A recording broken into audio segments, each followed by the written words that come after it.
I've been a mall security guard for about 4 years when I first met a dude called Craig. Guarding was something that I fell into around 2009 when the job market went and pooped its pants. The pay was okay, I didn't mind working nights, and some of the store clerks used to work us into their 20% employee discount, which was awesome. All my coworkers were pretty laid back too, including the boss. They were just regular guys bringing home a paycheck who didn't go looking for any trouble. But then Craig got hired, and right away, we all knew that he was different. Craig was a short, balding dude with glasses who was either at the end of his 30s or the beginning of his 40s. And word had it that he'd been a security guard ever since he dropped out of high school, and that meant for a while. But you'd never have guessed it from just looking at the guy. He was shy, quiet, and didn't strike me as someone who could handle himself if things got physical. But our boss said that he'd gotten amazing reviews from his references and hadn't taken a sick day in almost 6 years straight. Now, I guess you can't train that kind of a reliability into someone, and you gotta snatch it up where you can find it. So Craig got the job, and it wasn't long before I was working shifts with him. Now, including those in the parking lot, the mall had like 20-something security cameras, meaning a lot of our job was spent sitting in front of a giant bank of screens while watching for shoplifters and car thieves. In the daytime, we were the eyes in the sky and definitely much more of a reactive force than a proactive one. Night shifts were a different story altogether, but I'll get to that later. So one day, me and Craig are sitting in front of the screens. We can access each individual camera feed from the monitor on our computers, which we use to clip and store footage should we need to. But for the most part, we don't do that unless we've got a good reason to. So when I noticed how Craig was watching this one store without a break, I got kind of curious. When I noticed that he was watching the store that sold clothes and toys for the under fives, I asked if he'd spotted something suspicious. Now, it's kind of sad, but that store was one of the biggest shoplifting spots in the whole mall. I guess the junkies figured out that formula and baby clothes sold fast over at the Hundreds block, so it became a real problem after a while. But then when I asked him, Craig switched over to the camera feed of another store and sort of said something like, "Oh, never mind. It was nothing." Now, I didn't pay it much mind at the time.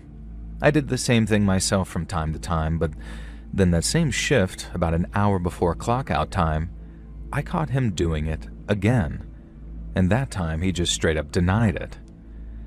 Now, I said something like, "Watching the baby store again, huh?" And then he just sort of flicked over to another store again saying, "What? No." Now, I somehow got into my head that he had some crush on the girl who worked there, and in all fairness, she was cute, so it did track. I also thought that I had a little theory confirmed when I teased him with the prospect, and he turned as red as a stop sign. Now, I said, "You are into her, aren't you? You gonna ask her out? Come on, do it, dude. Don't be a wuss." He didn't get mad or anything. He just told me to stop while trying to keep a grin off his face. I left him alone, but not enough being like, turns out you're human after all. You're alright, kid."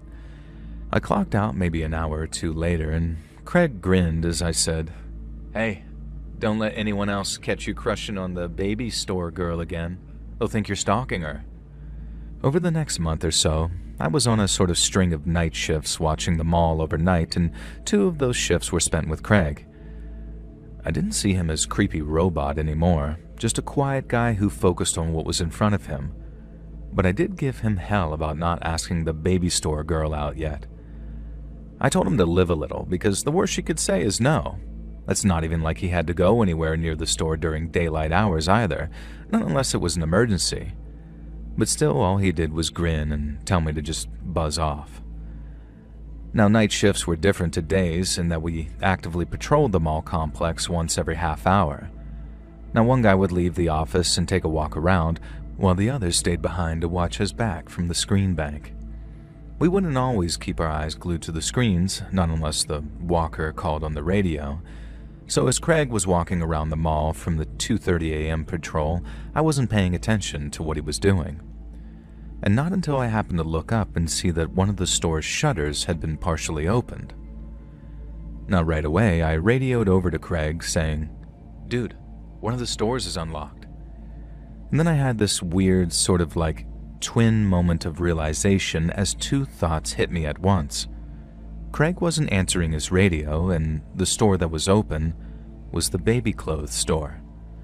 Now right away I'm thinking, uh-oh, Craig's in the baby store, mainly because we were not allowed to just walk into the stores after closing time, not unless something serious is going down.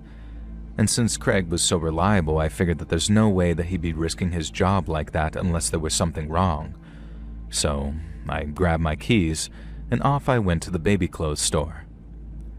Now a few minutes later, I'm ducking under the half-raised shutter, yelling out, "Craig, you in here, buddy?" And immediately he responds, "Yeah, I'm here," and steps out from behind one of the displays. He almost scared the crap out of me, and then I asked what the hell he was doing, and he told me he thought he heard something from inside the store. Now I say, "Dude, why didn't you hit me up on the radio? That's why I'm here." As in, why I was sitting at the screen bank. Now he hears something, he calls it in, and I can see past the shutters and into the store with nothing but a swivel on my chair. So as soon as he said it, I knew his excuse was nonsense, and I reminded him of what he was doing might actually get his butt fired. And it was like dealing with some dumb newbie. Only Craig was not some dumb newbie.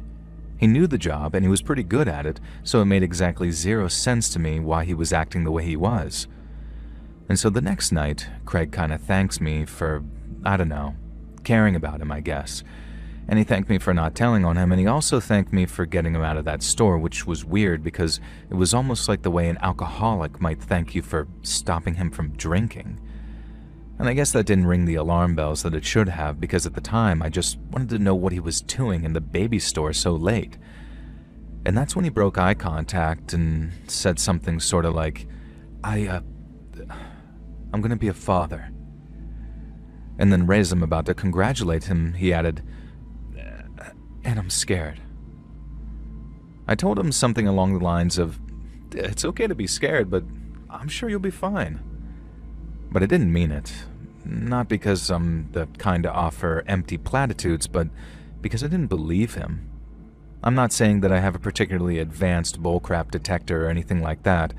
I just don't care how quiet a guy is. If his wife or girlfriend is pregnant, he complains to his buddies at work about it. Even if Craig wasn't the type to complain about it, I didn't buy him not bringing it up before that moment when I confronted him about that store. And I didn't all the way confront him, as in like I didn't call him out on complaining that he was going to be a dad. I just knew that from then on that he was hiding something, or at least he was maybe hiding something.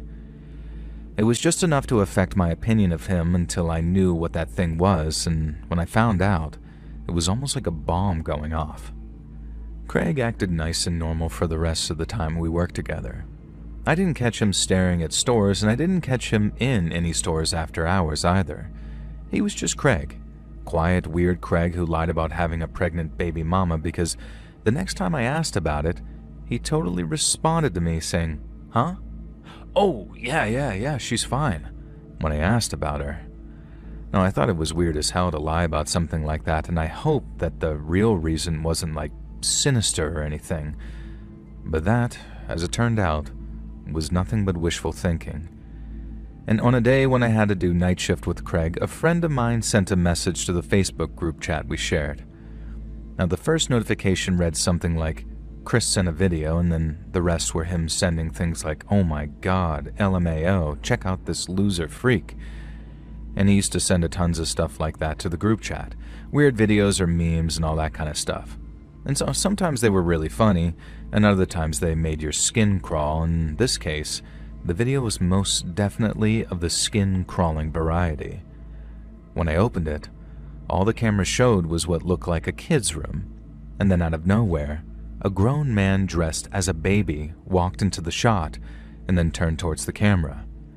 He was wearing one of those weird baby hats, the bonnets, and some makeup, and had this almost oversized pacifier in his mouth.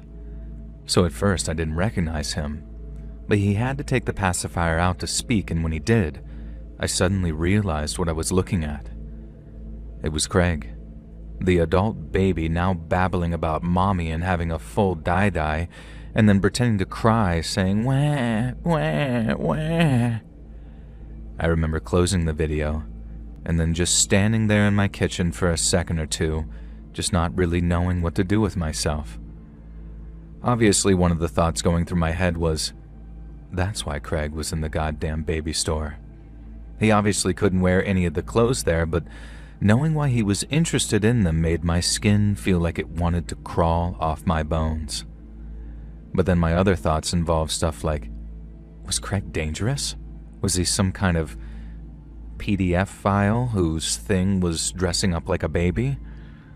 I had no idea, and it's not like I wanted to dedicate any brain power to it either.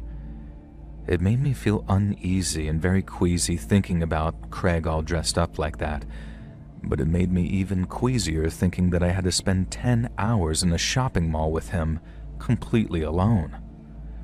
I ended up calling my buddy Chris, the one who sent the video, to ask where he'd found it and how many people he'd sent it to. He said someone from his job sent it to him and that he'd sent it to just about everyone he knew, with obvious exceptions for family. Now that meant the video was going around town, so it wasn't going to be long until Craig got recognized for being the giant man baby in it. And while a heck of a lot of people were going to laugh their butts off at him, I knew that there would be people that thought he was a predator and would want to hurt him. But was he a predator? Or was he just some harmless weirdo? Now that was the real question, so that night while we were at work, I decided to just ask him about it. It was probably one of the most awkward and creepy exchanges of my entire life, and it took me like 3 hours to work up to it too. I wasn't scared of Craig, at least I wasn't physically intimidated by him, but if I confronted him on what was no doubt a deep, dark secret, what was to stop him from freaking out and pulling a knife on me or something? Even if he didn't and just straight up denied all knowledge, spending the rest of my shift with him was going to be awkward as hell, so it was definitely a period where I thought to myself, just mind your own business and let whatever happens happen. But I couldn't, and in the end, I asked him. The second I said, "Hey Craig, I saw this video today," he turned even redder than I had asked him if he had a crush. Now I cut myself off after the day and just watched his reaction to sort of gauge it, and I swear to God, Craig started sweating right there in front of me. I told him I figured that he knew which video I was talking about, but he didn't move and he didn't say anything. He just sat in his chair, eyes locked on the screen bank, swearing and shaking like he was coming down with some fever. I guess I didn't really know where to go from there. He'd already admitted it silently, but it was an admission all the same.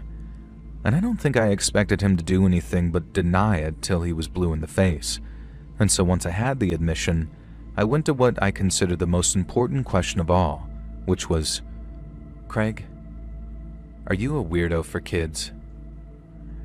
And then, and only then, did I get a reaction.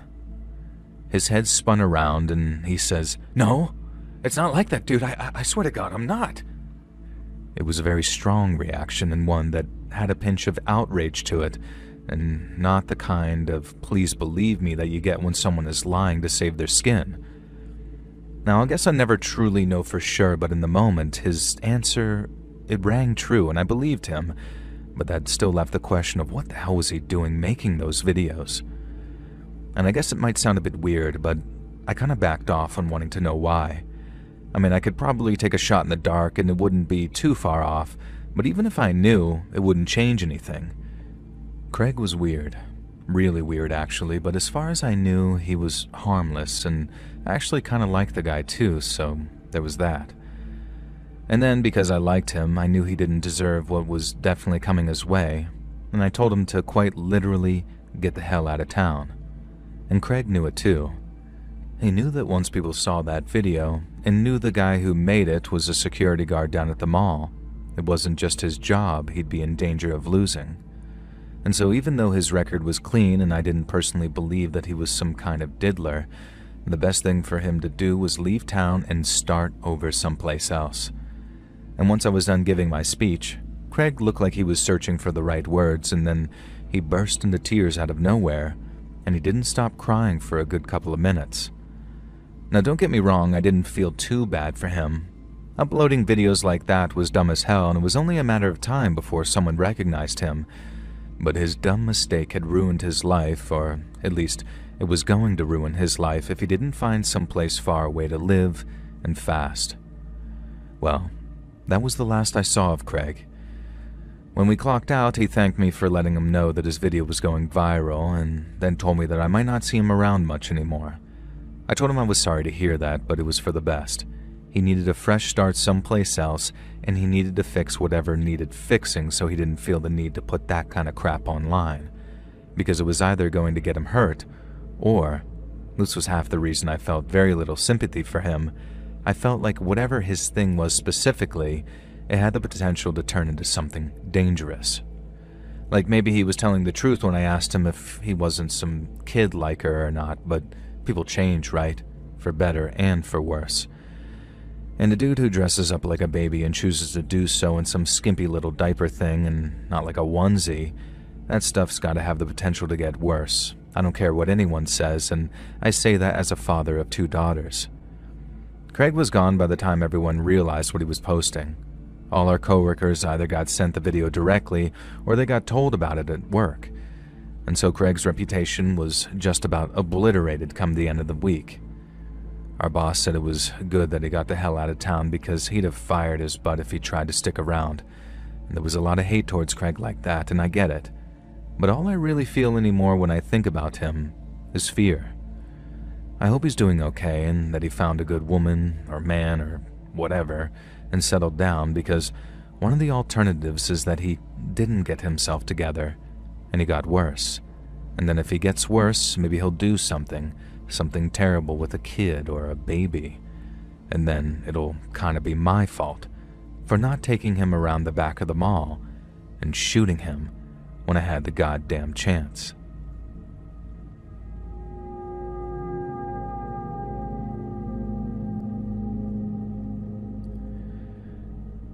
I've worked in medical science for nearly 20 years now, mostly as a lab technician, but also as a coordinator and principal investigator. And many years ago now, I used to work in a small medical clinic in the greater London area.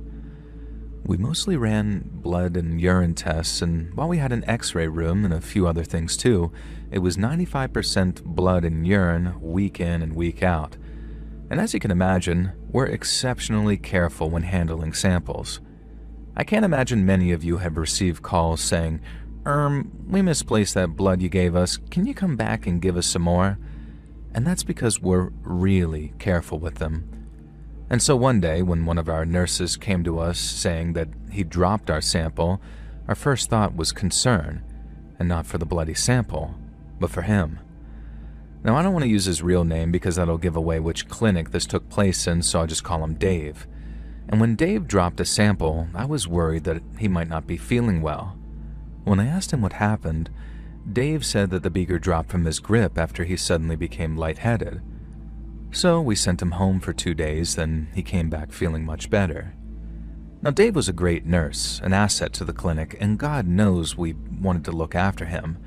So a couple of weeks later, when it happened for a second time, I recommended that he just go to the doctors for a full checkup. Dizzy spells can be a sign of some pretty nasty illnesses, but following a full medical exam, he was told that there was nothing wrong with him. We were relieved, why wouldn't we be? Not to mention, Dave did admit to skipping breakfast on the day of the second spill. So once again, it passed without too much suspicion, and Dave continued to work at the clinic. But then came the day that I walked in on him doing something that I told myself was impossible, and it felt like I was hit by a train. We trusted Dave to be alone with the samples, so it wasn't in the least bit unusual for him to be left alone and uninterrupted for sometimes long periods of time. So when I walked into the containment lab, I caught him by surprise, just as he was lowering a sample beaker of urine from his mouth. I froze. He froze. Then he dropped the beaker to the floor and mumbled something like, I dropped it. But it was too late. I'd seen everything, and there was no unseeing it either. Dave begged me not to tell anyone. He swore that he'd never do it again, and even offered me money to keep quiet. But what else could I do? To say his behavior constituted gross misconduct would be putting it mildly, and we simply couldn't have anyone with such inclinations around the clinic. End of story. As you can imagine, it was quite a big deal, but all the General Medical Council was interested in was keeping it out of the papers. So when Dave just sort of disappeared, it suited everyone just fine. It was the end of our problem, but not the end of his problem, because procedure stated that we pass on what we'd learned to the police. Dave had broken laws pertaining to the mishandling of biological materials, which covers everything from blood to stool samples. It was unlikely that he'd be locked up. A first offense would get him a fine and suspended sentence at most, so we were told, but he'd never be able to work in the health service ever again. His life as he knew it was over. But to be fair, he probably should have thought about that before he decided to take a shot of piss right as I walked in. Now anyway, life moves on without Dave, and although we missed his skills and experience, we did not miss the feeling of knowing that there was someone like that working amongst us. I think it was like 6 or 7 weeks, long enough that we'd almost let the whole sorry episode slip from our minds, or at least I personally almost had anyway. And then one day, after driving home from work, a car pulled into my driveway behind me, having followed me home from the clinic to block me in. Now I knew who it was the moment I saw the car. I'd seen that car almost every day in the clinic's car park for almost 3 years. It was Dave's car, and he had followed me home. He walked down my driveway towards me as I got out of my car, shouting at him to get away from my house before I called the police. Now, I made such a racket that my husband actually came out, and our kids watched from the front window as he walked Dave back up the driveway. He wasn't polite about it either, neither of them were, and Dave only started to back off once my husband had promised to bounce his head off the concrete. We reported him to the police, but since Dave was out on bail, there wasn't much that they could do unless they caught him in the act of actually threatening us. All they could do as it stood was warn him to stay away from me, or his attempts to do so would constitute harassment. But it didn't stop him, and things only got worse. It all culminated with Dave trying to drive me off the road one evening when I was on my way home from work. I knew I was in trouble from the second I looked in my rear view and saw his car in the road behind me. I just didn't think that he was mental enough to try and scare me in such a dangerous situation. I don't think he wanted me dead. Or maybe he did, who knows.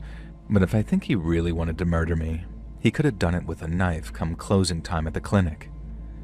However, that didn't make what he did any less frightening, because his reckless driving ended up with me careening off the road and into a ditch. I wasn't hurt, not too bad anyway, but I did need to go to the hospital to get checked out just in case. It was a horrible experience, but like many dark clouds, it did have a silver lining. Dave's dangerous driving had been caught on several cameras, meaning he was swiftly arrested and kept on remand before his trial, since it was deemed that he was a threat to the public. That new dangerous driving charge meant prison was now on the cards, and although he only got 3 months for all the offenses he racked up, it was still 3 months where we could all feel safe again. He didn't bother coming back to do anything, not to my house or to the clinic. He did 3 months of a 6-month sentence, meaning any other offense would have him recalled to prison. Now, I was appalled at what a light sentence he got at first, but now I actually appreciate how smart it was. 3 months is nothing to sniff at for a first-time lag, and then the prospect of another 3 months in jail was enough to deter Dave from any further threatening interactions. And it's a bloody good thing that he didn't turn up at our house again, because I swear my husband would have done time for murder. I work at a grocery store that I won't name in Detroit, and I work almost exclusively on the third shift, so thankfully I don't have to deal with customers, and I spend most of my time stacking shelves and doing busy work. It might not sound like a glamorous job, but it's something to earn me a little money while I finish my college degree, which I'm actually set to graduate with honors. Now, it's very, very rare that anything weird happens during the third shift. Some of the workers can be a bit weird, but aren't we all who work at night? No, I'm just projecting, but I usually arrive at the store during closing time, by which all the customers have been tossed out on their butts. I don't know what happened in this particular case. Maybe she was hiding in the bathrooms or tucked away in a display or God knows what. But short version shorter, there was an elderly female customer left in the store with us when it should have been just us workers. Now maybe you'd imagine her wandering around lost or looking for her dead husband or demanding to know where we keep the pasta. Aisle 3, by the way. But no, she snuck through the whole of the store unseen, like solid freaking snake, and none of us had a clue that she was even in the store for the first hour of our shift. Now, the first sign that something was wrong was a sudden foul smell emanating from the fish department. Myself and my colleague Cherry rushed over there, curious as to what had suddenly caused a fish to just go rotten. Had a tuna exploded or something? But nothing could have prepared us for what we saw. The old woman had crawled inside the iced fish display, which was actually due to be emptied by one of us at some point, and she was rolling around inside of it, tearing fish apart with her bare hands and somehow treating them like her worst enemies. We watched in horror and, I guess, kind of amusement. We could only stare as she saw the goddamn octopus sitting there, some kind of delicacy that they didn't port it in because God knows why. Apparently people eat these things, and squid. And she was muffled by the glass, but we heard her screaming something like, "There you are," at the octopus, and began trying to tear into it. Now, octopi are stretchy and pretty hard to just tear with your hands, so this old lady had the brilliant idea to just sort of gnaw on the octopus with her teeth. Only it turns out that she wore dentures, and after a number of attempts of biting the octopus's tentacles off, she got her dentures stuck in its forehead. Thankfully, someone had called the cops by now who showed up, but it was like nobody wanted to intervene. We wanted to see what she'd do next, and unfortunately, what that involved was smashing her way out of the glass cabinet housing the fish, creating an even more disgusting smell as she charged towards us. We soon realized that there was more to it than fish. She'd soiled herself. Now, this might all seem funny to you, and frankly it was right up until this moment. Then, covered in broken glass and bleeding profusely from shards, she lunged at Cherry, tackled her, calling her an octopus woman and accusing her of inserting eels into various orifices, and I think some troll grandson of hers had shown her some of the famous shock memes and it had just broken her brain. And the whole thing ended with the cops having to actually tase her and try to bring her down, but she was having none of it. She somehow withstood the entire taser blast. I guess it was pretty weak since they thought that she was just some old woman. And then she charged back to the fish counter, grabbed as much seafood as she could carry, and then jumped on Cherry again.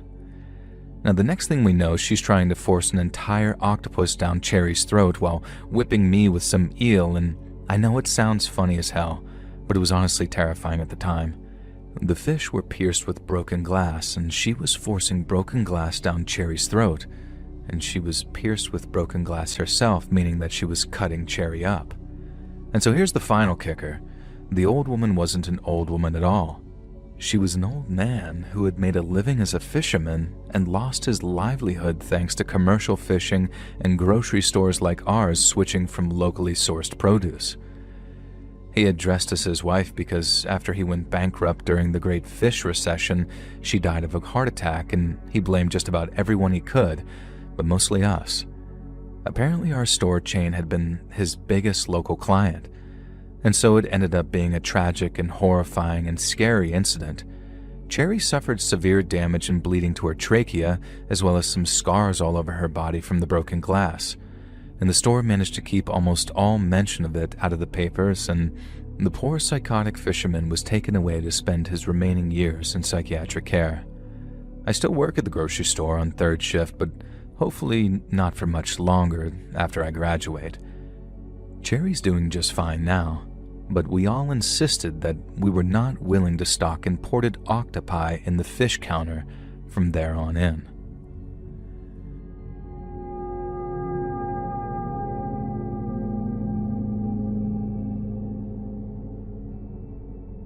Word of advice: never work in a gas station at night. This might sound kind of dramatic, but I'd rather crawl over broken glass, work down in the sewers, or be Hassan Piker's dog than work night shift at a gas station again. Maybe day shift is better, but my a-hole boss, who I really want to call a slur but don't want to get you demonetized, forced me to work night shift and night shift only. I was a 22-year-old high school dropout who'd spent 6 months in juvie and bounced from foster family to foster family, so I guess I was lucky enough to find work at all. But good God, I am very sure that it wasn't legal to force a 22-year-old to work 5 night shifts a week every week without ever changing to day shifts. And there were a lot of things about Gary's gash and groceries that weren't strictly legal, but I'm not a rat, and Gary's been buried in the ground for nearly 20 years now. Not to mention the fact that I'm now with his daughter and she has my kid on the way, so I gotta play nice. So I'm not trying to sound like some jerk here, but Lana, Gary's daughter, is the one baiting me to write this right now.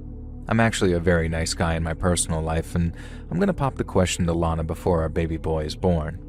You know, what's a better place for a proposal than a freaking Let's Read video? Lana, you make me the happiest I'd ever been, and I can't wait to raise our son with you. Now, through the power of Joel of the Golden Voice, I'm asking, will you marry me? Now, let's quickly move on to the story in case she says no. If she says yes, though, well, this will be the first serious proposal you performed on the channel, and I hope so. Now anyways, the point is, Gary was a greasy, greedy dude, and let's just say that I'm glad Lana inherited certain things from her Catholic mother rather than certain things from her father. But enough about that. We had some absolutely effing weirdos who dropped in during the night shift. There was this one guy who would spend a sickening amount of money on scratch cards, and I don't think he ever won a single cent. And from the way he dressed, he was clearly trailer trash too, and a few times I remember saying, "Buddy, do you think you should cool it with the gambling? I'm genuinely concerned about you." And you know how he responded? He hissed at me. Not even a word, he just hissed. After 3 times that, I just gave up. So there was that scratch-off jack-off, and then there was the 7-foot-tall man who came in at precisely 2 a.m. every day and bought a single Red Bull, a pack of Marlboro Lights, and one of those massive pickles in the plastic packets. Just those 3 items every single time. And the guy looked like he was about 90 as well, and sure, he was a skinny mofo, but there was absolutely no way that I was questioning him on his purchases, especially not after the hissing gambler. Now finally we had this kid, and he looked about maybe 8 tops, who would come in at around 5 in the morning every single Tuesday and Thursday and would ask if we had any X-Men trading cards for sale. And I explained to him every single time that we didn't sell trading cards of any kind, but that didn't put him off. He'd be there every Tuesday and Thursday like clockwork, and when I told him no, he looked so upset and despondent, really. And so one day I went to the local comic shop and just got like 6 little packs of X-Men trading cards. And when the kid came in next, I presented him with the packs because surely one of them was the right brand that he was looking for. And the kid looked at the pack of cards, called me a retard, and then threw the packs back at me and stormed out. Now to this day I have no idea what I did wrong. The guy in the comic store told me that these were all X-Men trading cards that existed, but I guess I really don't know what I guess, but I never saw the kid again anyway, and that was kind of a relief. And I'm pretty sure that in the future someone met this kid, and he was the inspiration for that Duck song about the lemonade and the grapes, and if you know, you know, Google it. Now speaking of kids and short people, it's time to start the creepiest of these stories. I'm standing at the counter, minding my own business, when I just hear this rich, deep voice demand that I cook him a hot dog because all the ones on the machine are overcooked and look like crap. I glance over and yeah, fair enough.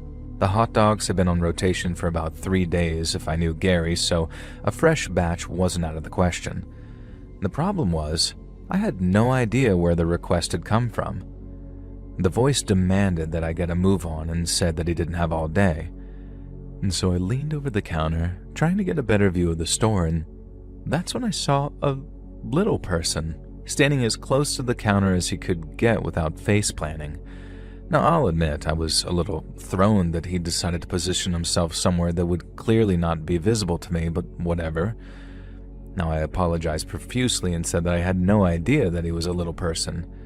And the guy just sort of harumphed and huffed and said that calling him a little person was deeply offensive. And so in my infinite wisdom, I apologized again and said, "I'm sorry, I meant midget." And I saw his face go red with fury, and I knew that I messed up. Now, I scoured my mind. What else did small folk like to be called? Now, this was back in the 80s, so the differences weren't as well known then.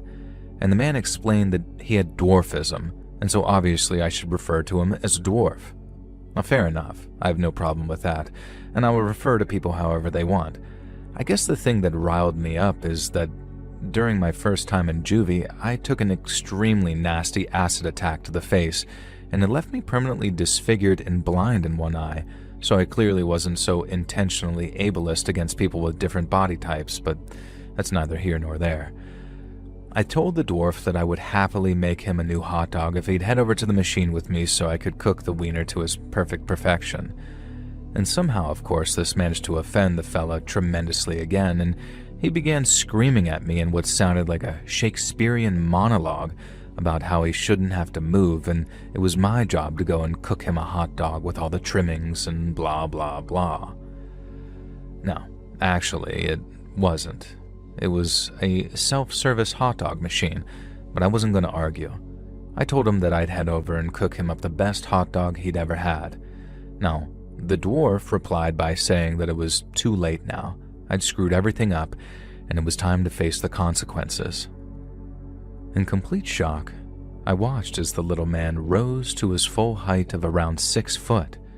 At the same time, he reached into his jacket and pulled out a sawed-off shotgun. He told me that if I went for the panic alarm or anything like that, he'd blast a hole in my chest the size of a foot-long hot dog. And you know what?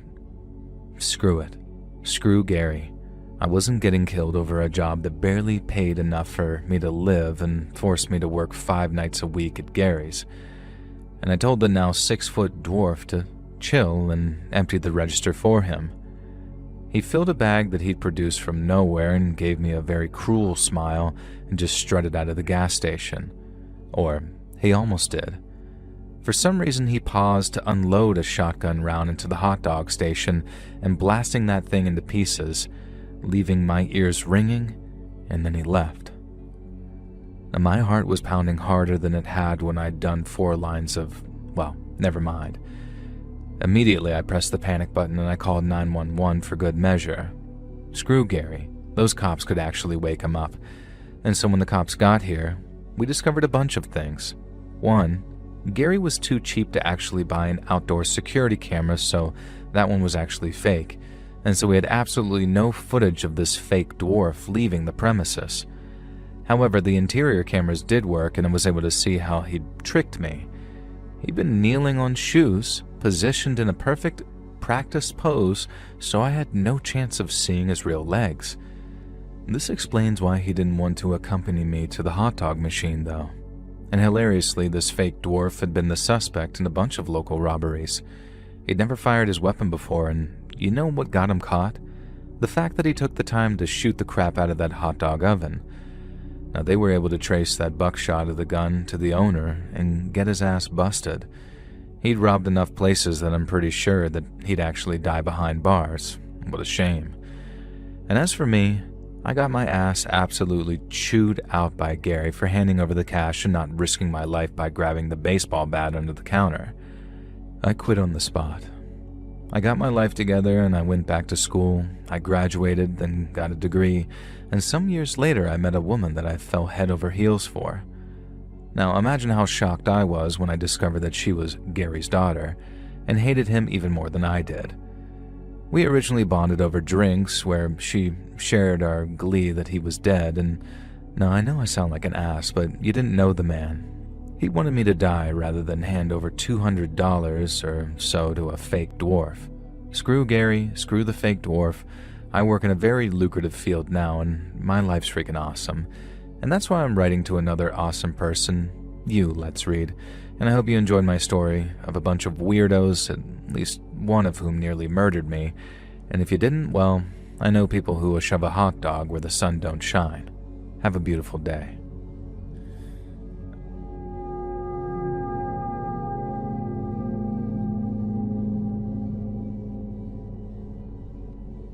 Hi, Joel. I grew up in Britain, although my parents are French. You'd never know it though, because I have the most posh, London-sounding accent that a French girl could ever have. This might be because of the school that I went to, or because I left school in college and I took some time out before university to work as an air hostess. I loved that job and ended up staying in the air for 5 years. Not literally, of course, but you get what I mean. I left sixth form college in 1997, and the story that I'm about to share with you took place in 1999. This was a couple of years before, everything changed with the planes, and security was very different back then. Things were a lot more lax, and it was much easier to get up to high hijinks. For one thing, you could still join the Mile High Club without too much trouble. Not that I ever did that, of course. I honestly would never. I shouldn't joke about that kind of thing, considering the story that I'm about to share with you, or joke about anything, really. So this story took place on the first ever red-eye flight that I was working. I'm sure everyone knows what a red-eye flight is by this point, but if by some small chance you don't, it's a flight, generally a shorter one, that takes place at night and often involves the passengers sleeping for the duration. If you take the red-eye, you're meant to stay quiet, calm, and well-behaved. I can't remember if kids were flat-out banned from our red-eye flights, but I don't ever remember any kids or babies on the handful that I worked. Now this was 27 years ago, so bear with me. I've not worked as an air hostess for almost as long, and I haven't thought about planes in a long time. From what I can recall, the plane, run by some long bankrupt airline that you probably never heard of, was divided into 2 sections. The front section, closer to the cockpit, was for passengers who wanted to stay quiet and chill but weren't intending to sleep. It was the cheaper option and usually the busier one. Then the back of the plane, in reverse of the usual, was sort of the first class section, except this was for people who wanted or needed to sleep, so it was filled with bed seats. I was working up front, which suited me just fine because I didn't want to tiptoe around snoring old businessmen. And the sleeping area always smelled like farts too, so that was lovely. A red-eye typically doesn't have as many flight attendants as a regular flight, or at least it didn't back then. I think there were just 3 of us on that flight, although I could be misremembering. What I do remember is that I was up front, obviously, and my dear, queer, gentle friend Adam was working the sleeper section. Do you remember H from Steps? I don't know if Steps was that big in the United States, so maybe you never knew him, Joel, but if not, Google him and stick a picture up on screen if you can. Adam looked just like H from Steps, only he was a lot calmer, quieter, and more gentle than H, who always seemed like he had the energy of 50 men. Now make sure you Google H from Steps and not his real name, Ian Watkins, otherwise you might get that nunce from Lost Prophets, another singer who unfortunately shared a name. Now, he did some really, really terrible things, and you should do a true crime story about him one day, actually. That'd be actually very interesting. He was shanked in prison recently, too. Died. What a tragedy. Now, anyways, Adam was like a really calm and gentle H from Steps, and I promise this is important eventually. Partly it's important because the villain of this story, who we'll call Ian, looked kind of like the Lost Prophets guy. Although he wasn't really famous at the time and we didn't know he was a major criminal, so maybe I'm just misremembering. I'll call him Ian anyway because nearly every guy called Ian I've ever met was a proper prick, if you get me. Except for my cousin Ian, who's an actual right laugh. So anyways, back to the red-eye. Because I was working at the front of the plane, most of the passengers ate late-night airline food, and that meant that it was my job to collect up the trays with their rubbish on them. Now I did this on autopilot, pun intended, sticking them on my trolley with a little "thank you sir" or "thank you ma'am" or "thank you lovely," if they were some old biddy who was so wrinkled that they could have been a lad or a lass, or how do I put this tactfully, someone who was very, very large and made it impossible to tell their gender. Now anyways, you had to be really careful about that back then. Christ, I mean, I feel bad for air hostesses in the 2020s, and I bet there had to have been some actual moments where a 20-year-old sweetheart had called a bearded passenger sir and been chewed out for not recognizing that they were a pretty princess. Oh Christ, I shouldn't have had those last couple of glasses of wine before writing you this email. Now anyways, I got my trolley full of trays and crap to the center of the plane and began chucking away the plastic boxes that the dinner had come in. And that's when I noticed it. A napkin with writing scrawled across the whole thing. "I know what you did on that plane," they'd written. And then a crude picture of what was definitely supposed to be me because, well, I could just tell, okay? Now, there had only been about 7 or 8 passengers who'd had dinner, so the note couldn't have come from too many people. I don't know why I even cared, because I hadn't done anything on any plane by that point, but the drawing had been very rude and insulting, and I was young, so I guess I felt kind of threatened by it. It didn't take long for me to notice Ian, even in the low, dim lights of the red-eye flight. Now, he was a guy about my age with slicked back hair and a goatee that made him look like a proper wrong'un. Now, he kept giving me the evils, looking at me like I was a bit of dog poo on the sole of his shoe, but then also sometimes like he wanted to lick it. Now, I'm going to stop this comparison there because I'm squeaking myself out, but you get the idea.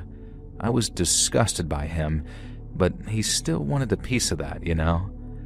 And so I guess he was watching when I was looking, and he saw me looking, and then he started calling me over and asking for things like, "Hey girl, can I get a bottle of water?" Or, "Got any napkins? I seem to have lost mine." And my favorite, "Way up, whoa lass, can you handle these nuts for me? I haven't had any complimentary airline peanuts yet. So, can you get them?" And that's what he said, word for word, and I swear on the Bible about it. As an air hostess back then, at the dodgy flight company I worked for, you were taught to always smile, be as flirty as possible, and take as much crap from passengers as you could tolerate. I remember once, before this red-eye, I got chewed out for telling a passenger off after he touched my butt, and he said it was an accident and apologized, so apparently I was in the wrong for muttering perv under my breath as I walked off. Now anyway, after I gave Ian his nuts, he called me back again about 10 minutes later and said that they really were salty, and then he asked me if I like salty things, which I pointedly ignored.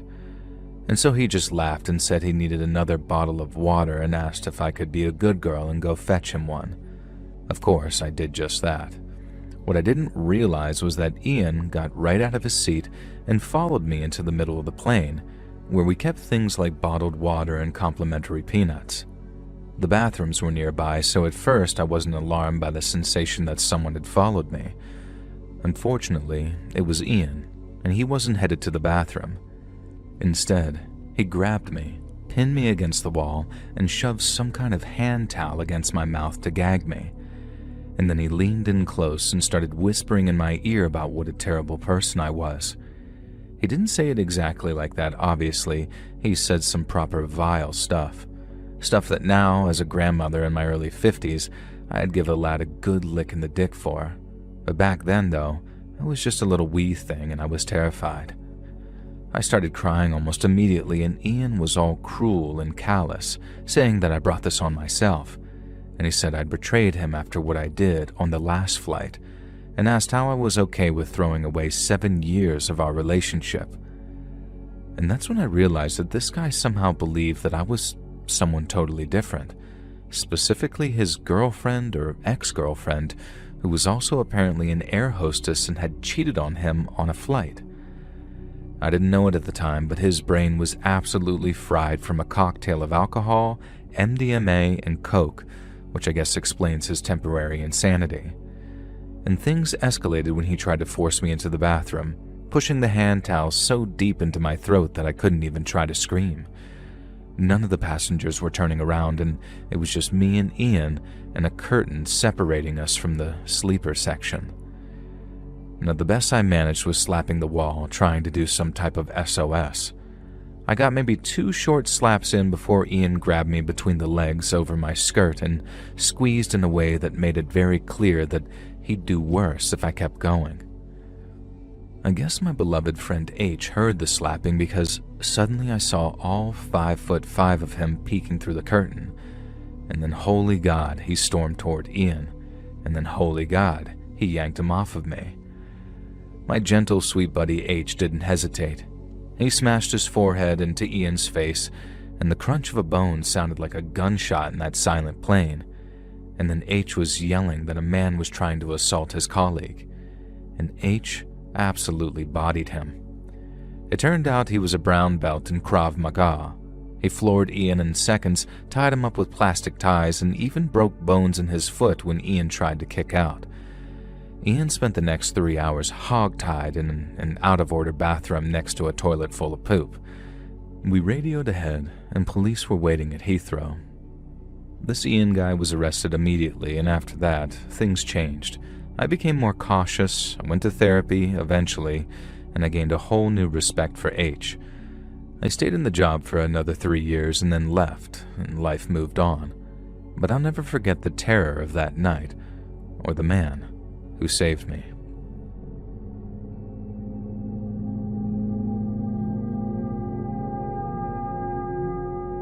One of the nicest parts about having a large family is when you get to visit them for the holidays. And in 2016, I was going to do just that.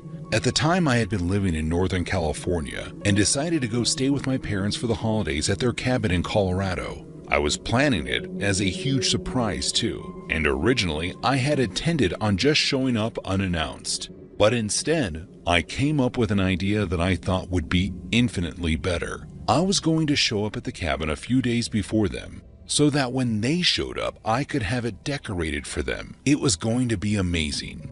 So I figured out that my parents were going to be showing up at the cabin on December 20th of that year, and decided to go there 2 days before them. But to make sure that I didn't accidentally spill the beans, I made sure not to talk to them at all after the 15th, to give myself some time to prepare. Now, if I had spoken to them, I would have found out that they had to cancel their flights to Colorado due to a blizzard that was set to hit on the 20th. But I had no clue, and on December 18th, I flew to Colorado and caught a ride to my parents' cabin, where I used the key that I had on my keychain to get in. The first night I just relaxed, but the entire next day I spent putting up the lights and setting up the living room to look nice for them when they showed up. But as the sun began to set, I noticed that it was starting to snow outside, and I immediately grew concerned. It only got worse from there.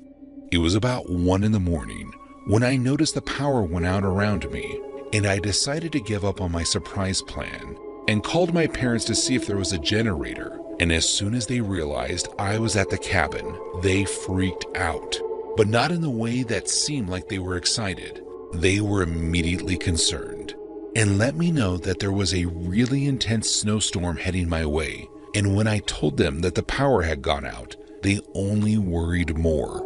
You see, the driveway leading up to the cabins was a gravel path through the woods that spanned the length of about 2 football fields.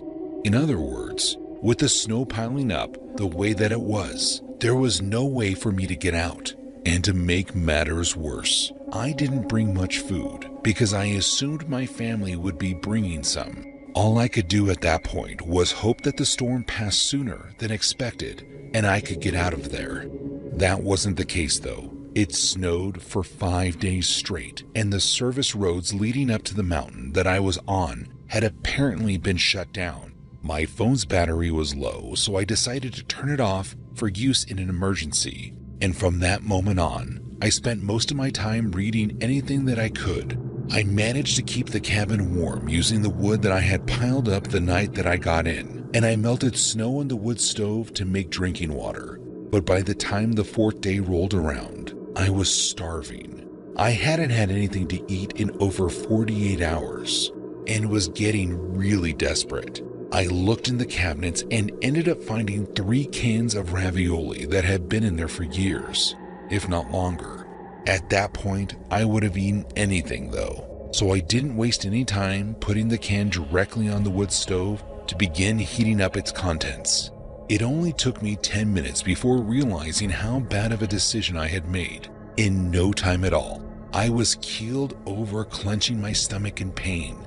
I turned my phone on and called my parents to see if they thought it was serious. And after realizing the food that I had eaten was more than likely more than a decade old, they had me call the hospital, which transferred me over to poison control. That's when I learned how terrifying botulism was. According to the person I spoke to, If I didn't get help soon, there was a chance that my body would become deeply infected and I could ultimately die. They ended up sending a helicopter to airlift me to the hospital since the roads were still closed in the area around my cabin, and I'm glad they did. By the time they got there, which was only an hour after my call, I had developed a fever over 106 degrees and could feel an intense heat coursing through my body. I was hospitalized for 3 days afterward, 2 of which were spent simply monitoring my vitals and making sure that my organs hadn't been damaged.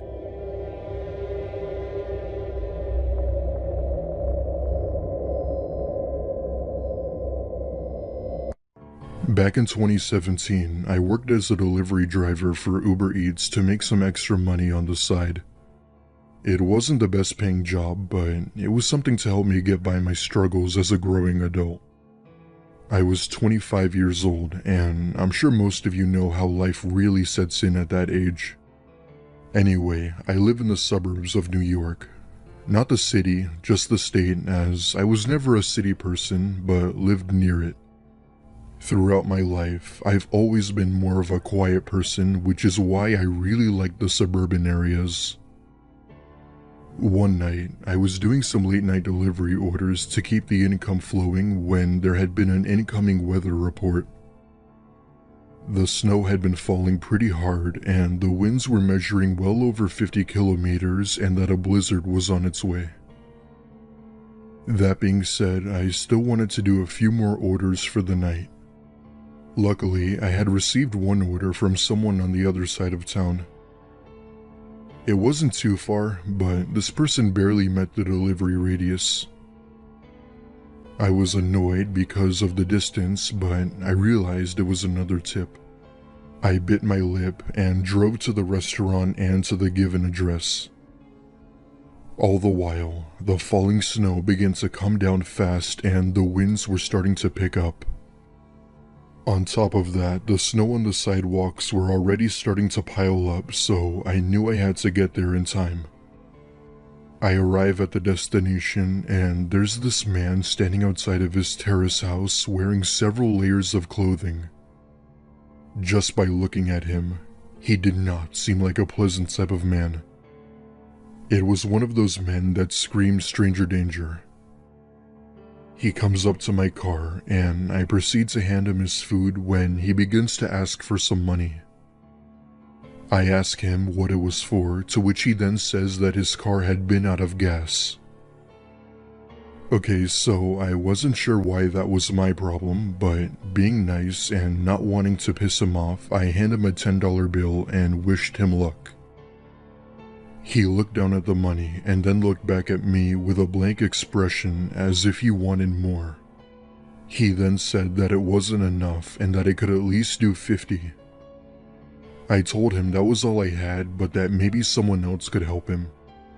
The look on his face that day is something that will never leave me. It was a look of hatred and anger, as if I were his sworn enemy. I then tell him to enjoy and drove off away from the building. Doing that, however, was probably the most stupidest decision of my life. I hear 2 loud bangs echo through the streets along with something hitting my back tire. It didn't take me long to realize that these bangs were actually gunshots.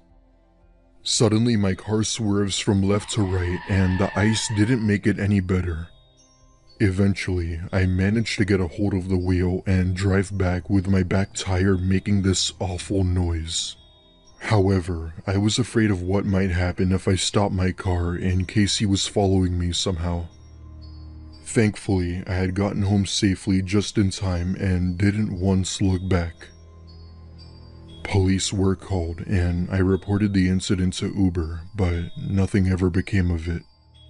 After all, this did happen in the Bronx, which isn't the safest place in the city. I guess I learned my lesson not to assume that everything I do is safe, when in reality, it isn't.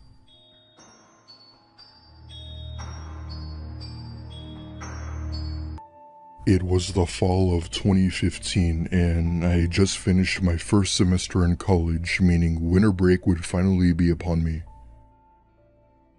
I live in upstate New York, and around this time of year, it would become exceedingly cold in my area with temperatures dropping below the 30s. Growing up in the cold, I wasn't bothered by it and actually enjoyed it to a certain extent. One night, my mom had been out with a friend, leaving me to tend to the house alone. I didn't mind staying alone, as I like to think of myself as mature and responsible, and I could really use the quiet.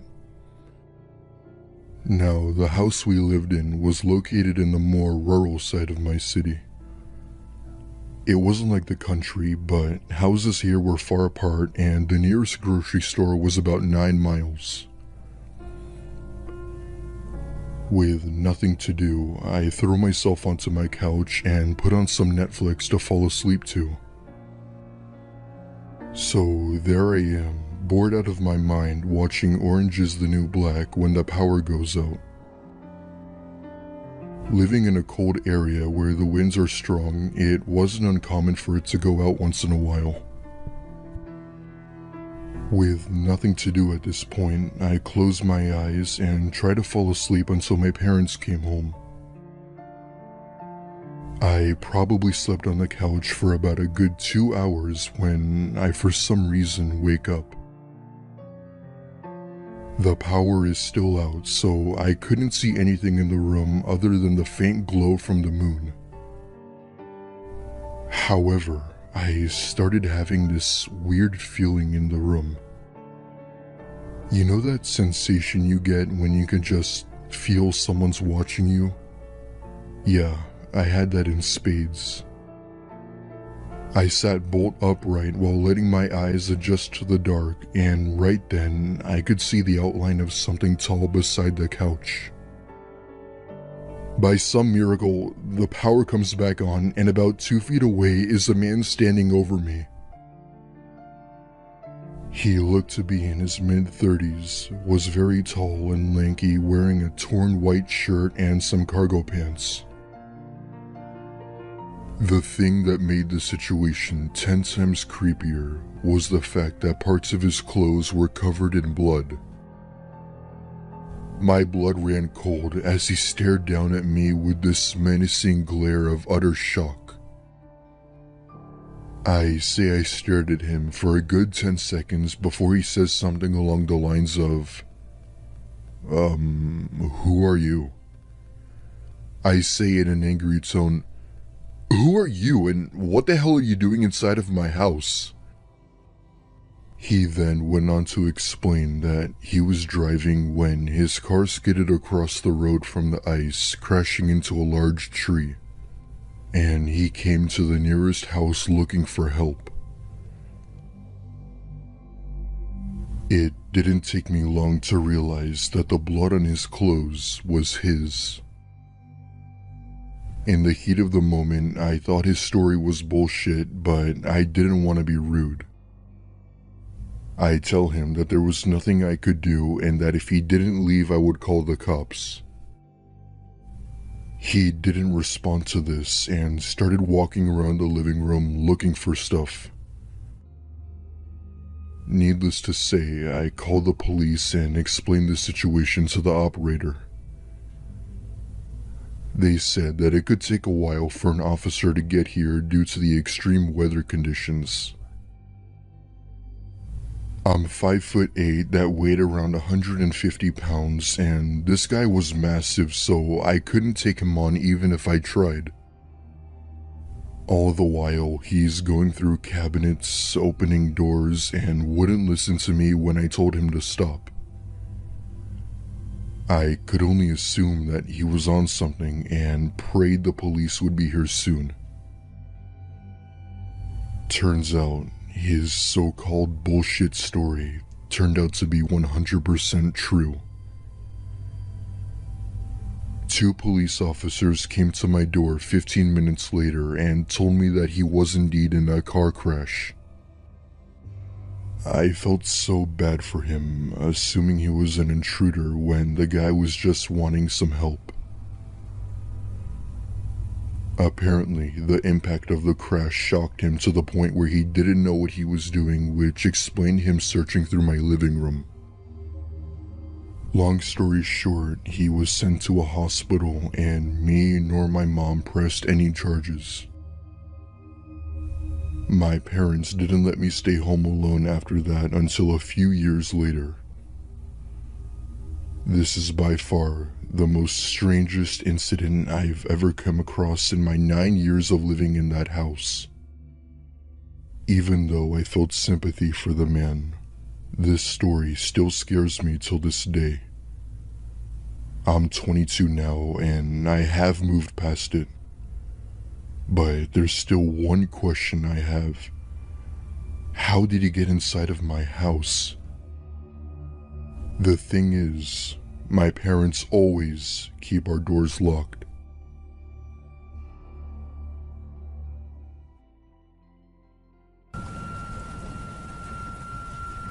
Many years ago, when I was a kid, I used to go sledding with my younger brother every time it snowed. There was a hill at a park a few blocks away, and we could walk to it. Every time it snowed, we would go there, and all the kids from the neighborhood would go to it as well. One year, when I was about 10, me and my little brother, who was 2 years younger than me, noticed it was snowing out. It was already nighttime, but as it was a Friday, we knew the next day our local hill would be packed with kids, so we asked our mom if we could go that night. I don't know exactly what time it was looking back, but I'd guess it was about 7 or 8 o'clock. Our mom said we could, but we had to be back within an hour. My brother and I got on our winter coats and snow pants and took our sleds to the hill. It took maybe 10 minutes for us to walk to the park, and as we were walking, the snowfall got heavier and heavier. By the time we got there, it was really coming down, and we saw that there was nobody else at the park at all. The hill was getting coated in fresh snow. My brother and I raced up to the top and then slid down. It was great to have the whole park to ourselves, sliding down and going back up over and over again. One of the times when we reached the top of the hill, we noticed a man standing towards the bottom of it. He was really far away, but he appeared to just be staring at us. It was kind of weird to see an empty park at night in the middle of a blizzard with just one man standing at the bottom of a hill staring. My brother and I decided to wait for a minute or so to see if he would go away before we slid down the hill again. He kept standing there for at least a minute or so, maybe 2, and finally walked about 20 feet away and sat on a park bench, but continued to watch us. My brother and I were naturally taught to be careful of strangers, and the guy was seeming suspicious. We decided to slide down the hill one more time and then leave the park to go home. When we got to the bottom, I saw a closer look of the man. He seemed sort of old, but I couldn't make out much else in the snowfall and him wearing a big coat. My brother and I then walked out of the park and left. We walked home in the snow for roughly the 10-minute walk. When we made it back home, we got back inside and had some hot chocolate. After that, we got ready for bed. As I was going down the hallway from the bathroom to my bedroom, I noticed something out the window. The man who we had seen at the park was standing at the edge of our yard on the street, staring at our house. I called my brother over, and just after he got there, we watched the man walk away. He didn't get into a car or anything, he just walked down the street. But after that, he was never seen again.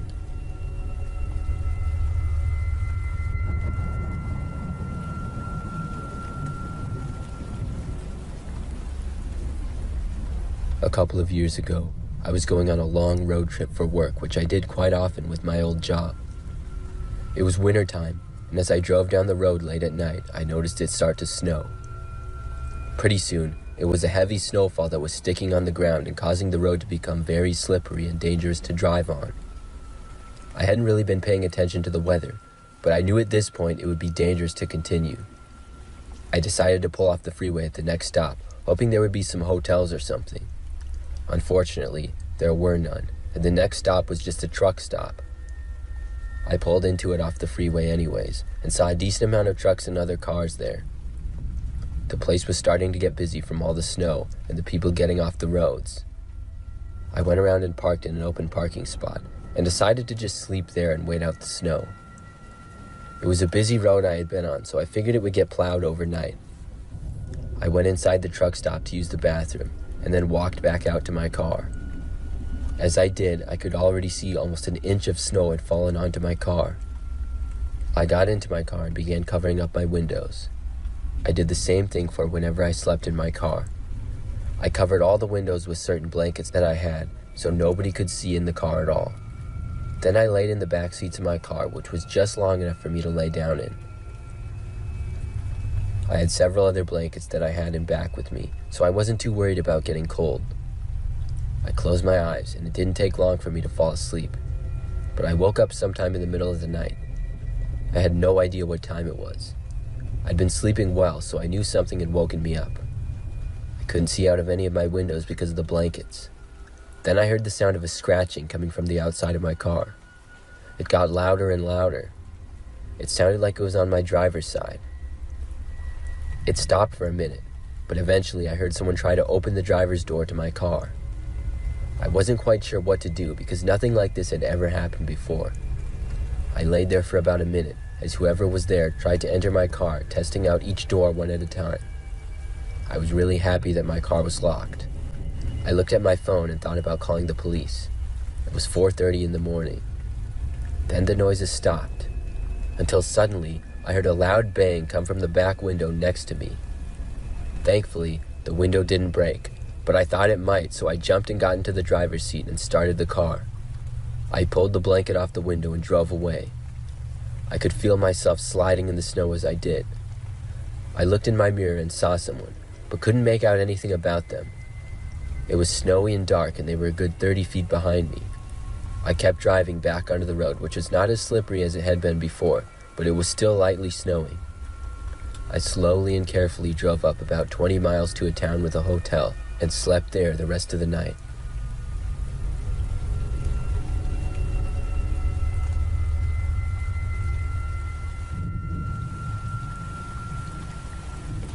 This happened when I was 15. I was a sophomore in high school and got home from school one afternoon in December to realize I was home alone. I saw a note on the counter from my mom saying that her and my dad were going shopping and would be back later that night. She left me some money to order a pizza, which I was pretty excited about. I did my homework, then ordered the pizza and watched TV. Then I played some video games. It had been snowing earlier in the day, and by the time it was 7 p.m., it was really coming down. I kept playing video games, and finally at about 9, my mom called me telling me she was on her way home, but might not be there for another hour or so because of the snow. I decided to go outside and look to see just how much we had gotten. I was also going to maybe shovel the driveway. I stepped out the front door to see several inches of fresh snow everywhere. It was so smooth, except for this one place. I noticed some footprints in the snow that were in my yard. There seemed to be someone who walked in my yard and then went over to the garage. It was strange to me. There usually weren't people walking in my yard. I went back inside and suddenly had the thought to check the garage door, which was connected to our house. I went over to it and saw that it was unlocked. I started to walk closer to lock it, but thought I heard a noise right from the other side of it. This really freaked me out, and I ran upstairs to my room. I locked my door and hid under my bed. About a minute later, I heard the noise of my garage door opening. I wanted my parents to get home badly, but knew they wouldn't be home for almost an hour. I heard the sounds of someone walking around downstairs in my house. At that point, I decided to call the police. Thankfully, I had my phone on me, and I dialed 911. I spoke as quietly as I could, and hoped whoever was downstairs didn't hear me. I could barely hear them walking around downstairs, and I heard them walking around for quite a while. I had no idea what they were doing, but I was kicking myself for not making sure the garage door was locked earlier. I sat upstairs under my bed until I started to hear the footsteps coming up the stairs. It was the most scared I had ever been, until finally I heard the sound of police sirens off in the distance. The footsteps then went back downstairs and seemed to leave. I waited until the police came inside my house to leave my bedroom. When I did, I saw the main level of our house was all messed up. My parents were called and got home a little bit later. It seemed like just a typical break-in of a guy trying to find valuables in our house. I'm just glad I was able to get upstairs and call the police when I did.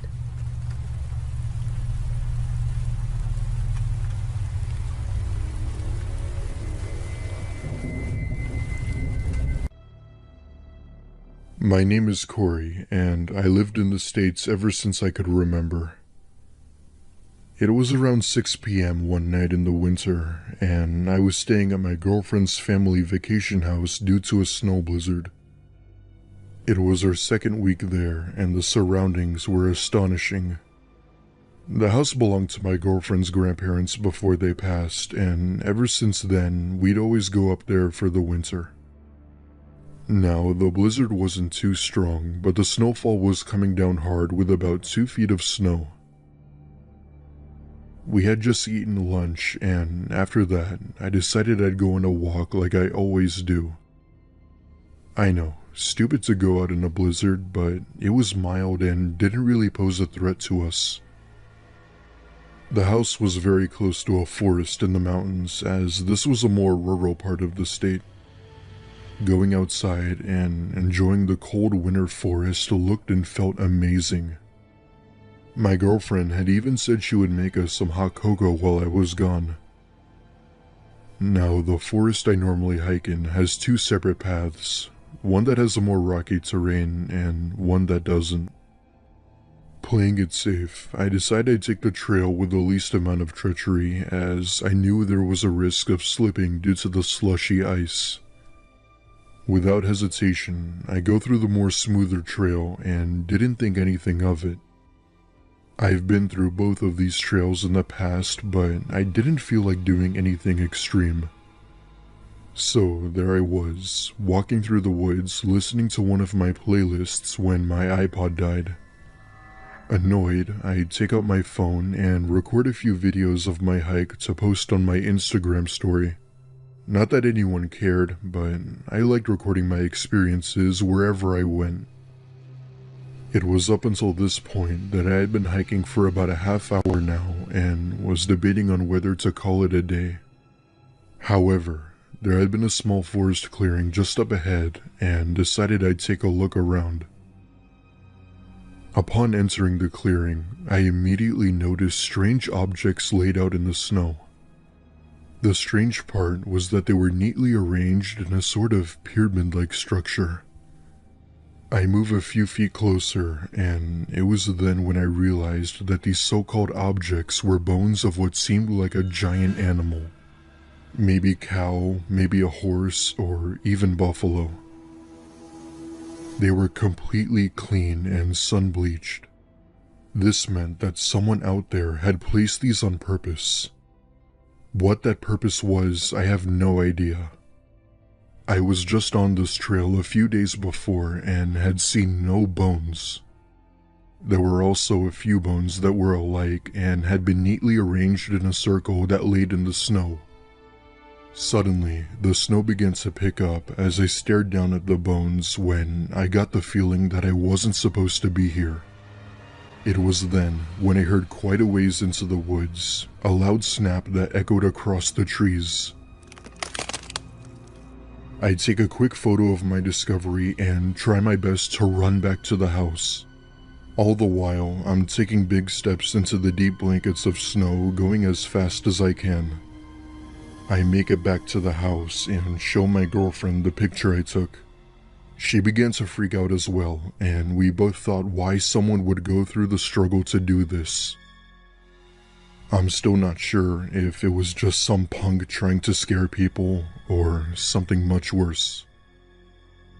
Either way, I haven't been back up there since, but my girlfriend's parents have. This time, the bones were gone.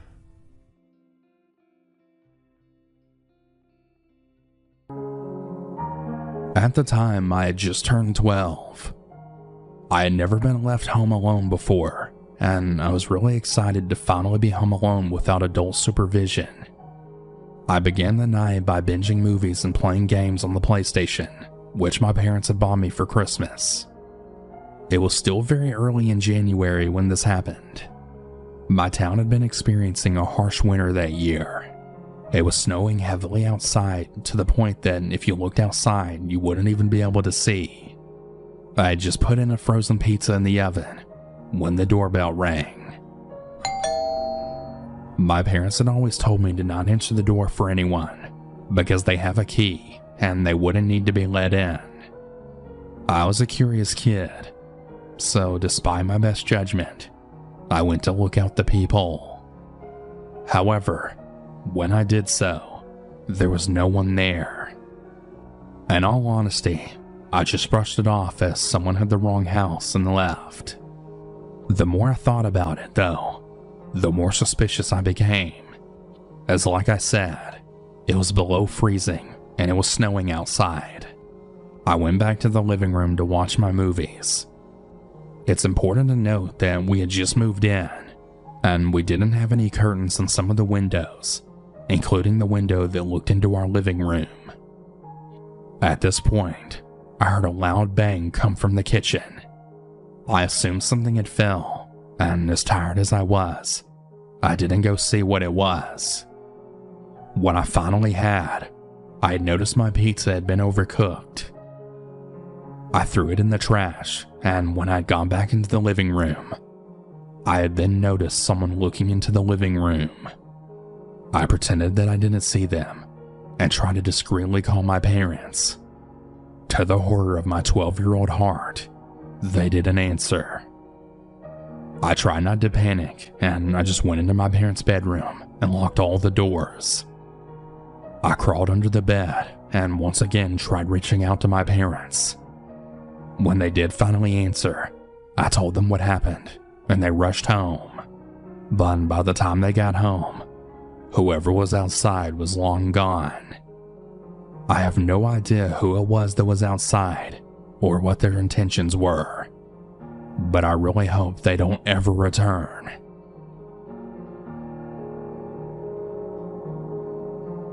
Hi, my name is Trevor, and this is by far the scariest thing that has ever happened to me. This happened in May of this year. I'm a 22-year-old male who's in pretty good shape, and I'm a first responder, so I've seen and dealt with pretty much everything. I live with my parents in an upper-middle-class community. The town I live in has very little to no crime in it. So here's my story. My parents left to go to Florida to visit some family, and basically left me and my German Shepherd dog alone for the week. A quick layout of the house. It's 2 stories, with my parents' room on the first floor. Anyways, it's night out, and I'm sleeping in my parents' room with my dog. The bed is between 2 windows with screens on them. They were both opened. It's about 2 a.m. and I'm just getting ready to fall asleep when I wake up to the sounds of screaming. I think nothing of it since there's a lot of kids in the area who are always out. But about 10 minutes later, I hear the same screaming again, which woke my dog up, and he was also alerted. I still think nothing of it. Another 10 minutes, the screaming happens again, and I noticed it wasn't a child scream, and it was only one person. It was a loud screaming, sounded like someone was getting stabbed. My dog starts huffing and totally freaking out. I'm now scared shitless and unable to move. 5 minutes later, and the screaming was right outside the window. It was so loud this time that my ears started ringing. My dog flips absolute shit, and I'm having a panic attack. I look out the window, and I see some old woman with long gray hair, and she was still screaming. I finally jump into action, and I grab my dad's pistol. The only bad thing is that it was a revolver, and it had no bullets, so I had to pray she thought it was loaded. I went back to the window, and now she was gone. I dialed 911, and as soon as the operator answered, I then heard the front door glass break. I ran over, and I see this old woman reaching into the window trying to unlock it. The scariest part of all of this was that her arm was rubbing right against the broken glass, cutting her very deep, but she wasn't even reacting to it. She was giving me the 1,000-yard stare while laughing and screaming. I'm literally crying at this point, and I had pointed the gun right at her. She sees the gun, and then just starts yelling. Do it! I dare you! And as much as I wanted to, I couldn't since I had no bullets. And then suddenly, I then see lights going down my street. The woman pulls her arm away and starts walking back slowly while still staring at me and laughing. I can then hear the cops yelling, "Drop the knife, ma'am!" The cops took my statement, and I later found out that she was actually a psych patient who had escaped the hospital, and that she even broke into a trailer nearby and stabbed a couple. The last I heard, they were okay, but why my house out of all the others? I had my door fixed and all the blood cleaned up. My parents later called me because they had heard that there was a break-in in the area. I had to tell them it was our house, but to not worry. To that crazy old who tried stabbing me, I hope you're getting the proper care and help that you need.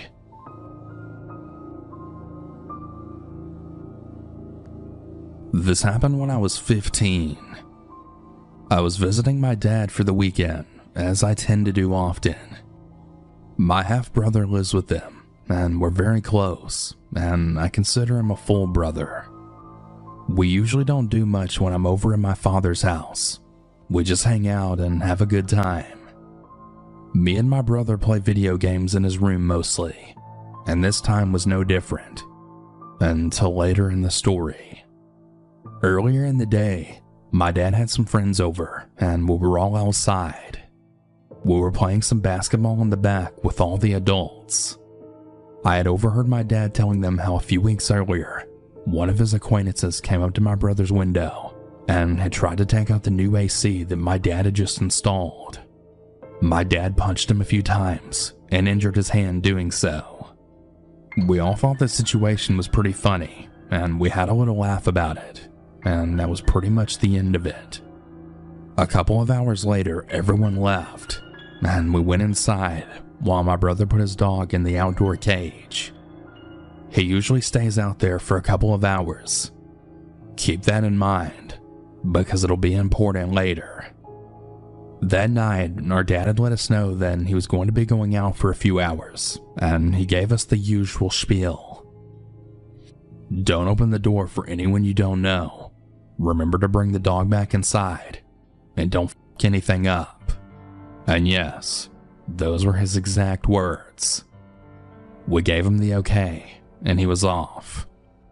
Me and my brother were in his room playing some video games and watching some YouTube when the doorbell rang. Me and him just looked at each other, and I told him to go look out the window next to the door and see who it was. I continued playing the game, and I heard my brother open the door. So I assumed it was someone we knew. About a minute went by when I heard it close again, and my brother walked back into the room. I had asked him who it was, and he told me it was Roy. He was the one who my dad beat up. At that point, I was getting a little nervous, and I got upset with my brother for even opening the door for him after what he did. I was confused, and I had asked him why he did that. I had told him what happened, and his face then turned into a look of worry. I then asked my brother what he was talking to Roy about. He went on to explain that Roy had asked if our dad was home. Unfortunately, my brother said no, and Roy just left without saying a word.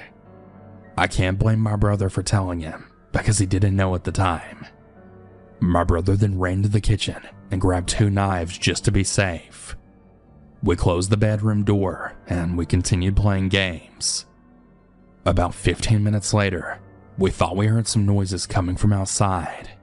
Now, we had the window cracked open because it was summer, and my brother's room always got boiling hot. We both walked over and then slightly peeled open the curtains, but we didn't see anything. We just blamed it on the paranoia getting to us, and then one of the scariest moments of my life then happened. The bag motion sensor light turned on, and the dog started to bark extremely loud, as if the barks were directed at something or someone. Me and my brother's eyes grew 10 times in size. Not only did we forget the dog, but there was something in the backyard. We knew it was a person due to the Roy situation, and the fact that it takes a lot of movement to activate the motion light. We tried to wait it out to see if the dog would start barking, but it didn't. So we then knew we had to go out there and get him. With knives in hand, both me and my brother carefully made our way outside. I was watching him in the door while I grabbed the dog. The dog was facing away from the house deeper into the yard where the light didn't hit, so we knew where whoever was out there was. Just as my brother got the dog untied and was about to run back inside, Roy jumped out from the darkness with a hatchet from my dad's shed, running full speed toward my brother. I screamed at him to look out, but he caught his arm. As my brother struggled to keep Roy from lowering the hatchet onto him, I then ran over and slit Roy's arm with a knife. He dropped the hatchet and then screamed in pain. Me, my brother, and the dog all ran inside and locked everything down. We considered calling the police, but in the end, we decided not to. It would just be one of those things that we always kept between us and no one else. But nonetheless, this is still one of the scariest things that's ever happened to me and my brother, and I really hope no one else has to experience anything like it.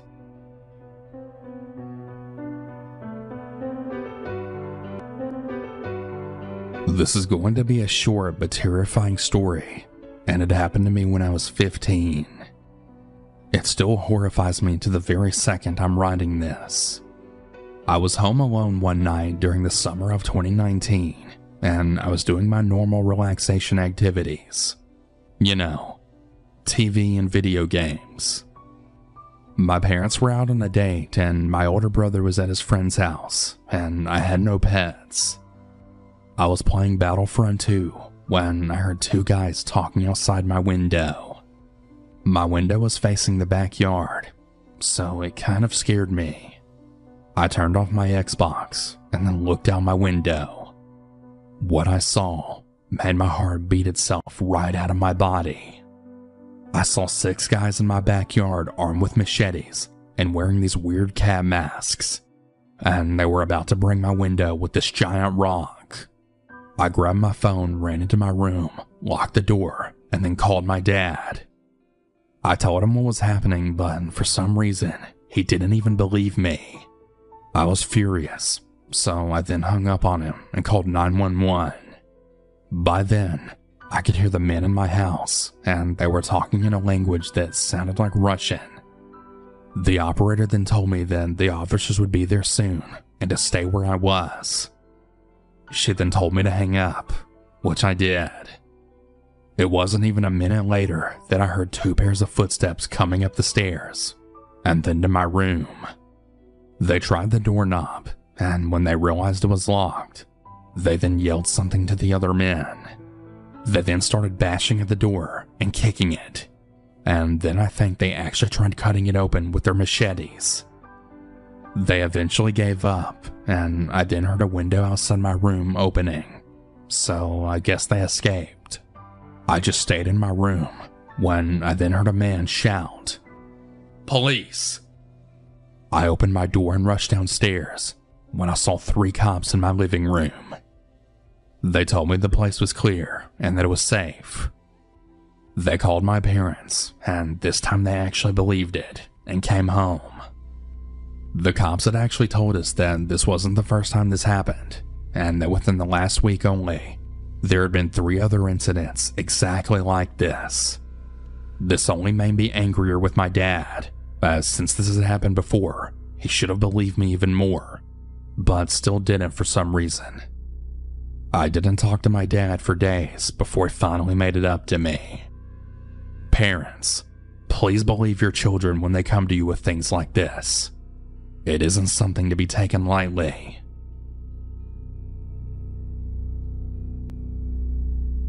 So, about 4 years ago, my parents were going out, and with that, I was going to be home all alone for at least 3 to 4 hours. They left around 6, and they said they would be home around 9 to 12. Whenever they left, I went downstairs. I got some snacks, and I had put on Netflix to then look around for a new show. After like 2 hours of watching a new show, that's when I then heard a very strange noise coming from the front porch. Keep in mind, I have a wraparound porch and there were a lot of windows looking out. Me being curious, I pulled back the curtains and then looked out into the dark yard. After looking around, nothing seemed off, until I saw a black silhouette of a man standing by the front door. I froze in fear, dropping the curtains, and then ran upstairs into my parents' room. After 5 minutes of waiting, I decided to text my parents. I told them the incident, and surprise, surprise, they didn't believe me, given that I was only 13. I sat there and I thought maybe it was my imagination. I decided to walk back downstairs and finish my show. I realized the motion sensor light in the backyard was now on. You can either turn the light on, or if anyone walks by it, it will turn on automatically. Keep in mind then, this light isn't very sensitive. Most time it turns on whenever a person or animal walks by it. Once I realized what was going on, I ran back to my parents' room, once again in tears. I picked up the house phone to call the police, when I then heard a whisper from outside my window. "Hey, I know you're in there. Just come out. Come out here real quick. I just want to talk to you." My heart dropped and was about to beat right out of my chest. I froze in fear, then snapped back and called the police. The 911 operator told me to hide in a closet and to stay quiet. She told me to stay on the line just in case anything else happens. Also, keep in mind that my house is around 15 minutes away from the nearest town. After sitting in my parents' closet, I heard the back door creak. Tears started rolling, as I then heard someone walking around in the kitchen and living room. I told the 911 operator what was happening, and then I heard something fall over downstairs. Then I heard the stairs creaking, and a man walking around the bedrooms. Thank God I locked the bedroom door, because he saw it was locked, and just kept going. Or so I thought. Well, after around 30 seconds, I heard the loudest bang of my life, and with a man screaming. And like a miracle, right after this, I then heard police sirens, and the man running away, and then the back door slamming shut. I ran out, and I saw him running into the woods. I ran outside, and I told the cops everything, and then they took me to my aunt's house, where I waited at for my parents to come home. Ever since this happened, they never did find the man, considering we never really got any details on him. I pray and hope he never returns.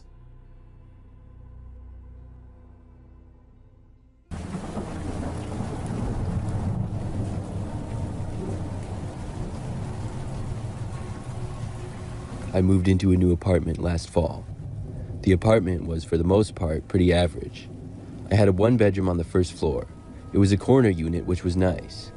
I had a bedroom, bathroom, living room, and kitchen. I was moving into a new state for work and had lived about 2 hours away. When I got to the place, it took me a whole day to move all of my furniture in, but I was able to do it with the help of a coworker. That night, though, something kind of weird happened. I was up pretty late because it was a weekend, and after moving in all of my stuff, I was staying up late by myself watching a movie. At about midnight, I heard a noise coming from outside my door leading to the hallway. It was a man's voice, and it sounded like he was saying, "Jane." He was seemingly calling out for somebody named Jane. At first, I was sort of creeped out. Then, I thought maybe it was just somebody walking down the hall, or one of my neighbors going to their places. I paused the TV and got up, taking a couple of more steps closer to the door. I still heard the man's voice, and I could tell now that it was coming from right outside of my door, and he wasn't moving. Whoever was here must either be one of my neighbors or somebody looking for whoever used to live in my apartment. That's what I was thinking, and whoever did live in my apartment before must have been named Jane. I decided to go out and let this guy know that Jane doesn't live here anymore, and I just moved in. I walked over to the door and opened it. But as I was opening the door, I heard footsteps darting away as if the man was sprinting back down the hallway. When I had opened up the door, I could see down the hallway that the man was gone, but I did just barely see him disappearing around the corner. Why would he try to run away from me? I thought this was pretty strange, but what else could I do? So I went back inside and unpaused my movie. Fast forward to about a week after that. This time, I was in bed sleeping, but was awoken in the middle of the night by a noise. My room was all dark, and it was completely silent, except for a voice. Once again, I heard someone calling out, "Jane." This guy again? What did he want, and who was he? More importantly, where was he? He wasn't outside my door again, or I wouldn't have been able to hear him. It took me a second because I had just woken up, but I realized that whoever it was right outside my bedroom window. I sat up in bed and looked out the window. I saw some guy disappearing out of my view again. I never got a good look at him at all. Now I was really creeped out. This must be some type of mistake. I stayed up, wide awake. I got up and went into my kitchen to get some water. When I was there, I heard another noise coming from the bedroom window. It was like a scratching noise, sort of. I went back into my bedroom, just in time to see that the guy was there again. I saw his face for a good second, and he saw mine. It looked as though maybe he was trying to break in. When he saw me, he stopped, and then ran away again. From what I saw, he was either bald or had really short hair, and was sort of short and stocky. I stayed up, not sure what to do. The guy seemed to be gone now, but I didn't know if he would come back. I stayed up basically for the entire rest of the night. The man never returned though. The next day, I contacted my apartment and told them about it, and then I went to the police. I was told they would patrol the area. However, the man never did come back. I still wonder who it was. Part of me thinks this guy was stalking a woman named Jane, who he thought lived there. Either that, or maybe the guy was crazy, or maybe he was stalking me. I really don't know what to make of it.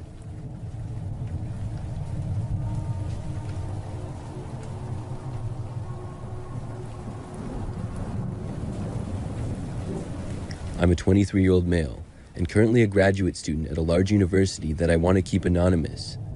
To preface this story, I live in a large apartment complex on the 4th story, just a few blocks from campus. And even though the apartment is nice, the area is not. There are lower income projects directly across the street from my apartment, and there are constant police patrols around the area as there are multiple convicted felons living there. I'm very high up from the ground on the 4th floor, and far from the stairwell, and feel relatively safe until one night. This all happened on the night of my 23rd birthday, and I was coming back to my apartment late. I was pretty tired after all the events and fun that I had, so I just changed out of my clothes and into my boxers and went to sleep. To add more context, I had recently put out a lot of nice small Christmas trees, lights, and decorations, and the whole balcony looked very nice. I could turn the Christmas decor on and off using my computer, so before I went to sleep, I turned off all the lighting. This made my balcony and apartment pitch black. I went to bed and fell asleep pretty quickly. Everything was quiet until all of a sudden I was awoken to a loud noise that sounded like a fence railing rattling. I have a pet rabbit, and she sometimes rattles the fence whenever she wants something. I also have a pet camera in my living room area, so I opened up the app on my phone to see what she wanted. However, when I checked the live footage, my rabbit was fast asleep and far from the fencing. I then thought someone must be out on their balcony and accidentally knocked over a plant or something, so I opened up my bedroom door to see what was going on. However, when I turned my head to look out at my balcony, I was jump scared by a medium-sized man with a backwards baseball hat and camo on. I was in pure shock and immediately went back into my room to call the police. After I knew the police were on their way, I poked my head around the door and yelled at the guy to get the F off my balcony. He didn't seem fazed by this and tried to convince me that he was stuck and to let him in so he could get off of my balcony.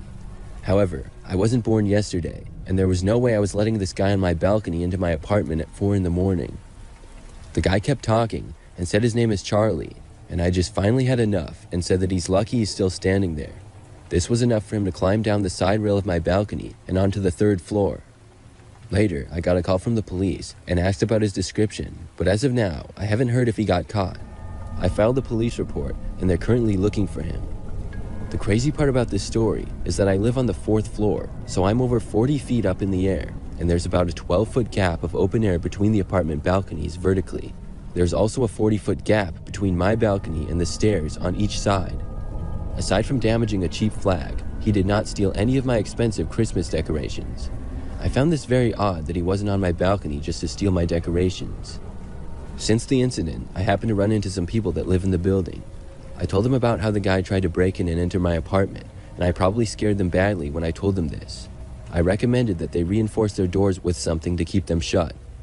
That night, I installed an extra camera for the balcony and went to sleep. I didn't hear or see anything when I checked my camera the next day. However, someone claimed that the guy came back and tried to break down their door, but couldn't because of the reinforcement. This scared me a lot because now I knew the person was not there just to steal furniture off balconies. The next night, nothing happened. When I woke up the next day, an idea popped into my head to check the roof area. There's a roof access area in the complex, so I went up and checked it. I didn't see anything at first, but I noticed how one of the planters were pulled out just slightly. This was extremely odd because you had to look at a specific angle to see that this large planter was pulled out. Also, I go up there fairly frequently, and it's usually very clean and orderly. When I looked behind the planter, I was completely horrified. I found a large and heavy brick that looked like it weighed 30 pounds behind the planter. For reference, our apartment building is not made of brick, and when I looked at some brick buildings in the area, I noticed that the brick I found was a lot larger and more malformed than the bricks on the buildings. I immediately called the police, and they looked around on the rooftop that night to see if there was any more evidence, but they said they didn't find anything. The officer told me to dispose of the brick, as they wouldn't be able to get fingerprints off of the surface.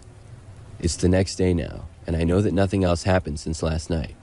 However, when I checked the rooftop again, I found another brick, but this time it was hidden in a plant with tall grass. I think he noticed the last brick was gone and went to get another one. I've been really stressed out about this and have not been able to sleep for the past few days.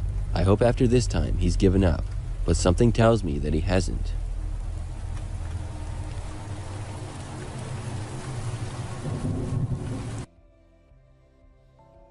So I've been a delivery driver for about 3 years ever since the start of the pandemic. It's a lot more stressful than people think, and I've dealt with several different customers, but this one takes the prize. It was a Thursday, and I had been doing Uber Eats orders for people who just preferred to stay home. Most of the time, I do orders until really late in order to keep the cash flowing. Since this was around the time where these delivery apps really started to take off, I took advantage of it and worked both Uber Eats and DoorDash. On this particular day, I had been using Uber Eats. Not before long, I had received one order from a house that wasn't too far away, and the order was pretty big, which basically meant an extra tip. I drive to the given restaurant, obtain the order, and drive the 10-minute drive to the given address. On this day, it happened to be raining, and one thing I've always hated was driving in the rain. But I had to make my money somehow. It's about 4 in the afternoon, and as I'm driving, I turn into the road where the house was. Now, in order to get to this house, you'd have to go down this narrow pathway that cuts straight into a wooded area. To say the least, it was pretty much a well-hidden path unless you accidentally stumbled upon it or knew where you were going. I pull onto this dirt road, driving as slowly as I can, and pull up to a small one-storied house. At the front of this house was a man sitting in his rocking chair, listening to the rain. I get out of my car and he gets up to come help me with the food. At first, he genuinely seemed like a pleasant guy. He looked like your typical redneck, but he was respectful and apologized for the confusion of his location. I had said that it wasn't a problem and to have a nice day. Before I was about to get back in my car, he then asks if I wanted to come inside to try some pastries he had made earlier. I politely decline and tell him I had to get back to doing orders. However, he didn't even seem to acknowledge my response and simply insisted that I go inside with him. Once again, I declined, telling him I was sorry and that I'm sure they were good. No matter how many times I said no, he'd always make attempts for me to agree, even going as far as raising my tip. This time, I was visibly annoyed, but still kept my composure while giving him a firm no. I then take out my phone, pretending I was on a phone call with another customer. This thankfully made him stop asking me, causing him to go inside with his food. When he did, I hop back into my car, start my engine, and sped off. As I'm driving back down this narrow road, I then see him speed walking after my car from my rear view mirror. Now, if the story had ended there, it wouldn't be scary. But this story comes with a very unsettling twist. That night when I had gotten home, my girlfriend and I had sat down on the couch watching the news. At one point, there was a chilling news report about a man in the area attempting to lure kids into his truck. As much as I hate to say it, we lived in an area that wasn't so great, so stuff like this did happen occasionally. But when this news report showed the person responsible, I almost spit out the water I was drinking. On my TV was the same man I had taken the delivery order from, causing me to go absolutely hysterical. He had the same face, same beard, and the same hair. I just knew it was him. Turns out, he was arrested shortly after I had delivered his food. After all, I knew there was something off about that man. And boy, did I end up being correct.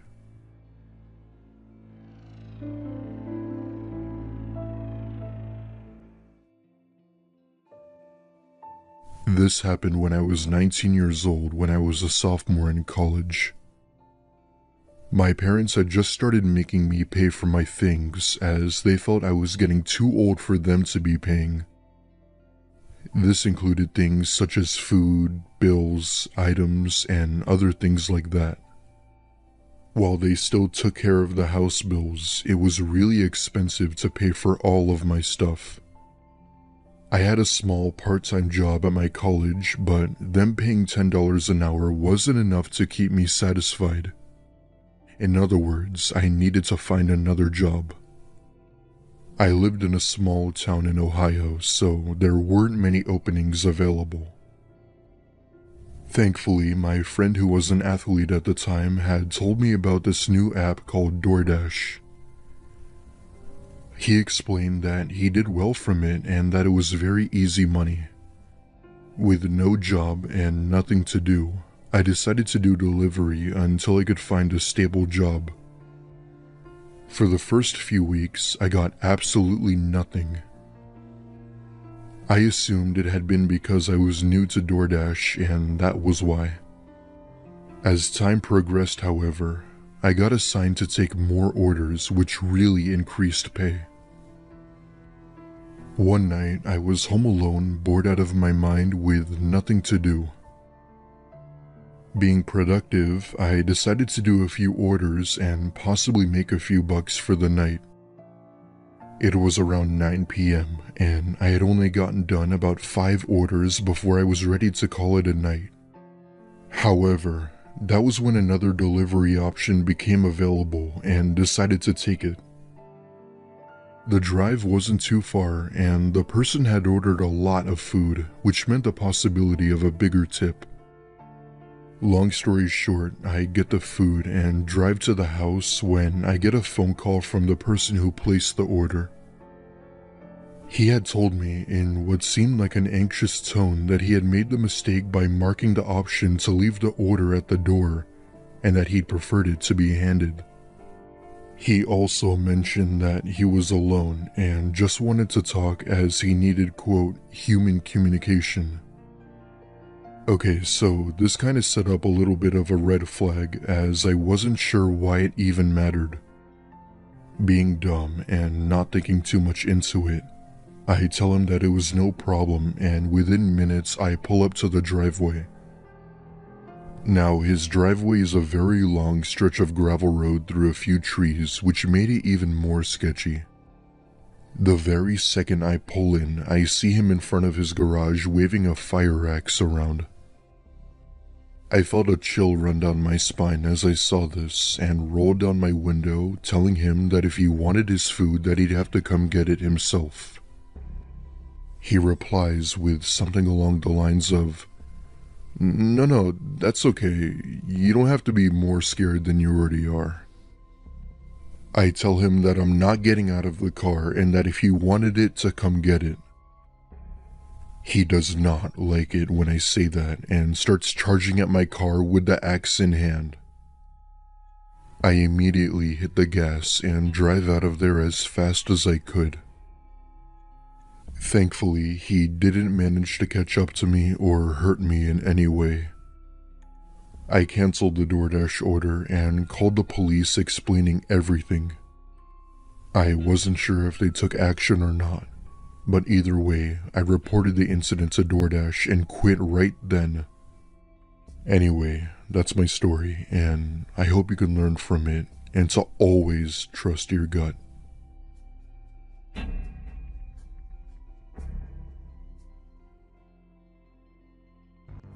So, this happened the day before Halloween, and I'm still on the edge of my seat as I write this.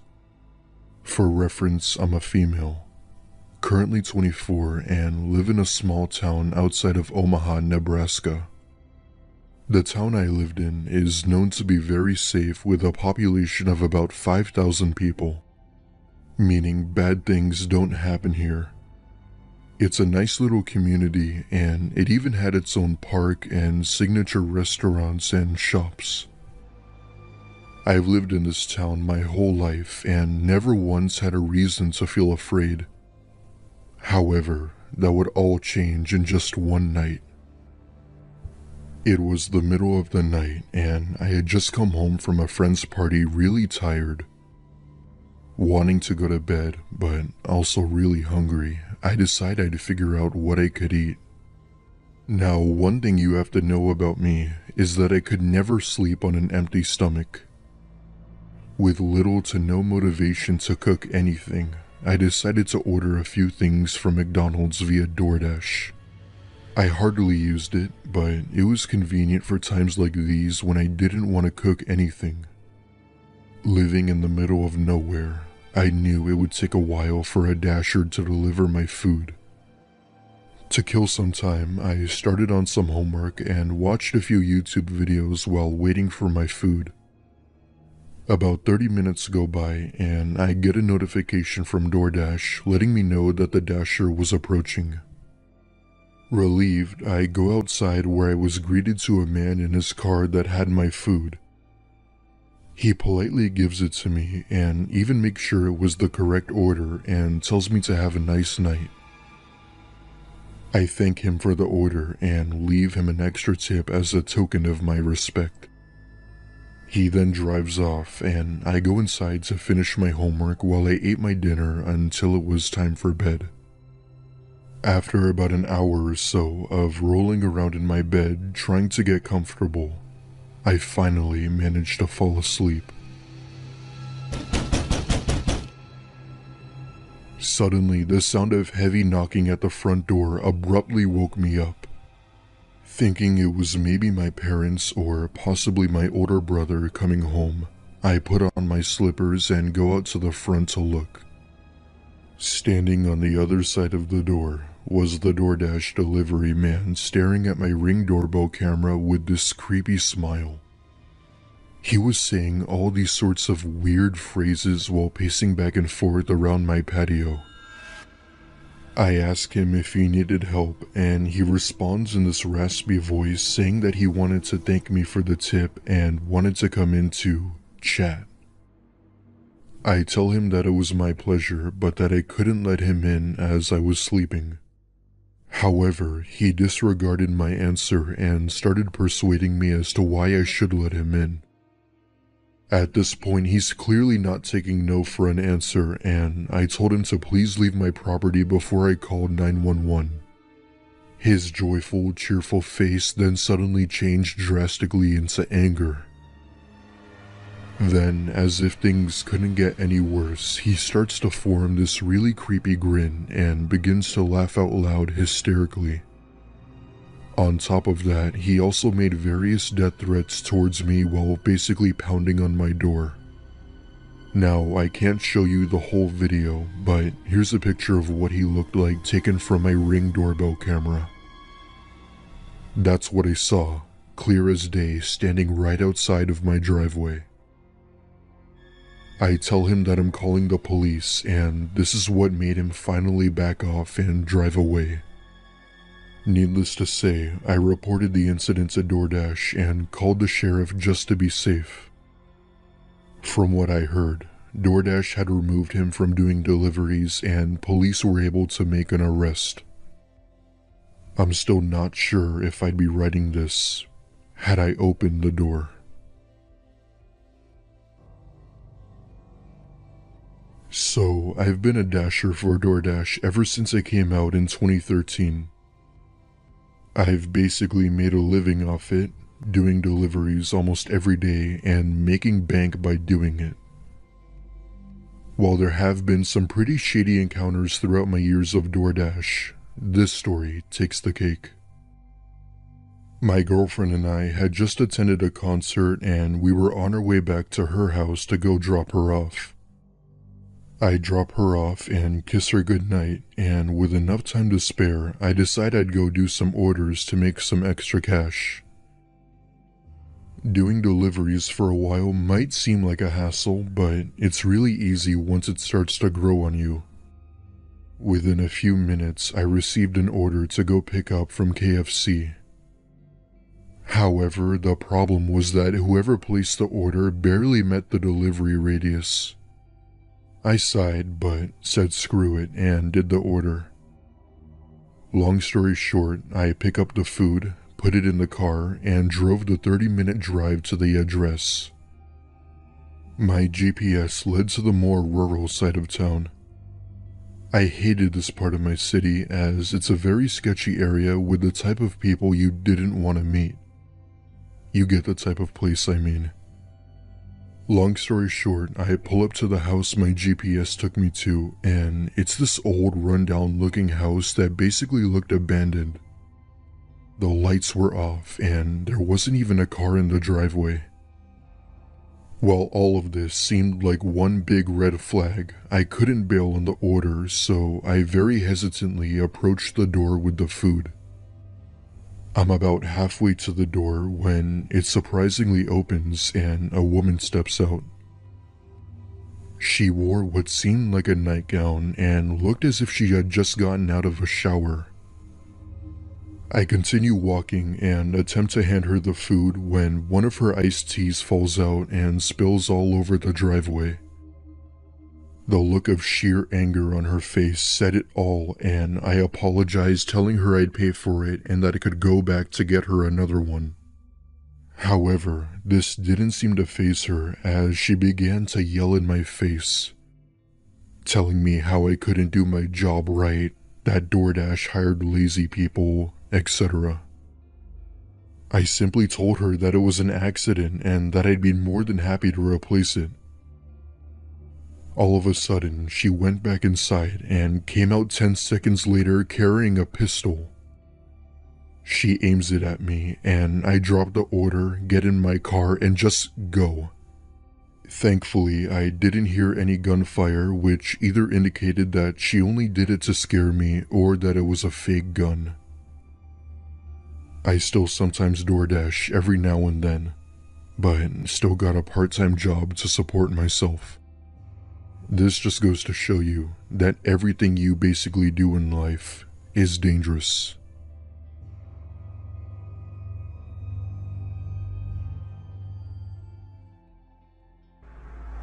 When I was 17, I worked at a pizza chain as a part-time job in Iowa City, Iowa.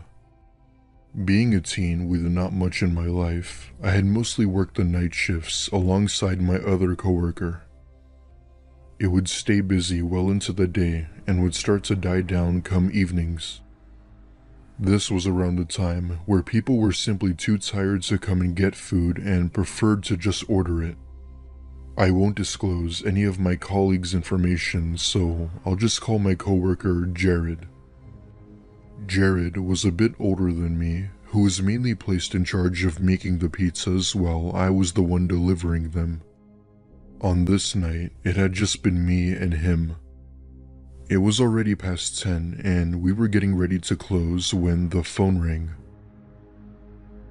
I answered it, and right away I hear someone on the other end, an older lady requesting a large pepperoni. I was annoyed as we were about to close and I really did not feel like driving. She had given me the address, which thankfully wasn't too far, and because it was a single pie, I'd be in and out. Thankfully, Jared had made a pepperoni pizza and couldn't deliver it due to a cancellation, so he just told me to take that one instead.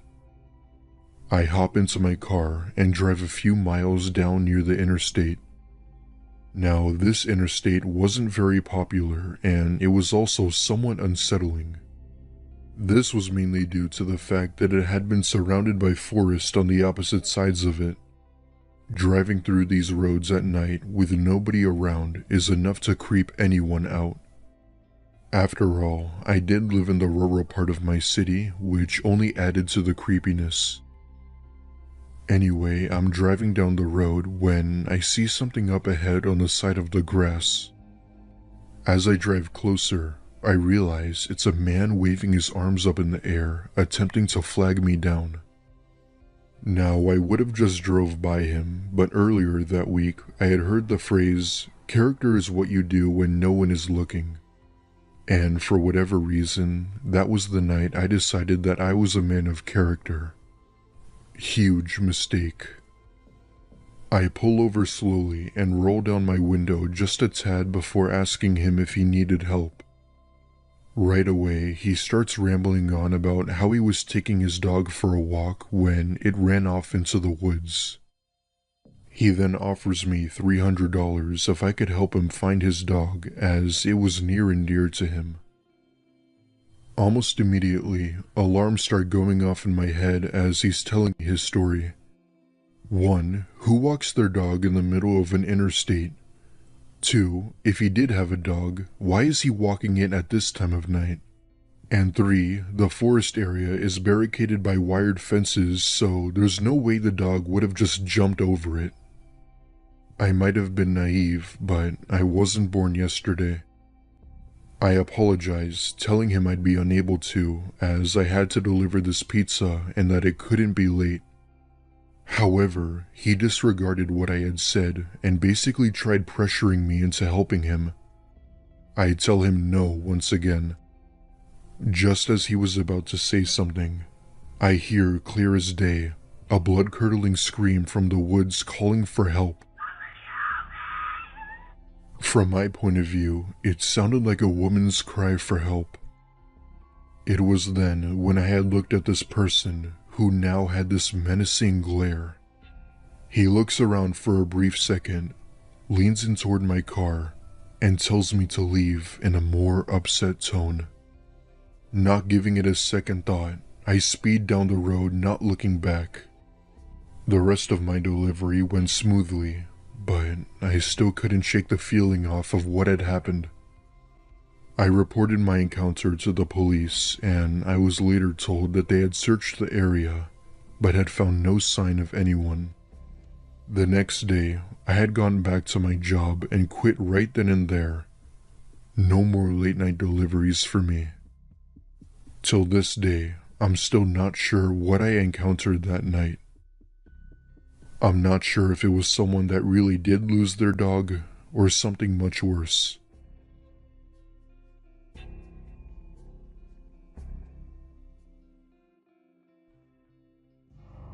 My name is Nate, and I was around 15 years old when this happened. My family and I had lived in a small town right outside of Nashville, Tennessee. I attended school at a private institution and was definitely no popular kid. I had a group of friends, but there were only 2 in the group who I really considered as real friends. They've always had my back, and we would even go to each other's houses on Fridays.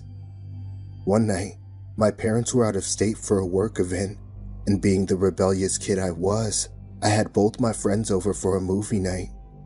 It was me, my good friend Ryan, and my other friend Mike, along with my dog Bruce, who we all knew and adored. Bruce was a big German shepherd who had the personality of a teddy bear and was very friendly. When they arrived, our first move was to help ourselves to my dad's stock of booze he kept in his closet. Yeah, we were crazy kids, and if we were to get caught, it would have been worth it.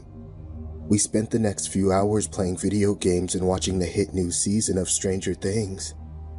As we're about halfway into one of the episodes, the three of us hear an unexpected knock at the door.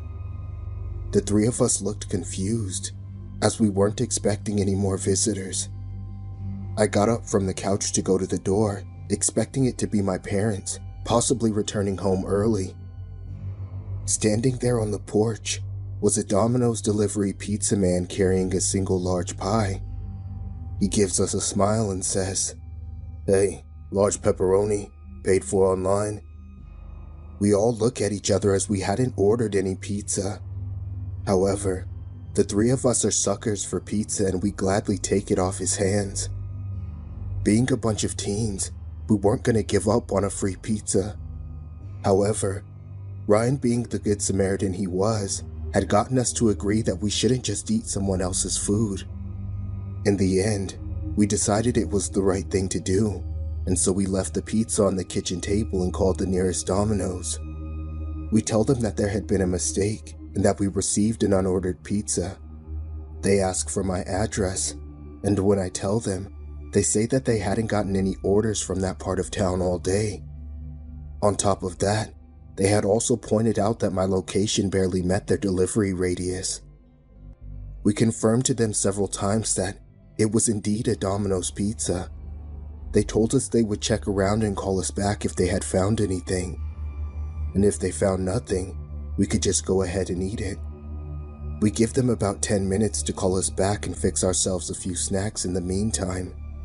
We head back into the kitchen and was shocked by what we found. Bruce had stuffed his face into the pizza box and had eaten nearly half of the pizza. As funny as it was, we knew that we had been in hot water if this really was a mistake. Ryan goes to throw the pizza in the trash, and we finish our show while eating our snacks. About 30 minutes later, I started to notice that Bruce had started to become noticeably distressed. He had been whimpering and crying and would frequently begin losing his balance. After a few minutes of checking to see what was wrong with him, it didn't take long to realize that he was extremely ill. Not wanting to wait any longer, we all carry him and find a nearby emergency vet. We thankfully find one and rush him in there as soon as we could. Because this was later in the night, the vet had taken him home almost immediately to get tested on. According to the vet, he was displaying unusual symptoms and behavior. Upon running a few more tests, they had found something that nearly turned our stomachs. There had been several traces of strychnine found in Bruce's system. It's a very dangerous poison, mainly used for killing rodents. If consumed, this can ultimately kill you in about 30 minutes. It turns out that the cheese on the pizza had been laced with it. My parents had to come home right away when they found out, and we had told the police everything. We even tried describing the guy who had given us the pizza, but nothing came of it. Because he had looked like any ordinary pizza delivery person, there was no way to accurately describe what he looked like. There had been no reports in the area of other people receiving a poisoned pizza. The good news was that Bruce did thankfully survive with proper treatment. However, if we would have waited just 10 minutes later, chances are he wouldn't have made it.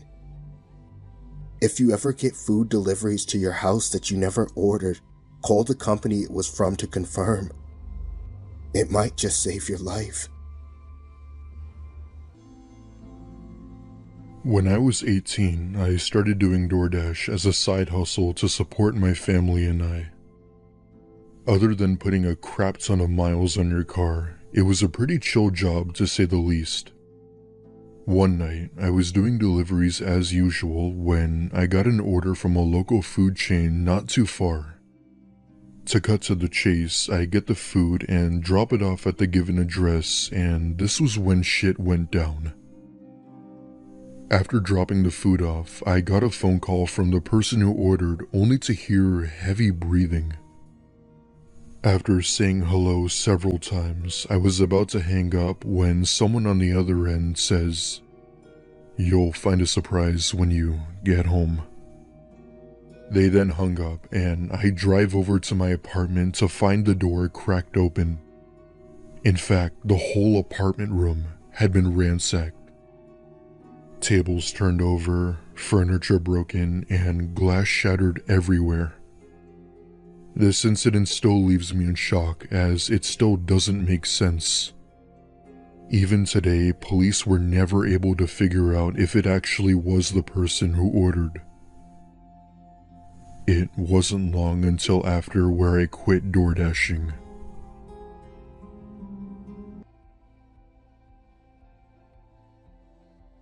I learned a lot and saw a lot when I was working the overnight shift at the Taco Bell in my town. We had one of the Taco Bell locations that would close the interior of the restaurant at around 1 a.m., but the drive-thru would be open all night long. It was a pretty simple job, especially since for the most part, after 2 in the morning you only had to deal with a few customers. And for the most part, the customers were pretty cool. But there was one interaction that I know I'll never forget. That night, there was only myself and one other person working. He was doing a lot of the cooking while I cleaned the restaurant for the morning shift and took in orders on the drive-thru headset. It was probably about 2 in the morning when this customer first came through. He had a fairly simple order, so we got him all set up and he came through the window without any problems. We talked a bit while I waited for his food to be ready, and I remember him asking me how many people we had in there right now. And I didn't think anything of it, so I let him know it was just me and my manager. But by that point, his food was ready and he drove away. No big deal, right? Wrong. 20 minutes after he pulled off, someone else set off our drive-thru notice, and I began talking to them through the headset, asking how I could help them today. And right away, I recognized the guy's voice. I was curious as to why he would come back so soon, especially since this time when he placed the order, it was only for another drink. I told him to pull up to the window and I thought everything was going to be fine. But as soon as his car pulled up, I noticed he wasn't alone. He had 2 other people with him, and when they got to the window, the passenger and the person in the back seat began to get out of their car. I got a bad feeling about the situation right away, so I proceeded to close and lock the drive-thru window, which is when they began flashing their pistols at the window. And I know the glass isn't bulletproof, so I was going to open the window. It's not worth getting shot over. But as I reached to unlock the window, one of the guys must have thought I was reaching for something and he pulled the trigger 4 times. I didn't even feel it, but I knew I had been hit when I heard the 3 men outside the window panicking before I heard their car tear out of the drive-thru lane. I looked down and saw blood beginning to leak through my shirt. I fell to the ground clutching my torso. Everything around me began going black, and the next thing I knew, I was in the hospital, and almost 3 whole days had passed. The police didn't have any luck finding the guys who shot me, and my co-worker claimed that they didn't even try to take anything after shooting me. According to the police, the shooter most likely didn't mean to fire his weapon, and when they did, all of the perpetrators panicked and fled the scene as fast as they had arrived. It was the second security job that I had ever had, and at first I was loving it. The job was to work the night shift in an apartment building that was currently in the process of being renovated by new owners. The reason they hired security was to make sure that no one was squatting in any of the empty, rundown apartments. And if I'm being honest, it was really a simple job. My shift typically started around 9 p.m., and I would work with one other security guard. We would take turns walking each of the floors and making sure that all the doors were secure. But other than that, we practically got paid to spend most of our night just hanging out in the lobby and watching the few cameras that were laid out around the building, most of which were focused on the doors leading in and out. For the most part, it was really simple and relaxing, but there was a few incidents that put both me and my coworker Sam on edge. It all started when Sam came back from her walkthrough of floor 5 one night, and she told me that she could have sworn she heard someone walking around the halls, but when she checked, she saw nothing. After that, almost every walkthrough we did, one of us could swear that we heard things, whether it be walking, creaking, or sometimes even the sound of something banging against the wall of a room. Anytime we checked it out, there was no one to be found. We started to joke with one another about the building being haunted, but that was just to lighten the mood after anything creepy happened. It wasn't until about 2 weeks after we started hearing noises that I had confirmation that someone was in the building with us, and it was just my luck that it happened on the one day that month that Sam had taken off of work. I began doing my first walk through the building that day, and as soon as I got into the stairwell, something in the back of my head told me that I wasn't alone. But I figured I was just jittery after all the noises that were happening, and since I had been alone, I was just a little bit more on edge. I made my way through the first, second, and third floors without any incident. However, as soon as I began making my way through the dimly lit hallway of the 4th floor, I began to hear footsteps. I kept looking over my shoulder as it sounded as if the steps were coming from behind me, but every time there was nothing there. I made sure to check every room on the floor thoroughly, and to my surprise, there was still nothing to be found. I tried my best to put the noises in the back of my mind and continued on with my walkthrough. I made it back down to the lobby and began relaxing when I practically fell right out of my chair. I had been looking at the screen on my desk, and I thought I had seen movement out of the corner of my eye near the stairwell. And sure enough, as soon as I looked up, I could see what was clearly an adult male staring at me through the doorway of the staircase. I jumped backward in my seat, knocking myself over, and practically fell right onto the ground. I scrambled to get back to my feet, but by the time I looked back at the stairwell, that man was gone. I took off after him, and I could have sworn that I heard him running up the stairs and then through the door onto the 4th floor. But by the time I had gotten there, the man was nowhere to be found. I called the police, and they did a thorough search of the building but came up empty-handed. Honestly, for a minute I felt like I must have been seeing things, but I know for a fact that there was someone else in the apartment building with me that day. And for the next week or so, Sam and I made sure to run our walkthroughs together so that we always had backup. But to our surprise, there weren't any signs of the man that I had seen, and the strange noises had also seemed to stop, at least for a little while. It was only around 9 days after the first sighting that Sam and I ended up having another incident. The two of us just started our shift, and we were getting ready to do our first walkthrough when all of a sudden, we heard what sounded like someone yelling coming from upstairs. Now, it didn't sound like screams coming from someone in pain, but instead sounded like someone yelling very aggressively. The two of us looked at each other, and then we grabbed our radio and cell phones before going to check it out.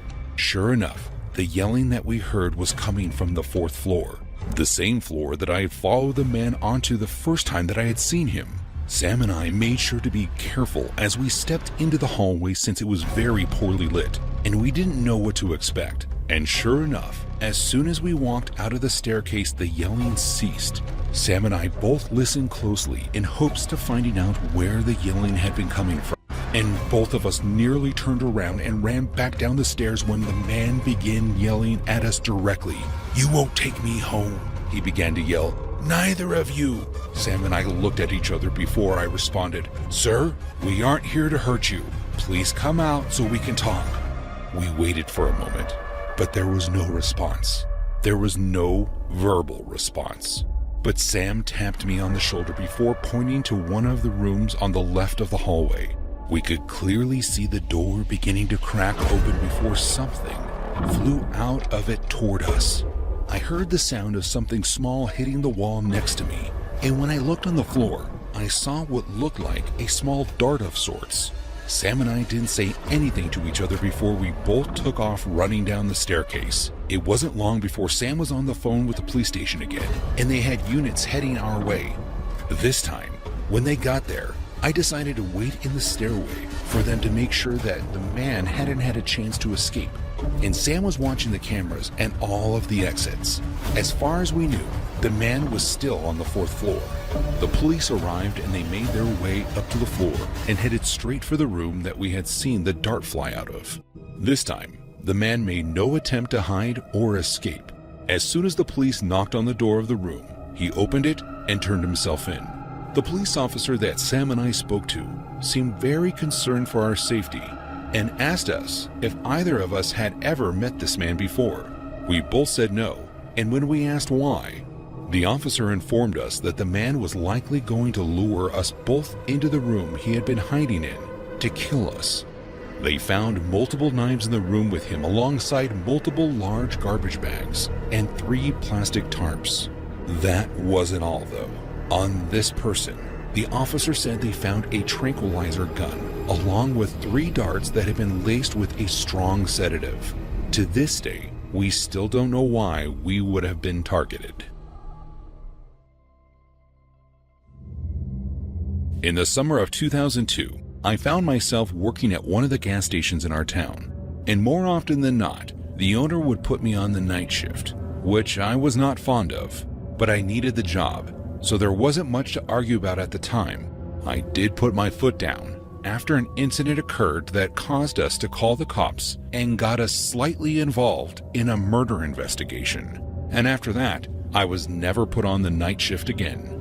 The problem came at around 11 at night, when I was the only person working in the store, and I saw a man walking down the sidewalk.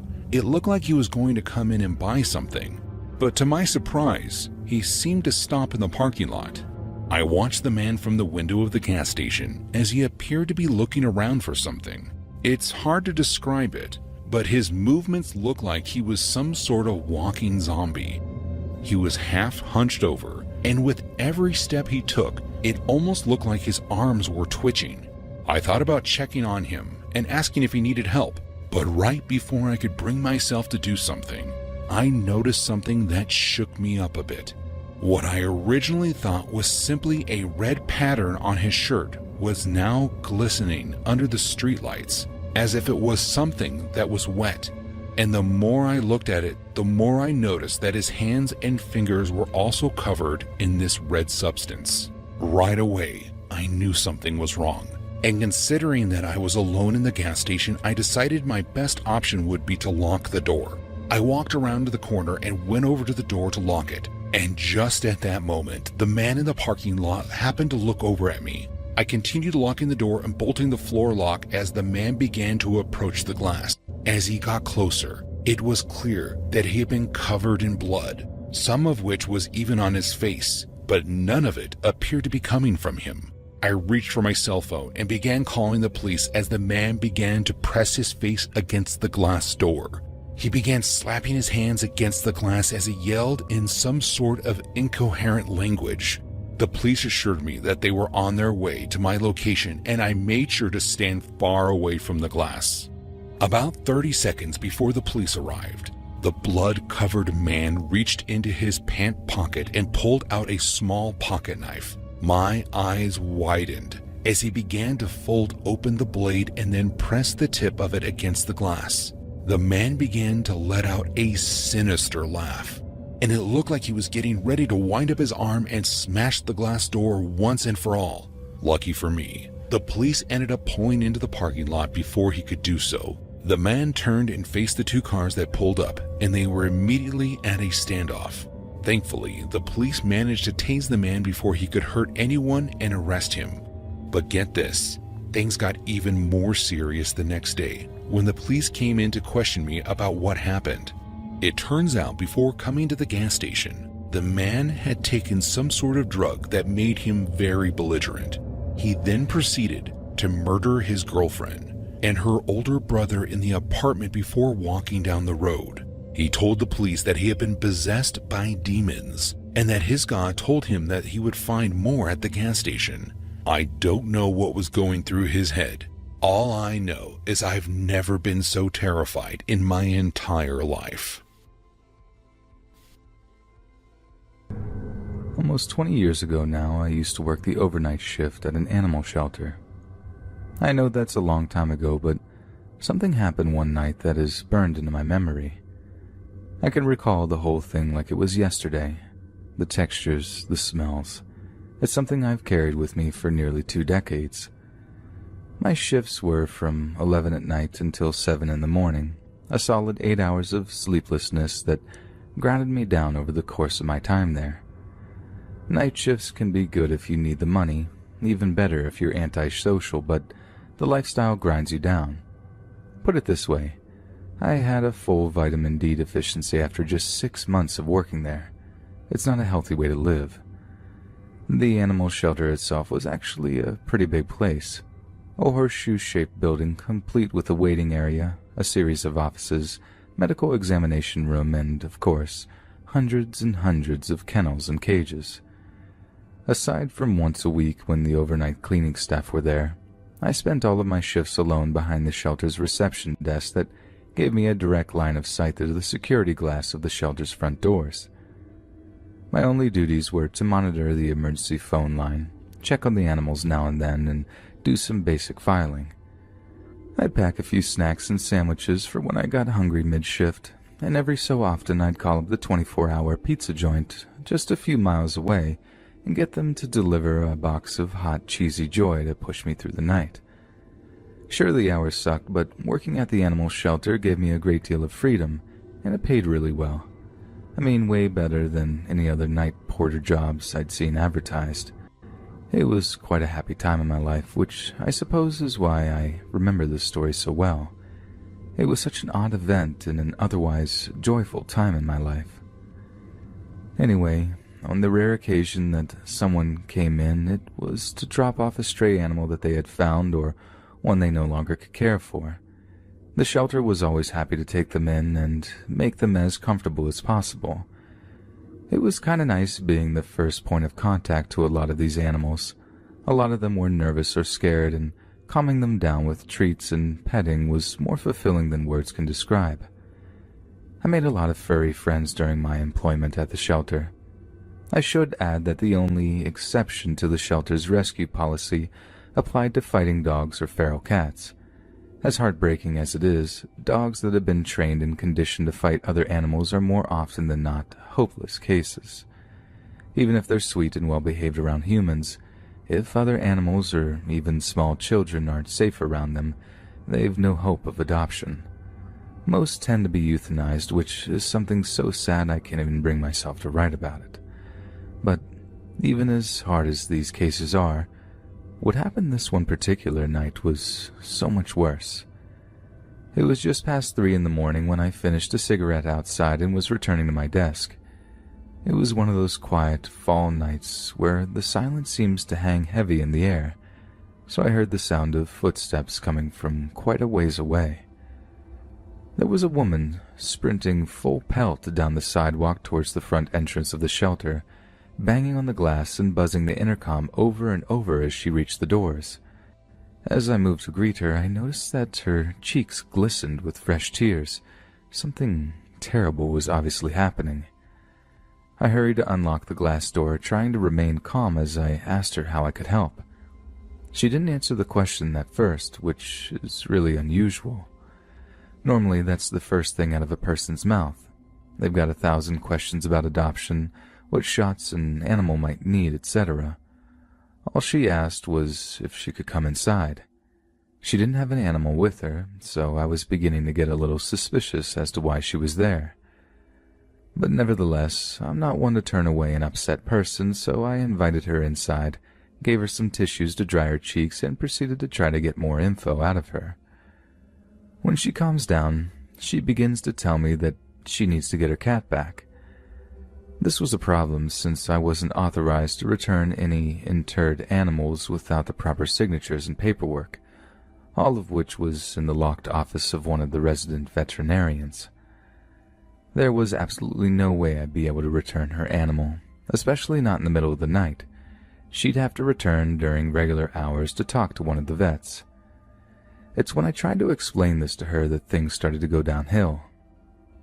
To my absolute horror, she goes on to explain that she actually came in earlier that day to have her cat put down. She had returned to claim the body in order to give her precious kitty a proper burial. Seriously, those were her exact words. She's still in tears at this point, and she's getting gradually more upset again the more she's talking about her dead cat. I just wanted to get her out of here. She didn't seem it at first, but the more I was around her, the more I gathered that she wasn't exactly all there, if that makes sense.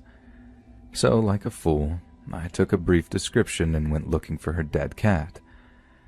The shelter keeps the bodies of euthanized animals in large blue plastic drums. You know the type. The kind that chemicals are kept in the black plastic lids. These blue drums are in turn kept in a huge walk-in freezer located in the shelter's basement. I gained access to the room in question, opened the freezer, and began to look for whichever barrel had been sealed the previous day. Finding it was the easiest part of the whole process. As I pulled off the black plastic lid, the smell hit me. Even when they're frozen, the animals still gave off this faint, sickly smell of decay.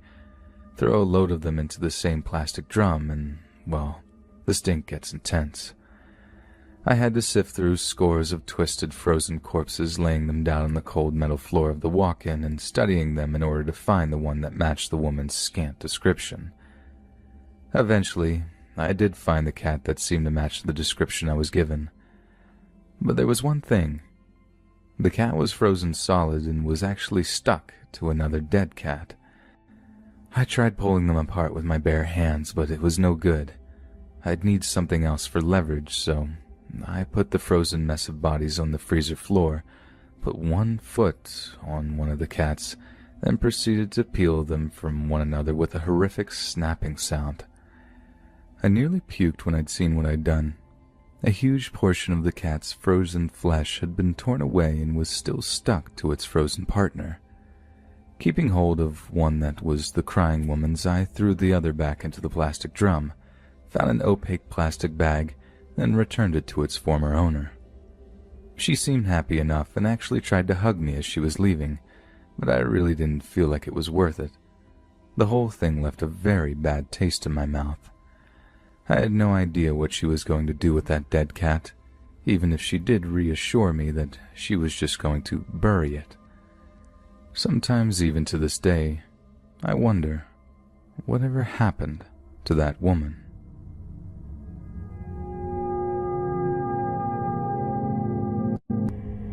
It was pretty quiet at the gas station, and it was around 10:15. There were no customers in the store, and my coworker and I were doing the usual cleaning chores. I was busy cleaning the large glass doors when my coworker said something to me. I turned to respond, and when I turned back to cleaning the glass door, I nearly wet myself as I see a tall man in a sweater wearing a beanie and the object that scared me the most, a black face mask. My mind begins racing as I reach for my keychain to lock the door, but the man was moving too fast and was inside before I could unclip the keys from my pants. The man looked at me, and in my mind I thought he was sizing me up. I readied myself for whatever this guy plans to do. My heart was racing a mile a second, and I almost thought that this was going to be it, that we were about to be robbed. That's when the man pulls his mask down and reveals his face. He asks if we had restrooms, and I gesture him towards the restrooms. As he walks away, he pulls his mask up again as he passes my coworker, who is quickly but quietly coming up to me. We both were shocked at what was going on, but both of us had hoped that this guy meant no harm. 5 minutes later, the guy comes back from the restroom and he quickly leaves the store. After a little while, my heart stopped racing and things calmed down. That's when I made a realization I had seen a man who looked a lot like the masked man walking around the station and peering through the windows at the inside of the station. I don't know if they were the same person or not, but after thinking about it for a bit, I realized the guy may have been thinking about causing trouble, but when he saw my 6'8", 200-pound coworker walking towards him, he decided against it. I have to go back to close the station tonight. I will be carrying extra protective measures on my person, but I am hoping he doesn't return. Or if he does, he doesn't have that mask. Every gas station employee has that fear of a holdup, and last year a station in the same chain I work for in the same city was robbed, so the fear is especially real for me. In 2015, I managed to land my dream job as manager of this really old rustic pub. It was the kind with stained glass windows, ornate bar fixtures, the works. But it was bought up by this big brewery company not long after, and they ended up cleaning house. So within 6 months of getting my dream job, I'd lost it again. I was desperate. I had rent and bills to pay, so I was ready to work just about anywhere, doing just about anything, for any money at all, really. So I ended up getting a job in this 24-hour off license in the middle of town, and it was my job to work the night shift, 8 p.m. until 6 a.m. This place was really busy too. Had a cash machine inside, sold really expensive bottles of premium booze, and was mostly a cash business. It was the place that pretty much every single person who went out to drink and wanted to carry on drinking when the bars closed would stop off to pick up a few bottles before they got a taxi home. So I'm not messing around when I say we sometimes had like 7,000 pounds in cash on site by the end of the busiest part of the night shift. And well, I say we, I mean me, as I work that shift entirely alone. So it's Sunday morning, about 5 a.m., and it's just before Christmas. The off-license had been extremely busy that night, and we had way more than 7,000 pounds on site.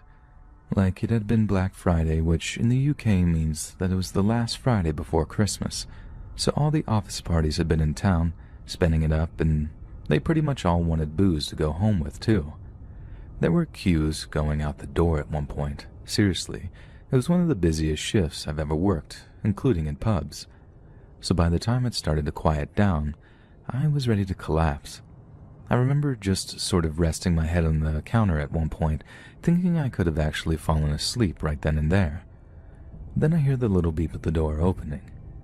And although I'd rather have flushed my own head down the toilet than serve another drunk customer at that point, I get ready to serve one more person. I look up, and in front of me is this bloke who seems alarmingly sober. Like almost everyone who walked in during those Saturday night shifts were rotten drunk, eyes all glazed over and bloodshot, slurring their words, but this guy is shockingly lucid, which was dead weird. He also keeps his hands in his jacket pockets the whole time he's talking. But it gets even weirder when he greets me by name. I thought he might have known me, and I just didn't recognize him, so I remain polite and say like, "Yeah, that's me. How do you know that?" Then he once again refers to me by name and follows up by telling me where I live. Again, I'm like, "How do you know that?" Only this time I'm also thinking that this is a plainclothes policeman or something, and I've done something wrong, like accidentally sold a bottle of booze to someone under 18, maybe even failed one of those underage tests the police try on occasion to catch businesses. Then he starts asking after my mom, then refers to her by name, and asks about my sister, again knowing her name too. He asks me if they're still living at such and such address, and gives their exact street address. I then apologize and tell them that I just didn't recognize him, figuring that he was an old family friend or something that I'd forgotten all about, but something about him is creeping me out all the same. He didn't once take his hands out of his jacket pockets, like to the point it was getting sort of odd. People talk with their hands all the time, and this guy's hands were like wedged into those front pockets on his jacket. That's when these other guys walk in, who also seem weirdly sober. They were quiet and deliberate in their movements, just pacing towards the counter and flanking the guy who seemed to know a little too much about me. Then really politely, the guy who seemed to know all about where I lived and where my family live asked me if there's a toilet in the back of the shop. I told him there was, and he tells me to walk back into it, lock the door, and not come out for at least half an hour. And just to make it clear that he's not really asking me, he shows me that he's holding something inside his jacket, something heavy. Only then do I realize what's happening. They proceed to take all the CCTV USB sticks, wreck the monitors, break into the safe, rinse the tills, empty the shelves of all the premium spirits. I mean, they absolutely robbed the place blind, All the while, I was just sat in the toilet, wondering how that guy knew where I lived or where my family lived. As they were leaving, I heard footsteps walking up to the toilet door, and I started shaking hard. Then I hear this voice telling me that I did the right thing, for the sake of my family, that all the stuff that they'd taken was insured, that no one but the insurance companies would lose a penny, and it was them who were the real thieves anyway. I ended up telling the police that I didn't get a good look at the guy's face, and that I wanted to help them, but that I just couldn't. I told them that it all happened really fast and that they must have been professionals because I didn't even get a chance to hit the alarm behind the counter. They must have gotten away with like 10 grand all in all, and they didn't even take half an hour to do it, more like 15 or 20 minutes to be honest. And they'd managed to make sure that the one person capable of identifying them wouldn't say a thing to anyone about it. Like I can't even tell you how frightening it was that they managed to work out where my mom and sister lived. People who put that kind of work into criminality, they really are not to be messed with. And besides, it's just stuff, just material stuff. It's not worth losing your life over, and it's certainly not worth risking your family's safety over. No amount of money compares to your own mom's safety.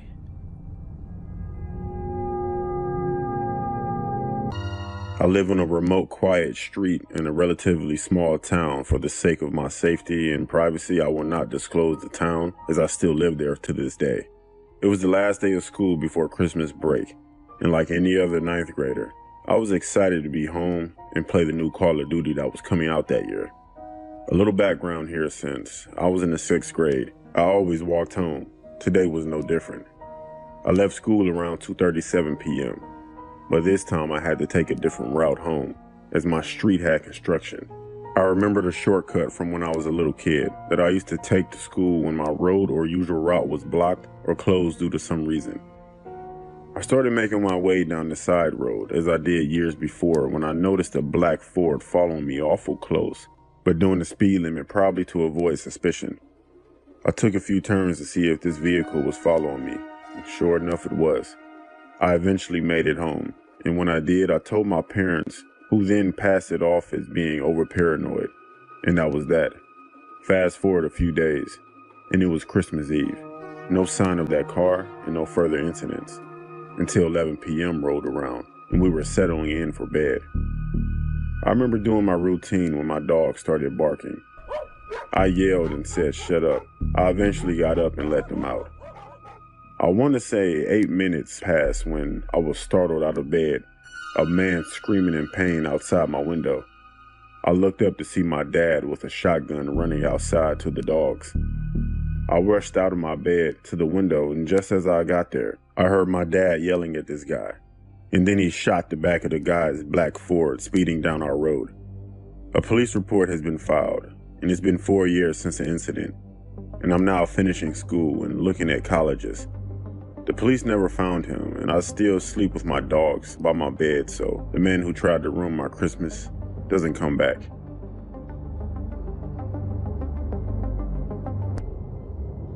Christmas Eve with my 6-year-old son was one of the most memorable nights of my entire life. Sure, we'd had a bunch of Christmases before that, but being a 6-year-old marked the first time that he really started to understand the whole Santa thing. He became completely fascinated with the idea that this fat dude could just shapeshift down the chimney, not to mention how he could visit every single child on the planet over the course of one night. He started begging me and his mom to take him to Santa's grotto so he could meet the man himself, and when it came to leaving out cookies and milk, he insisted on leaving out an entire package of Pepperidge Farm, believing the more cookies we gave Santa, the better his presents would be. It was absolutely adorable, and it totally rekindled any of the festive spirit me and his mom had lost over the years. So, on Christmas Eve, we leave out the whole bag of cookies, top up Santa's glass of milk, and then I take him upstairs to bed. He's way excited about the possibility of Santa arriving, which poses something of a problem for me and his mom. If he was still awake when we started putting presents under the tree, he might come downstairs, see us eating the cookies and arranging all the boxes, then his festive fantasy would be totally ruined in my mind. We agreed that was totally unacceptable, so we waited until like 1 a.m. when he was completely out for the count before we dressed the scene like Santa had visited, even including a little note thanking our son for all the cookies, saying he was the most generous little boy he'd ever had the pleasure of delivering to. We were so stoked to see his reaction in the morning, so much so that even we had trouble sleeping that night. But just like our son, the adrenaline subsided eventually and we both drifted off to sleep. The next thing I remember, my son is standing by my bed, shaking me awake and whispering, "Dad, wake up, wake up." I can see the little glow in the dark hands of the clock on my bedside table and they're telling me it's just before 5 a.m. So as much as it was obscenely early in my mind, I knew I had to get up if I wanted to see his face when he opened his presents. All this is going through my head and I'm just about getting ready to slip out from under the warmth of the covers when my son says, Dad, Santa's downstairs." My first move is to look over to my wife's side of the bed, but instead of being downstairs like I thought she might be, she's lying there asleep next to me. I'm instantly struck by this uh-oh moment, thinking that if my son had just heard someone downstairs, like actually heard someone, it obviously sure wasn't Santa Claus. I remember telling my son to wait where he was as I crept towards the doorway, listening out for any sounds coming from downstairs. Believe it or not, it wasn't just his imagination. He was right. I could hear someone downstairs. By this time, his mom had woken up and she's asking what time it is, but all it took was one look from me as I reached for the little lockbox I kept my gun in, and she just knew something was wrong. She was just amazing about the whole thing too, just totally affirmed why I wanted to have children with her in the first place. She just started, "Come to mama, come get a Christmas cuddle," and all this other stuff, just completely distracting our son despite him insisting he wanted to go meet Santa. I closed the door behind me, crept towards the staircase, then felt my heart pounding as I started to descend. As soon as I saw the two people crouched down by our tree, I raised my pistol and just growled, "Get out of my house." As soon as they heard me, they just bolted back out the window they'd pried open to get the presents under our tree. I thank God they didn't put up any resistance, that they didn't even say anything before they just jumped out the window. I know of many other confrontations like that where the homeowner came out way worse, and I thank God every single day that I didn't end up as one of them. To me and my partner, it was nothing short of a miracle that the only casualty of that morning was our son's hurt feelings. He was furious that I hadn't let him meet Santa Claus, and no matter how much we tried to explain that Santa was busy and that he couldn't stop to talk, our son cried and cried, all up until we showed him the special note that Santa wrote for him. And that really did the trick, especially once I improvised the idea that Santa had written the note because he was so grateful, even though he was super busy. Now, me and my partner are still wondering how we're going to tell him about that once he's older. We know it'll be something we'll be able to smile about.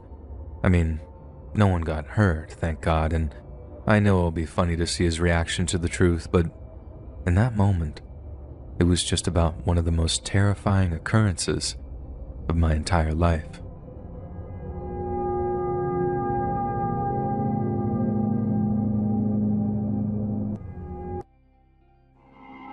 This took place in 2014 when I was 15 years old, and it's probably the most terrifying thing that I've ever encountered. Let me explain. My family and I live in Atlanta, and we'd occasionally drive up north to visit our extended family in upstate Virginia. It is a very long and boring trip there, but it was worth it as we had only gone to see them once a year and we would be staying for a few nights.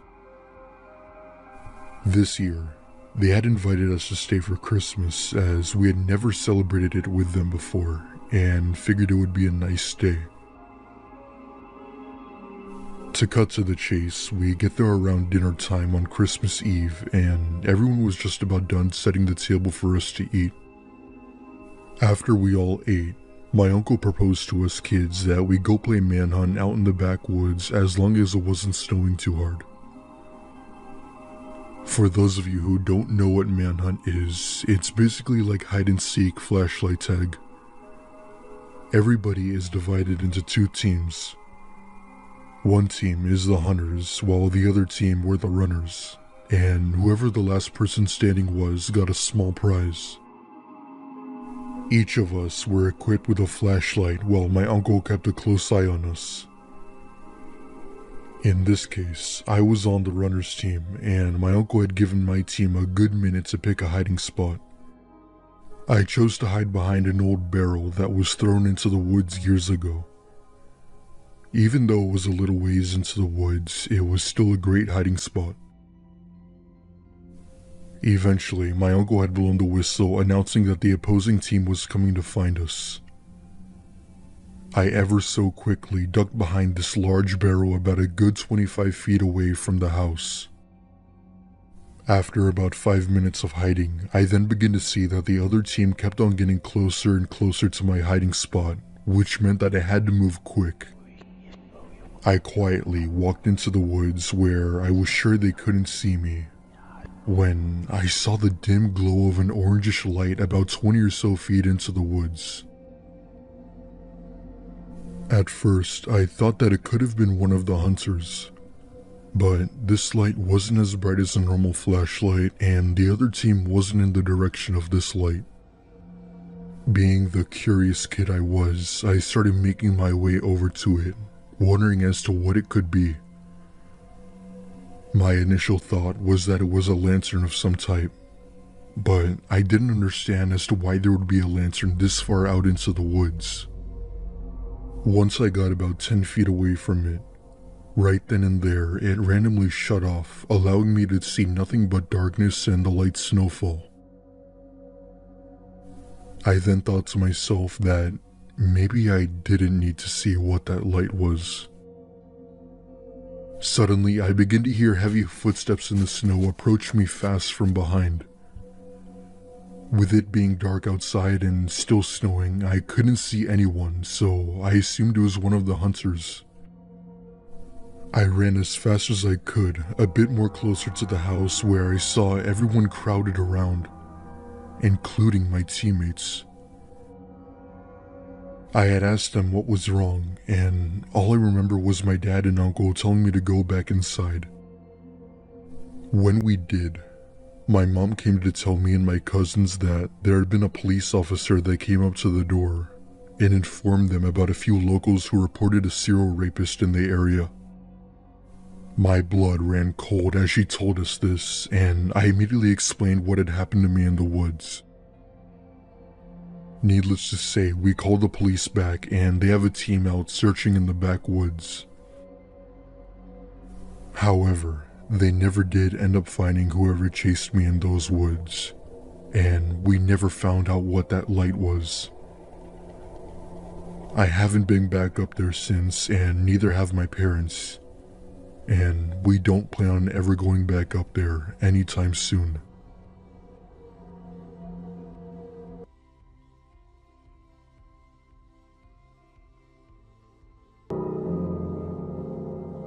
This story takes place on one of the best nights for kids around America, but one of the worst nights for me. It was Christmas Eve of 2019. For a little backstory, 3 or 4 months before this event took place, I broke up with my girlfriend. The event that caused me to break up with her was she stole over $900 from me. I called her and all she said was, before she left, "This isn't over." Fast forward 3 months to Christmas Eve. Since we live in Texas and have a house in the hills, every year on Christmas my family usually goes there to celebrate Christmas. However, this year, I couldn't make it because I had to work. This year I was 17 years old and just got a job by a local supermarket and had to work all Christmas Day. I had no problem being home alone. On Christmas Eve night, it was getting late, probably 11 o'clock or so. I decided to take a shower and go to bed as I needed to get up early for the next day. As I started to shower, I heard a strange noise coming from the garage, sort of like a metallic banging or something dropping. I thought it was some form of a heater because I put the water as hot as I could. I took my shower. When I finished my shower, I went to go to bed, and as I did, I heard the noise again. Although this time, it was on the other side of the yard. I was confused because I didn't think there was anything over there. I went to go look outside the window and see. I looked out and didn't see anything but my backyard, completely empty.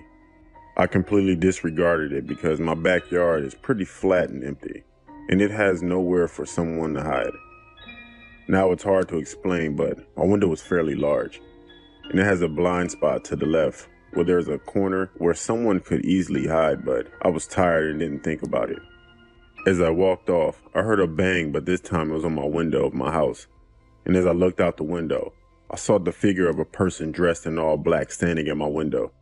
It made me jump, however, I wasn't too scared as I am fairly a large dude and a high school football player. This all changed when he reached for his pocket for what I assumed was a gun. I ran away from the window toward my parents' room to go retrieve my dad's shotgun. I knew he kept it in the safe and had the safe key under his pillow. As I was running to retrieve this, I dialed 911. As soon as the dispatcher answered, I heard the horrific sound of the glass shattering. I made it to my parents' room and I shut the door quietly. I whispered into the phone what was happening to the dispatcher. She said to stay on the line as the county sheriff was en route, but it would take about 5 minutes or so. I told her I was going to retrieve the shotgun. She said that's not a bad idea, but only use it if I had to, with caution. I quickly realized my dad took the gun with him because they were going to the gun range. I informed the dispatcher that the gun was gone. She said to make sure to stay on the line.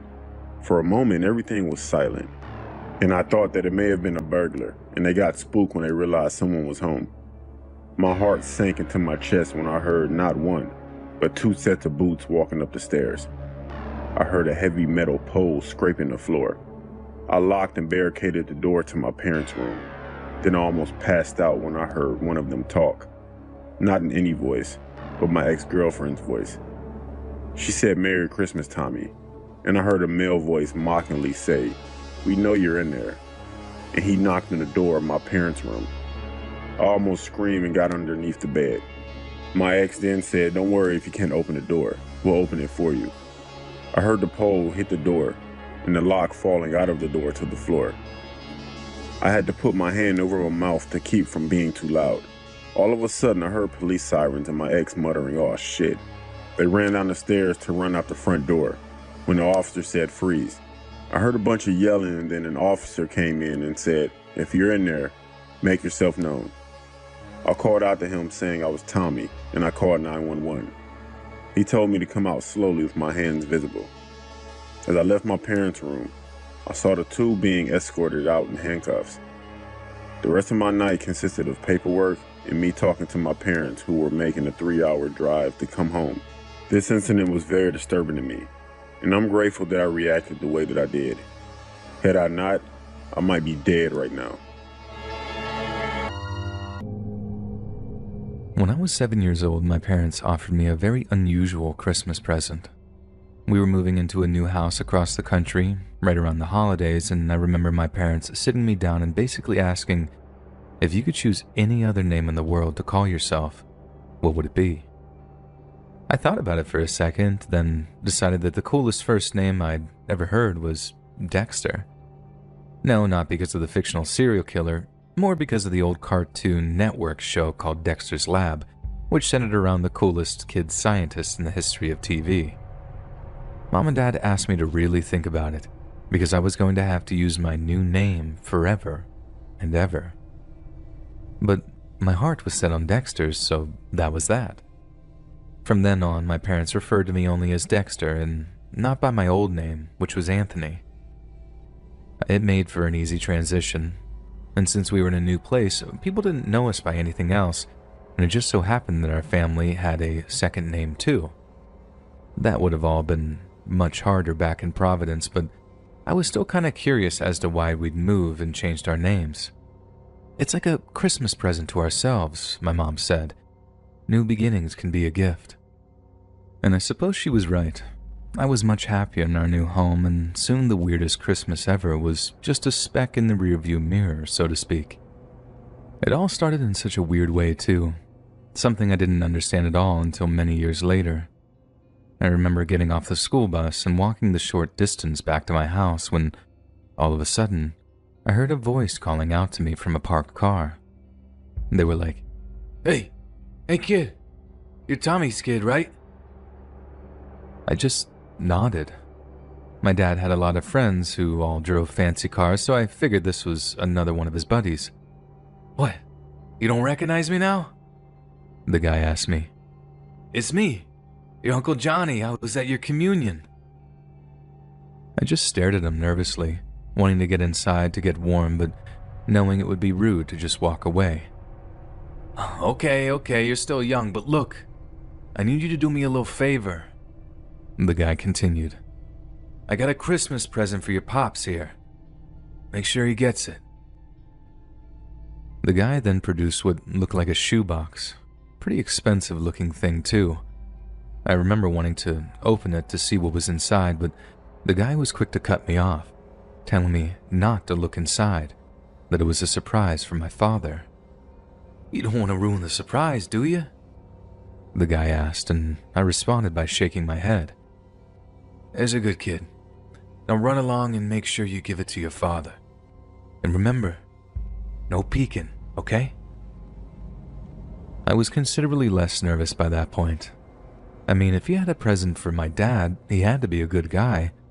So I just did as I was told. Took the box into the house, then waited for my dad to get home from work. When he arrived home, I rushed to give him the shoebox. I remember it feeling like it was sort of a gift from me, too. Like if I was delivering it, I was sharing in some of that joy. But when I walked up to him and offered him the box, saying it was from Uncle Johnny, he just said, "Who?" I repeated that it was from an Uncle Johnny, and Dad still had that puzzled look on his face as he took the box from me, took off the lid, and rustled around the papers inside to see what it contained. Then suddenly, he froze, and I remember watching the color drain from his face like it was yesterday. He slammed the lid back on the box, and when I asked what was in there, Dad just told me to go up to my room. Then as I was walking up the stairs, he started calling out for my mom. And that's how this weird Christmas started. The next morning, Mom and Dad were piling suitcases into our car while telling me and my sister that we were going to spend the holidays in the countryside because the snow would be better. The next thing I know, we're in a cabin in the middle of nowhere, and I'm getting the very unusual Christmas present of getting to pick a new name.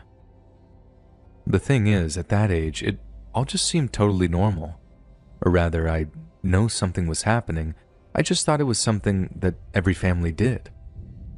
After a while, we moved into this new house in another state, and this meant that for the longest time, I thought Colorado and Rhode Island were like right next door to each other. It didn't even occur to me that we'd moved far away from home because I couldn't think of a reason why we'd moved so far. I remember asking my parents if we're going to change our names the next Christmas, and they told me no, because it'd be hard for all the people in our new town to learn new names, so we'd just be keeping the ones we had. I know it seems crazy, but being so young, I just kind of forgot about the whole thing after a while. Again, I thought it was something every family did at some point, just move towns and pick new names. I thought it was part of the process or something. It didn't make a difference with our parents. Me and my sister just called them the same thing we did before the move, Mom and Dad. I had a little trouble getting the hang of my sister's new name, and I know this is becoming a running theme here, but kids can get used to anything pretty quickly. Then, that was that. For like 11 years. My parents basically covered up what happened to the point where I didn't suspect a thing. I think maybe my sister did, but I definitely didn't. She ended up getting the talk before she moved away to college, and then she was part of this conspiracy too, in cahoots with our parents to keep me in the dark for another 3 years. And then, right when I was picking colleges come SAT time, they sat me down for the talk too. Some of you might have guessed what the talk consisted of by now, and no, it wasn't the birds and bees talk, if that's what you're thinking. The talk was basically my parents explaining to me that the reason we'd moved out to Colorado all those years ago was because my dad was in the witness protection program. He'd never actually been in the mafia himself. He was just an associate, but things went wrong for him in a big, bad way, and he was dealing with guys who didn't just cut off business ties. They cut off heads and hands so the cops can't identify you. At least, not right away. But anyway, according to them, the mob guys he was working with had two problems. Firstly, they were convinced someone in their organization was a police informant. And secondly, they had no idea who that person might be. So, in order to flush out the informant, they basically set out a bunch of packages to each of them, all containing something that might scare them into making a move. Apparently, my dad wasn't the informant, but he also had no idea that this was part of a larger scheme to flush the mole out. He thought it was a straight-up accusation and decided to get us out of Providence before any punishments could be meted out. So, ironically, the mafia had turned a solid earner into an FBI informant, all by just accusing the wrong person. Now, I don't know if that's 100% true or not. When your parents lie to you for almost your entire life, you wouldn't put another couple past them, but it's the version I chose to believe. But what I know for certain is what was in that shoebox I gave to my dad. It was a rat, and someone had hammered a nail through its mouth.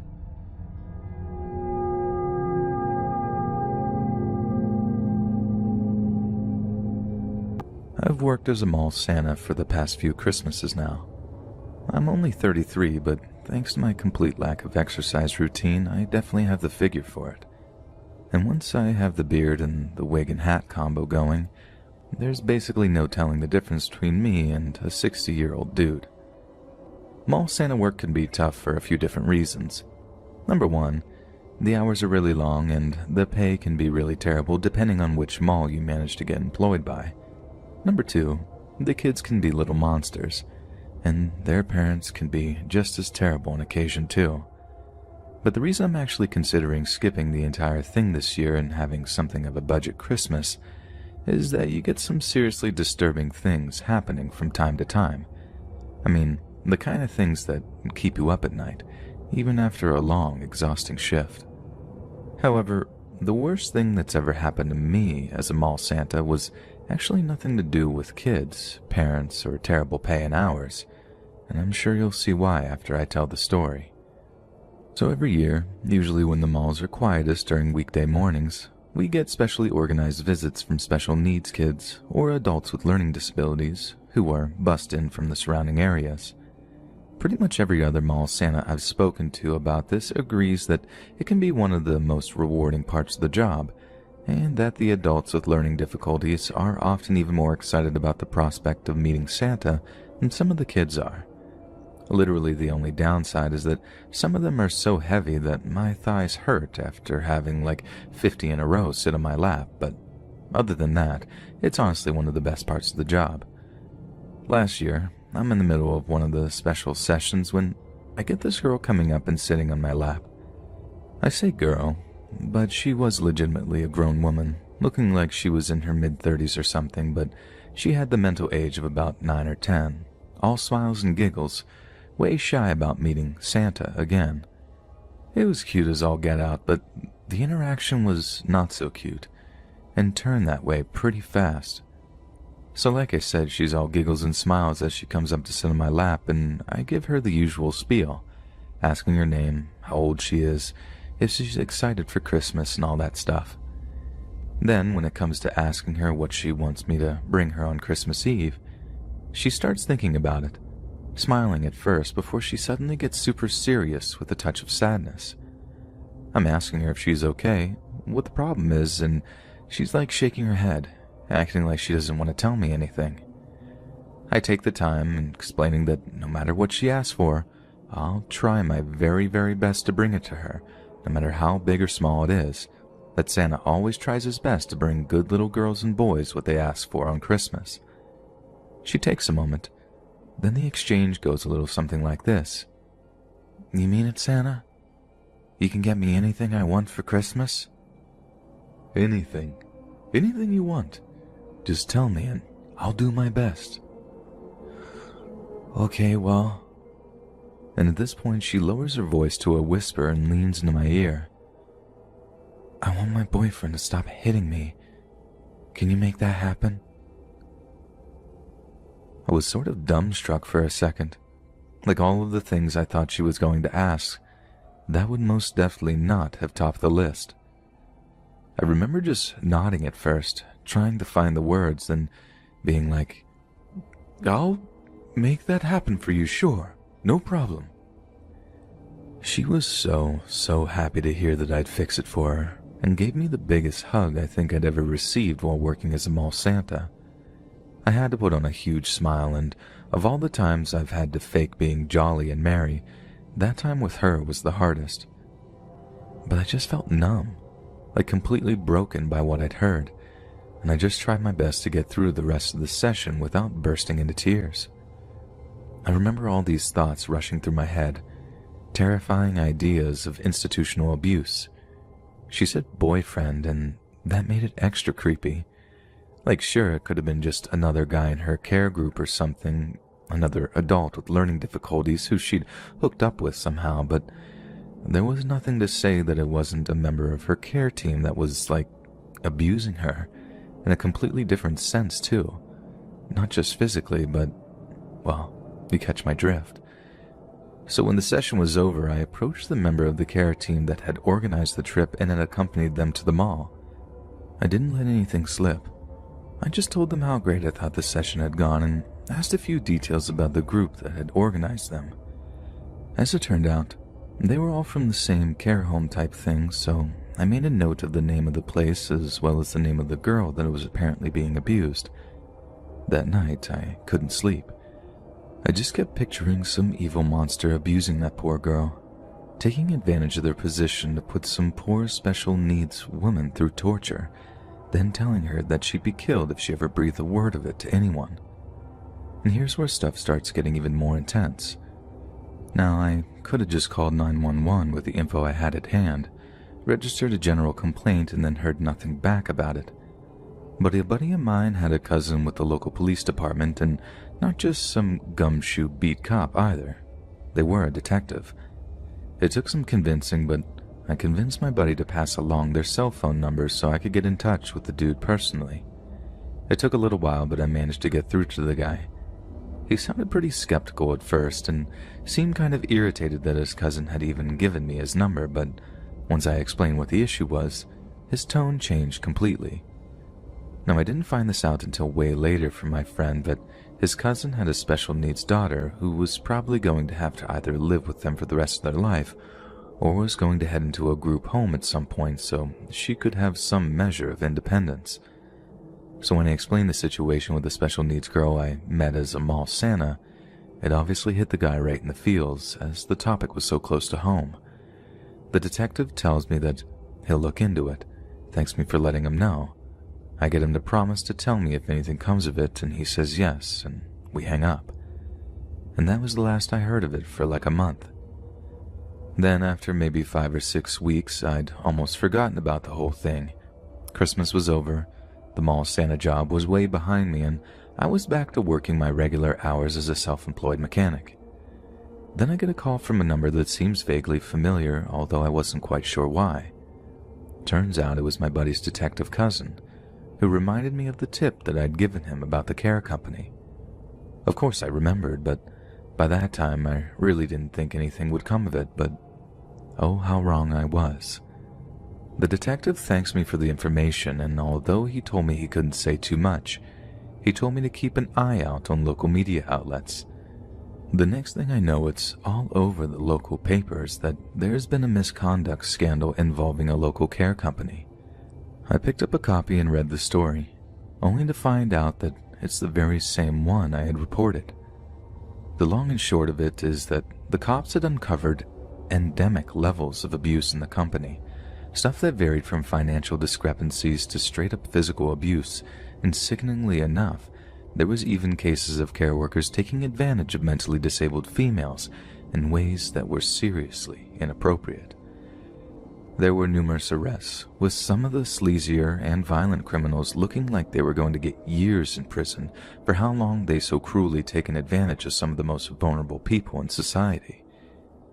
It made me sick to my stomach to read about how some people could bring themselves to do something like that, but it was stopped, and I felt incredible that I'd actually managed to be a part of the chain of events that brought the whole thing crashing down. I just hoped that that poor girl, who was obviously pretty traumatized by what was happening to her, and just not being able to understand why it was happening either, found some measure of peace after it. And in a way, Santa did kind of bring her exactly what she wanted, even if it wasn't on Christmas Day, and that, ladies and gentlemen, is a thought that never fails to make me tear up.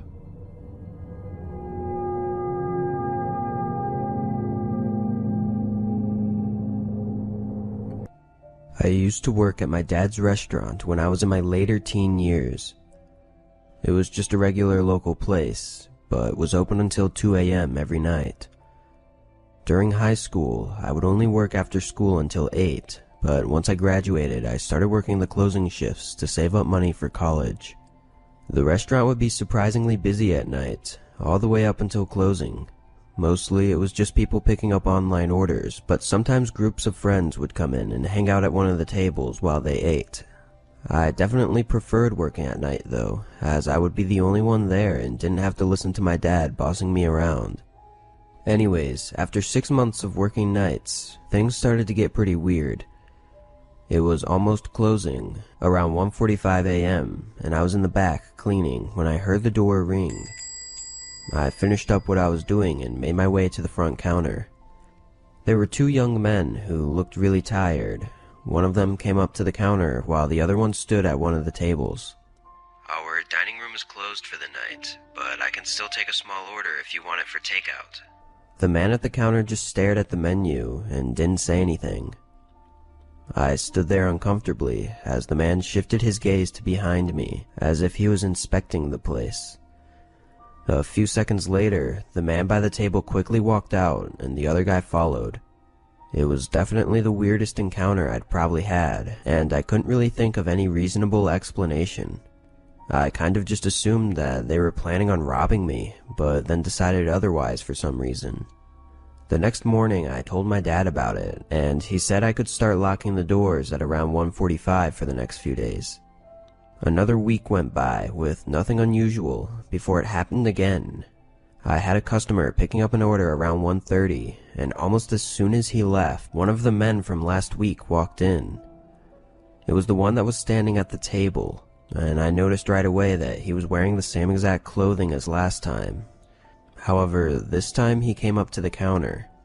He looked me in the eyes for a second, and then asked me if I could help him jump-start his car. The way he said it was really creepy, and it was very obvious that there was something else going on here.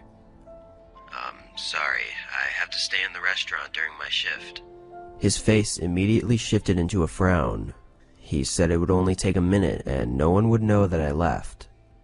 At this point, I knew something was very off, and I started to panic a little bit in my head. He started making his way back to the door, gesturing me to follow him. I honestly wasn't sure what to do, and was really freaking out, but my fight response was starting, and my adrenaline was pumping. It's worth mentioning that I'm not really that big of a guy at all, and this man was much larger than me.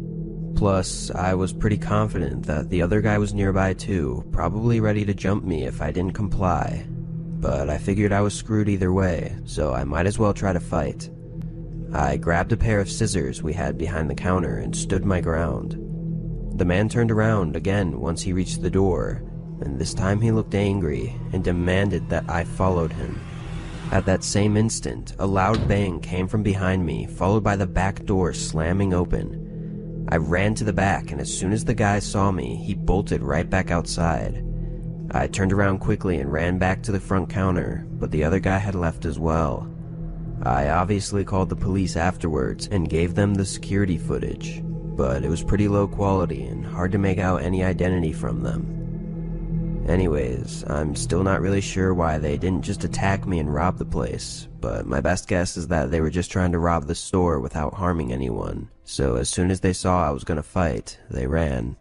Those two could have easily taken me down and made the situation much worse, so I'm glad it didn't turn out that way. I work as a cybersecurity analyst for a large office company in my town. I had just started off my first job in the field, so of course I had to work the shift that nobody else wanted to. Working overnight wasn't as terrible as I thought, though. It was actually pretty peaceful. My job mainly consisted of looking through log files to make sure nothing sketchy happened while the rest of the crew was sleeping. This meant that I was always pretty much alone in the office building for several hours. I'd fall asleep pretty often, as staring at a screen for hours on end in the middle of the night was hard on my eyes, and with nobody there to keep me company, staying awake wasn't very easy. I started setting soft alarms on my phone to go off every hour, just to make sure that I didn't sleep through my entire shift. I had been working this job for about 4 months when this happened, and I actually still work there now. It was a regular night, and my coworker had just finished his shift at 12 o'clock and left the building. A couple minutes later, I got up and started the coffee machine, and then I walked down the main hallway to do a general check for anyone still in the building. This was my regular routine, just to make myself more comfortable. I sat back down at my desk and took my phone out to turn on the alarms, and then continued on with my work. It was about 20 minutes later when I realized I had never heard the coffee machine beep that it was done, and I went to check on it. I walked down the hall to the small coffee desk and saw that there was no coffee in the pot, and then I saw that the entire coffee machine was turned off. I thought it was weird, but that's about it, and I just turned it back on and went back to my desk. As soon as I sat down, I noticed my phone wasn't where I had left it on the desk. I patted down my pockets and ran back to the coffee desk, but it wasn't there either. I played it back in my memory, and I knew for sure that I had placed it right on my desk right next to my keyboard. I started to get really freaked out and looked around frantically. The way my desk was set up, it was right in the middle of a large room with other desks and computers. I felt like I was being watched as I stood there in the middle, knowing that someone else had to be in there with me. Nervously, I called out in a shaky voice to my friend, really hoping that it was just him playing some dumb prank on me. I waited for a few seconds, but there was no reply. As I stood by my desk, another few seconds went by before I heard a soft shuffling coming from behind a desk in the far corner. Almost immediately after, my phone alarm rang from the opposite corner of the room. My first thought was that there were probably 2 unknown strangers in the room with me, and I instantly started running for the door out of the building. I didn't hear any footsteps behind me as I made it out, but I didn't take any chances. I ran across the street to a neighboring gas station, and I called 911 with their phone to report the unknown people in our office building. The police arrived quicker than I thought and searched the building. They brought out a man after only a few minutes, though I didn't recognize him at all. They also retrieved my phone, which they found behind some boxes in the corner of the office. He was also found with a small knife in his pocket. The next day, we got a lot more information about what really took place. Apparently, the man was an old employee who had been fired recently before I started working there. The man told the police he was trying to scare me in order to get me to leave the building so that he could take back his company laptop. Apparently he had information that he wanted from it. At least, those were his claims. It all seems really weird to me, and I'm not sure if I even trusted his reasonings to breaking in, but my coworkers did say that they remembered the guy, and he was definitely a little bit strange. I'm glad I got out of there when I did, though, because I'm not sure what would have happened if his plan didn't work and I chose to stay in the building.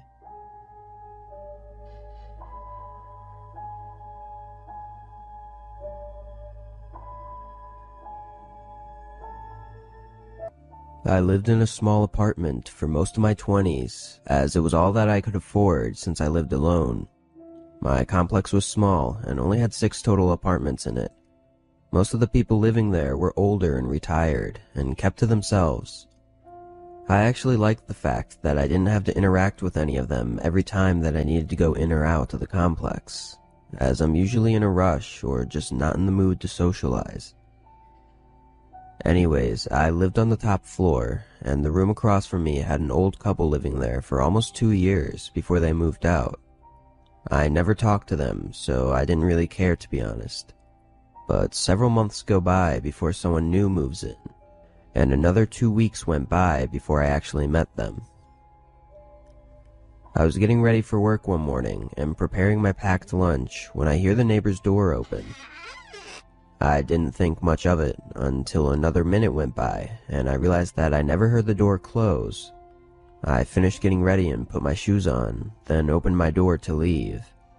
I immediately noticed that the neighbor's door was still open, and a tall man in his 40s or 50s was standing right outside the door facing me. He smiled and introduced himself. I faked a short smile and told him my name, then said I had to go to work and began walking past him. But as I started down the stairs, he asked me to come in for a little bit and have breakfast with him.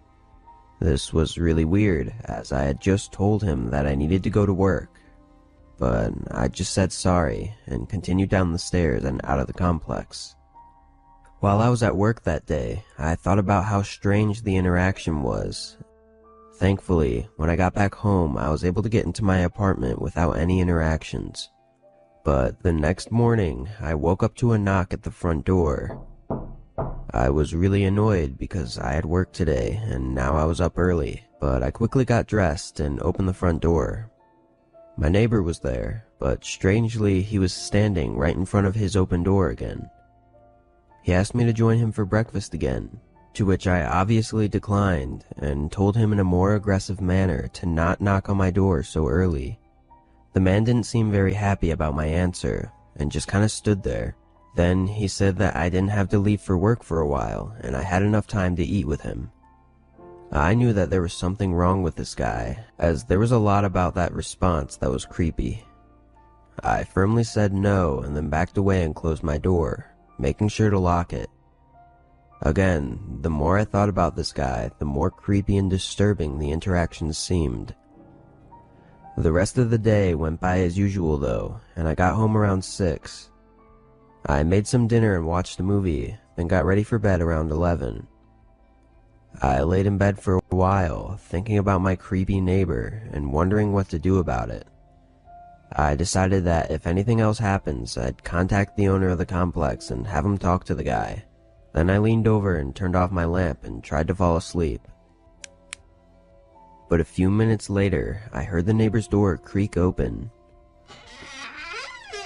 I waited silently, listening to what the guy was doing, but I couldn't hear anything else.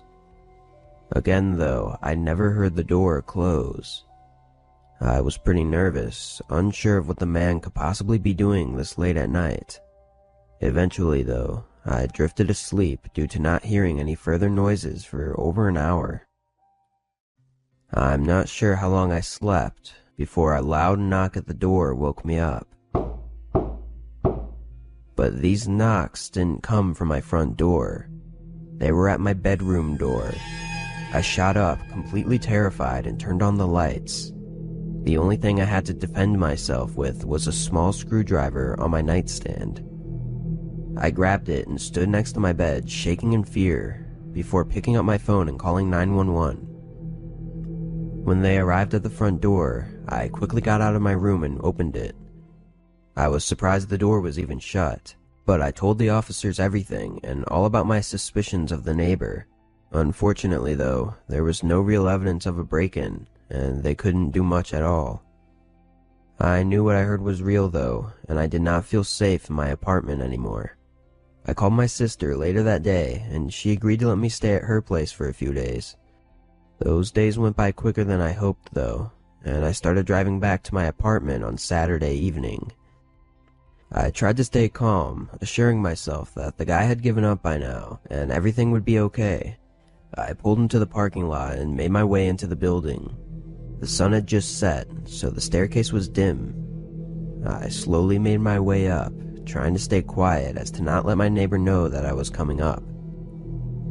Once I reached the top, I saw his door was closed and I got a big sense of relief as I quickly made my way through my door and locked it behind me. I dropped my bag in the hallway and turned on the lights as I turned the corner into my living room. I jumped back screaming as the man was sitting right on my couch staring at me with a wide, awful smile. I sprinted out of the entire complex and into my car, then called the police again and waited for them in a nearby parking lot. When they arrived about 10 minutes later, we drove up to the complex and they went into the apartment while I waited by my car. Surprisingly, they came out just a minute later with the man in handcuffs. They said he was still sitting on the couch and that they also found a small knife in his pocket. The most disturbing part of this whole situation, though, was that when he was questioned, he admitted to breaking in 3 separate times, and I only knew about the 2 incidents, which meant that at one point he was hiding in my apartment, probably watching me without me even knowing.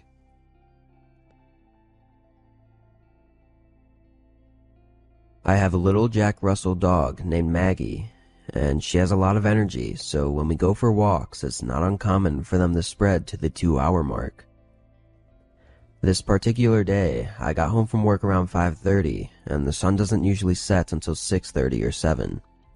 Almost immediately after walking through the door, I put her leash on and quickly changed, and then we headed out. The walk went as usual, as Maggie just took me in whichever direction she wanted to walk in. Things didn't start to take a turn until about an hour in, when the sun was almost fully down, and unfortunately for me, I had walked further than I'd realized. If you take your dog for long walks, you know how easy it is to zone out, especially if your dog rarely stops to sniff. We had walked in a direction I had taken normally, but the particular street I was on was unfamiliar, but I still knew the general direction home. I started to turn around, but Maggie was standing still, and then she began whimpering softly, and that's when I saw it. Through the soft light of the sunset, I could make out a huge coyote staring at us in the middle of the street. It was roughly the size of a golden retriever, with matted fur, and with its mouth partially opened, you could see its disgusting sharp yellow teeth. I knew exactly what it wanted. I picked Maggie up and started walking the opposite direction. I was a bit fearful, but for some reason I thought it would just go away. I didn't know these streets very well, but what I did know was that I had to keep moving. As I quickly continued, the coyote slowly followed, keeping its distance still. But the darker it got, the more scared I became, and after walking down random neighborhood roads in the darkness for a while, I came to the horrifying realization that I was lost. All the turns had messed with my sense of direction, and I had no idea which way to go. Through the darkness, I could now see the glowing eyes of the beast, and could now hear it yipping and howling. As I walked further through the dark neighborhood streets, every few minutes another set of glowing eyes would appear behind me, and even more, louder howls. I could tell they were getting closer too. I was absolutely terrified at this point, trying to hold back my tears as I was panicking and fearing for both mine and my dog's life. Every once in a while, I'd pass a streetlight and look behind me, revealing the entire pack walking slowly with their heads down, watching my every move. After almost 45 minutes of being followed, I began tiring, and I knew I was far from the safety of my home. Maggie began whimpering louder too, which made me even more emotional as I knew that she was aware of what may soon happen. The howling and yipping became more frequent, growing louder and closer. I looked back one more time to see all of their eyes staring at me from only 30 to 40 feet away. But suddenly and strangely, they all began to separate, moving to the sides of the road. A few moments later, a small car slowly makes its way between the crowd of coyotes and stops right next to me. A lady rolls down her window and asked me if I needed help. I was so thankful for her and told her to please take me home. There are almost no circumstances in which I would willingly get into a stranger's car, but I really had no other choice. The lady was really nice and seemed terrified for me. I was crying at this point, knowing I had just been moments away from a grueling attack. She kindly dropped me off at my house, which was almost 20 minutes from where she picked me up. I live in a nice neighborhood, one where you don't have to worry about your house being broken into or carjackings. The only growing problem in our neighborhood, and many neighboring ones as well, is coyotes. It's been a few years since this incident happened to me, and as time went on, there became more and more showing up around town, getting bigger and stronger. The public knows to be cautious, especially in parks where there are tons of trees and places for them to make home. Signs were put up letting people know of the popular areas where anywhere between 3 and 20 have been spotted. There have been news stories coming out, such as groups of coyotes leaping over fences and taking small dogs, and larger animals being found torn apart in kids' parks. Very sad stories, and some even a little scary. But you never think of coyotes as being an immediate danger until you're being followed in the middle of the night by a pack of the hungry and merciless. I used to work the register at a local gas station, though I've since left as there were a lot of strange things that happened when I would work overnight. But this one situation in particular will stick with me forever. I only worked the night shift a few days a week, usually Friday and Saturday. My shifts were usually boring and honestly just a game of trying to stay awake. The only thing I really had to do was stock the shelves and occasionally help a customer. I would get a lot of drunk people or families on road trips, and sometimes even whole groups of friends. But for the most part, it was pretty quiet. On this night, it was around 2 a.m., and I hadn't had a customer in over an hour, so I was starting to doze off a little bit.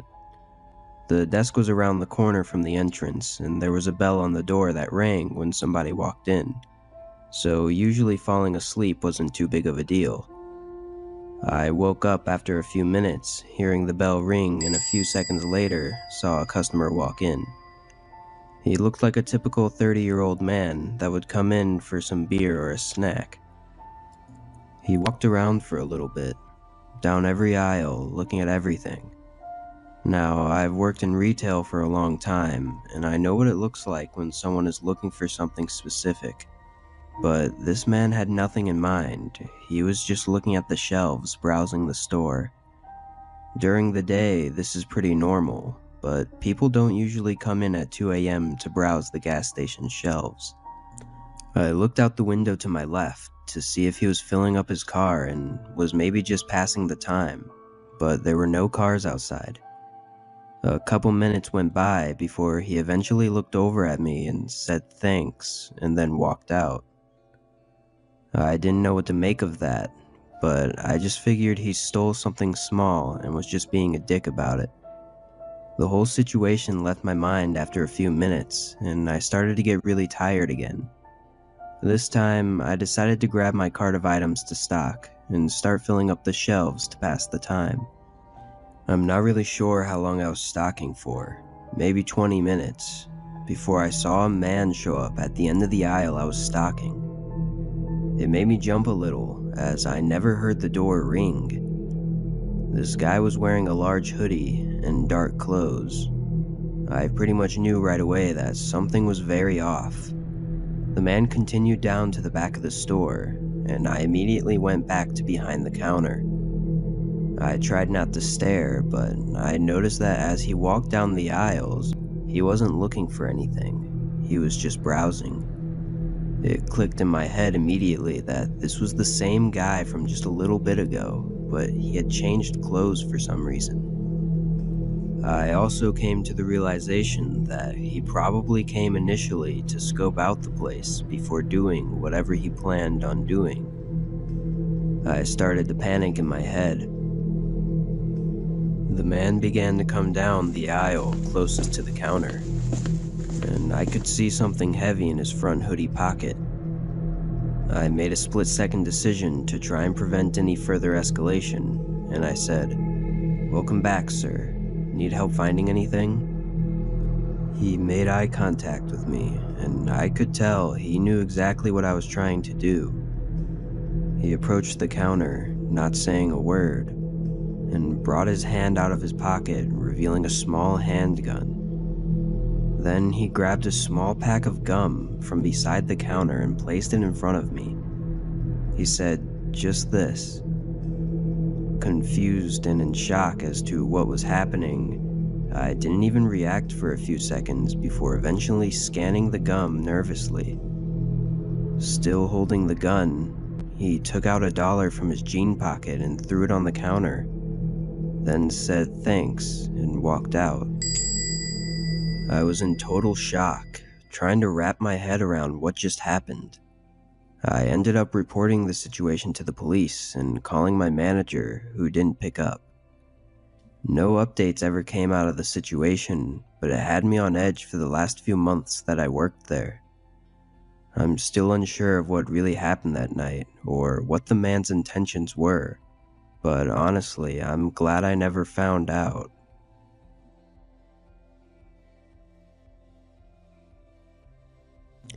I work at a Montessori school, which is basically just a really small school with 3 to 4 very tiny classrooms for children. Where I work, the classrooms are on the lower level of a church, and my job is to clean them every night after the classes. It would only take me around 2 hours to clean all the rooms, but I work the closing shift at a nearby grocery store as well, so I wouldn't get to the school until around 10:30 most nights. Something you should also know is that the church shared a parking lot with an old people's home directly across from it. I will admit, a lot of weird and creepy things have happened at this school, but the weirdest had to be what happened just a couple weeks back. I had just finished cleaning the second room and was beginning to move all of my cleaning supplies to the third room. It was probably around 11:45 at this time, which meant that I was running a little bit behind, so I was trying to rush. As I crossed the hallway to the third room, I hear loud bells echoing throughout the church upstairs. Someone had rung the doorbell.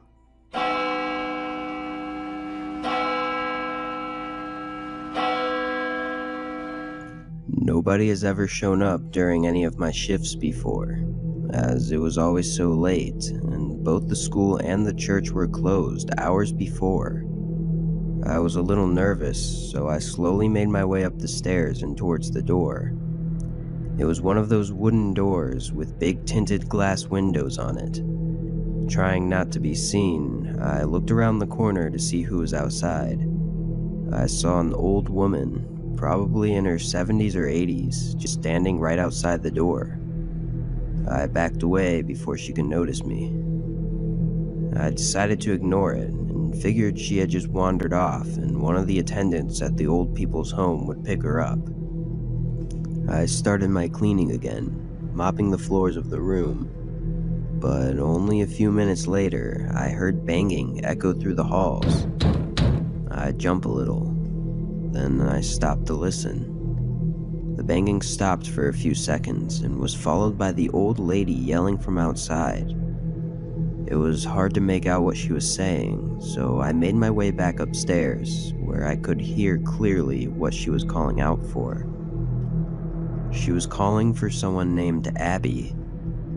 She was just repeating her name over and over. As I got closer to the door, the woman stopped. I looked around the corner and she wasn't outside the door anymore. It was a little bit unsettling, but I assured myself that someone probably came and got her after they heard her yelling. I turned around and began my way back, when out of the corner of my eye, I see the old lady staring at me through the window right beside the stairs. She looked me in the eyes and yelled, "Abby, help me." Her eyes were wide open and her hair was long and gray. I immediately ran back downstairs and locked myself in one of the classrooms. I took my phone out and called the old people home next door, and I told them the situation, asking if maybe she'd wandered away from them. The lady on the line told me that everyone was there, and they would have noticed if anyone had left, as they're required to check out. She said that she would double check with security and to stay on the line just in case. While I waited, I heard banging on the window upstairs, and a few seconds later, the woman on the phone describes the old lady's features and asks if that was her. I said yes and mentioned that she keeps yelling for someone named Abby. There was a small moment of silence. "Ma'am?" I spoke softly back into the phone. She replied, warning me not to approach her and to find somewhere safe to stay until they could have someone come out and get her. Obviously, this just made me even more terrified. I stayed in the room, still listening to the repeated banging on the window from upstairs. Now, this building was pretty old, and I wasn't sure how long those windows would hold if she kept banging on them. Eventually, I heard some male voices from outside, and after what sounded like a struggle, they left. I sat there for a few minutes, just thinking about what had happened. Then I got up and finished cleaning the rooms. The whole situation felt pretty unreal, and knowing that the old lady is in the building across from me still makes me nervous. I never found out who Abby was, or why the lady was trying to get into the church, but I'm just glad I never opened the door.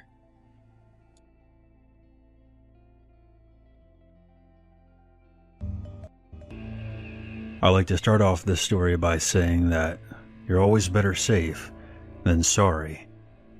I listen to horror stories all the time, but I never thought that I would be sharing my own. For privacy reasons, I will be changing the names in my story. My name is Jessica and I'm 15. I would like to think that I'm a very cautious person. I live in Ireland in a big suburban neighborhood. I usually like to go on walks almost every day. It's nice to go outside every once in a while during this pandemic. It started off like any typical day. I got up at around 8 a.m., went to get some coffee, did some workouts before school. Around this time, a snowstorm was approaching my country, so it was very cold outside, and it got dark around 5 p.m. After I got done with an exhausting day of school, I went down to go watch some TV in my living room. Shortly after, I got bored and decided to go on a walk. It was snowing outside, and it looked really nice for a walk. When I left my house, I didn't bring my dog with me. He can be quite annoying to walk at times, and I just wanted to enjoy myself. As I was walking down a long stretch of sidewalk, it was about 4:30 p.m. at this point, and it was starting to get dark.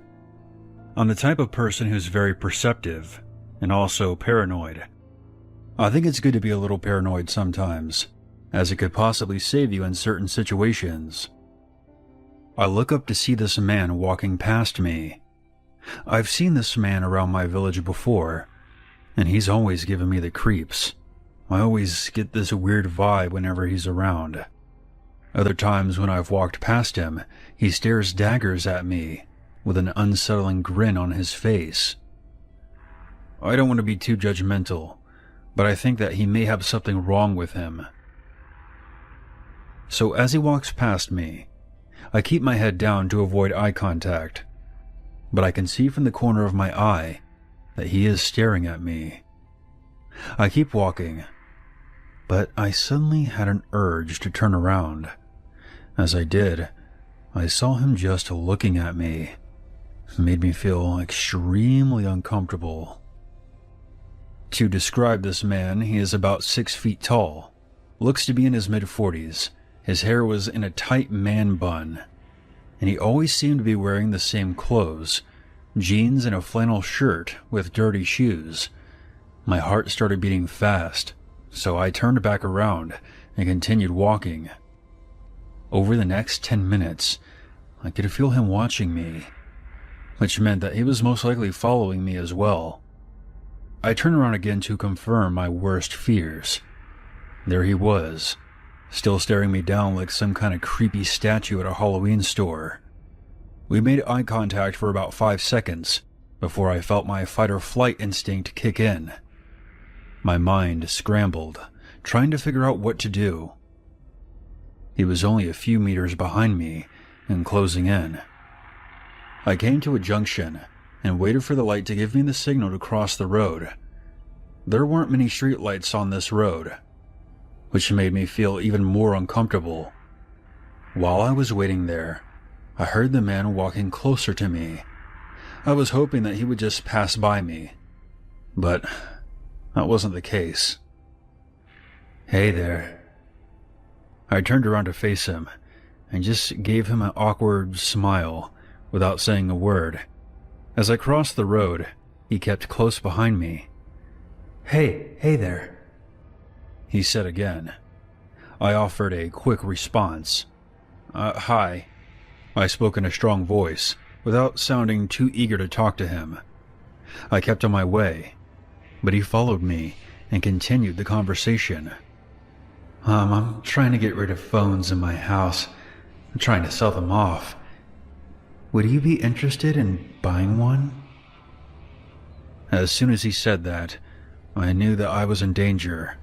This man wasn't going to leave me alone, and I knew he was lying.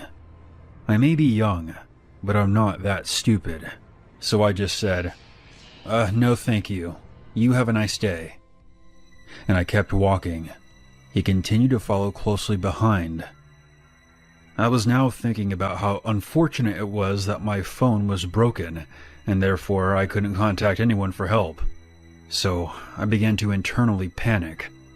I turned a corner, and I noticed that there were no people or cars. It was then that I decided to make a break for it. I didn't look back. I just counted down in my head. 3, 2, 1. Run.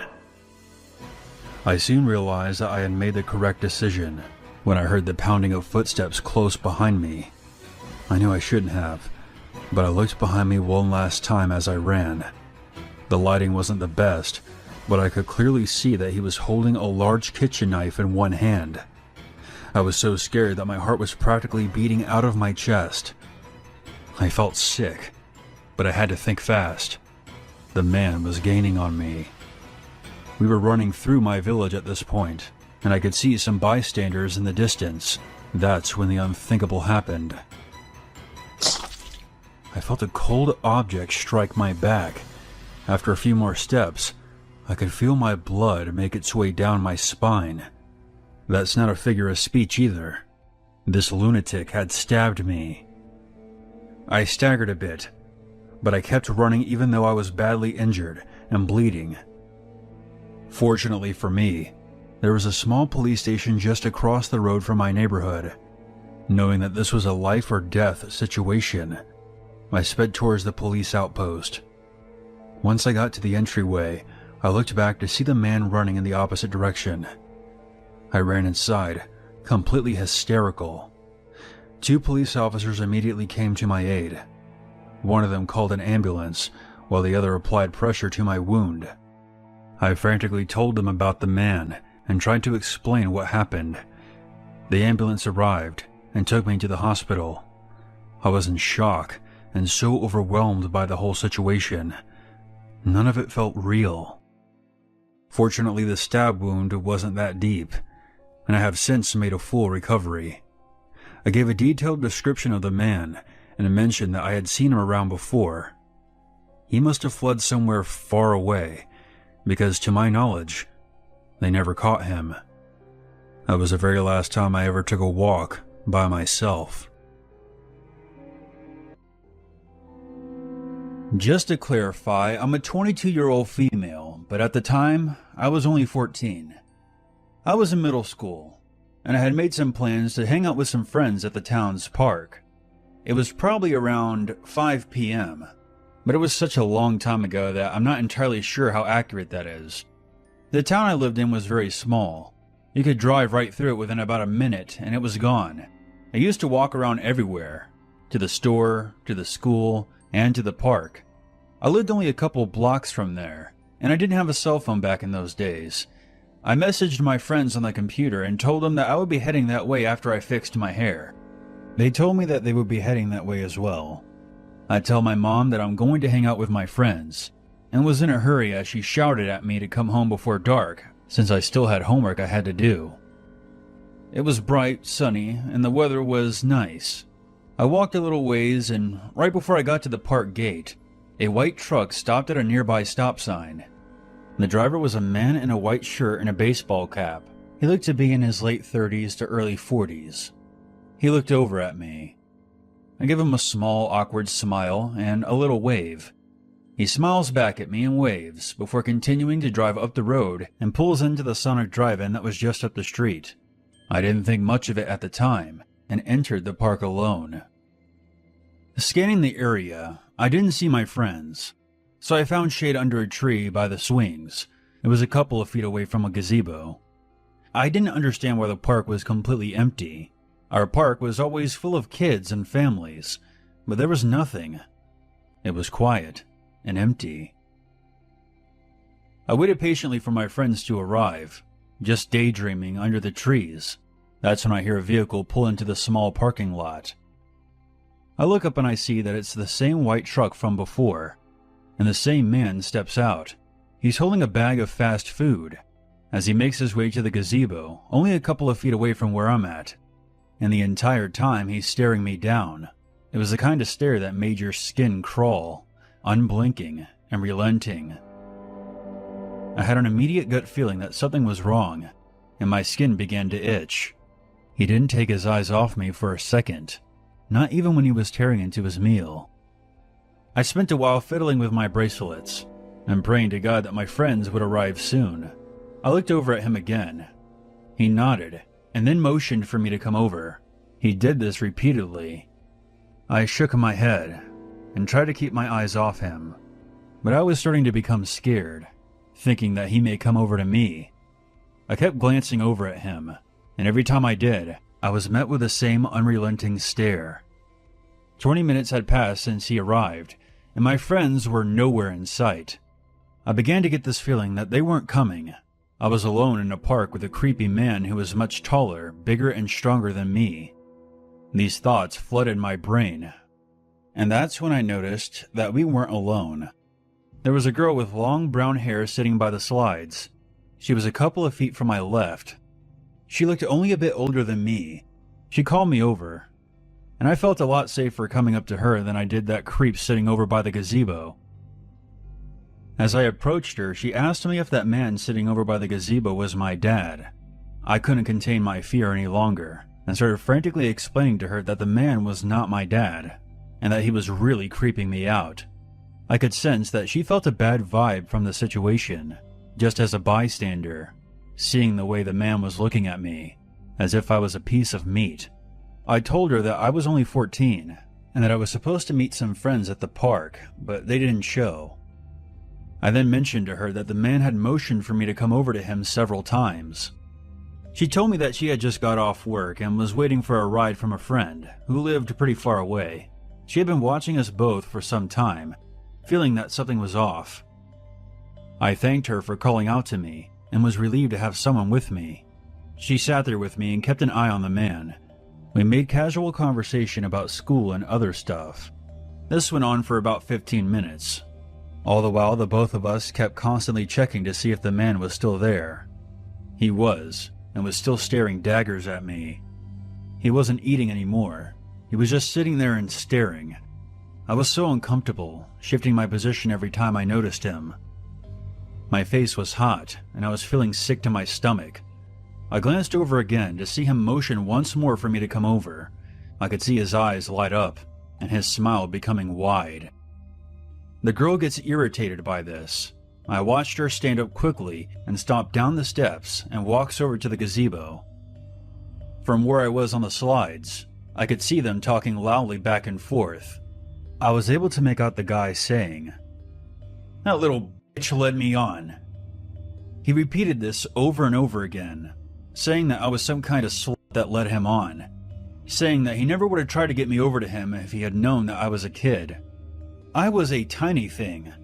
There's no way that anyone would have mistaken me for an adult. She came back and told me that I should head home, and she would keep an eye on him as I left the park. And since I lived pretty close, I would have to make the trip home fast, so he wouldn't see what street I lived on. I bolted out of the park as fast as I could. As I did, I could hear a vehicle's engine rev up. I saw the white truck peeling out of the parking lot and turn onto the same street that I was on. At that point, I knew the man was following me. I saw the truck begin to pick up speed. That's when I ran between the two houses just off to my left. I then hid behind some thick bushes. I got low so I could still see what was happening in the street.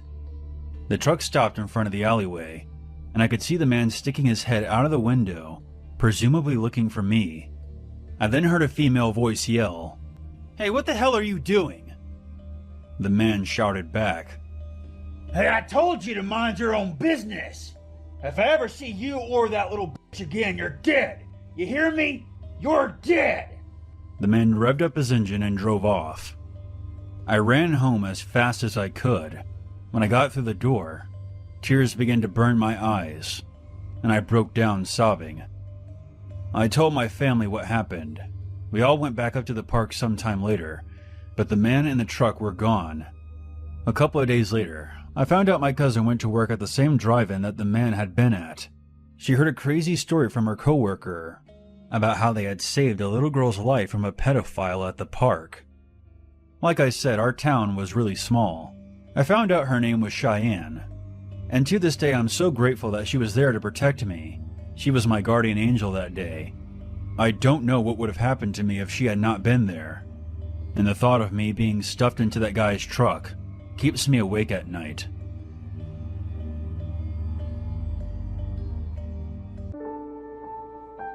I would like to remain anonymous for reasons that will become obvious. This happened about 5 years ago, when I was 16. I'm not going to sugarcoat it. I was an asshole back then. Me and my friends were a bunch of idiots who robbed, sold dope, and partied like rock stars. The area that we were in shall remain nameless, but I will say it was in Canada. One day I went to this guy's house. Let's just say he was a friend of a friend. He wanted to buy some electronics off me that I had recently come into possession of. We'll call this guy Mike.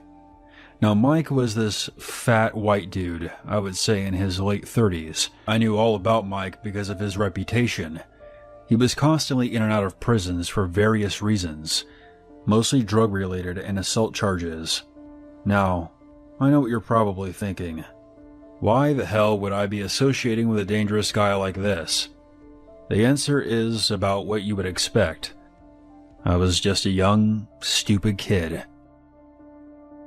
I went into his house with a friend because I needed help loading the stuff inside, and I also needed to show him that everything was working properly. Mike asked, "How much?" I gave him a price. I can't recall the exact amount I was asking for, but he obviously didn't like what he heard. "I'm not paying that much, kid. $400 is the best you're gonna do." We argued back and forth for a little while, until my friend chimed in. "Hey, fat ass, quit f***ing us around and give us our money, or you can go f*** yourself." Mike then grabbed a chrome handgun out of the cushion of his couch and pointed it at us. He cocked the hammer back and shouted, "Okay then, get the f*** out of my house, you little bastards." We left and took the merchandise with us. We drove off laughing about the whole thing. Inside I was losing my cool, because I had just had a gun in my face. After we hid the merchandise, I headed home. Later that night, I went to a house party with my girlfriend and spent some time drinking and smoking weed, until my girlfriend wanted me to take her home. We were both pretty intoxicated when we started walking back to her place. Along the way, we had to stop so she could take her shoes off. That's when I heard from behind me, "Surprise!" Then a loud bang. I grabbed my girlfriend and ducked down behind a car as more shots rang out. That's when I realized that my girlfriend had been shot in the chest. She was still alive, but was going into shock. I put my hand over her wound and kept telling her that it was going to be all right. The shooter made his way around the car, and that's when I saw that it was Mike. There was a second gunman with a sawed-off shotgun with a bandana around his face directly behind him. Mike ripped my girlfriend away from me and pointed the gun at my face. I begged and pleaded with him. "Mike, dude, she's got nothing to do with this. Let her go." "Damn shame, kid. She's cute." He aimed his gun at her head, and anger completely overtook me. I charged at him screaming, but before I could do anything, I was hit in the back of the head by the man with the shotgun. And Mike turned his gun on me and said, "Your turn." By a stroke of luck, a few of my friends came out of nowhere and began shooting at them. I stayed down, and when the shooting stopped, they were gone. The next few hours are a blur to me.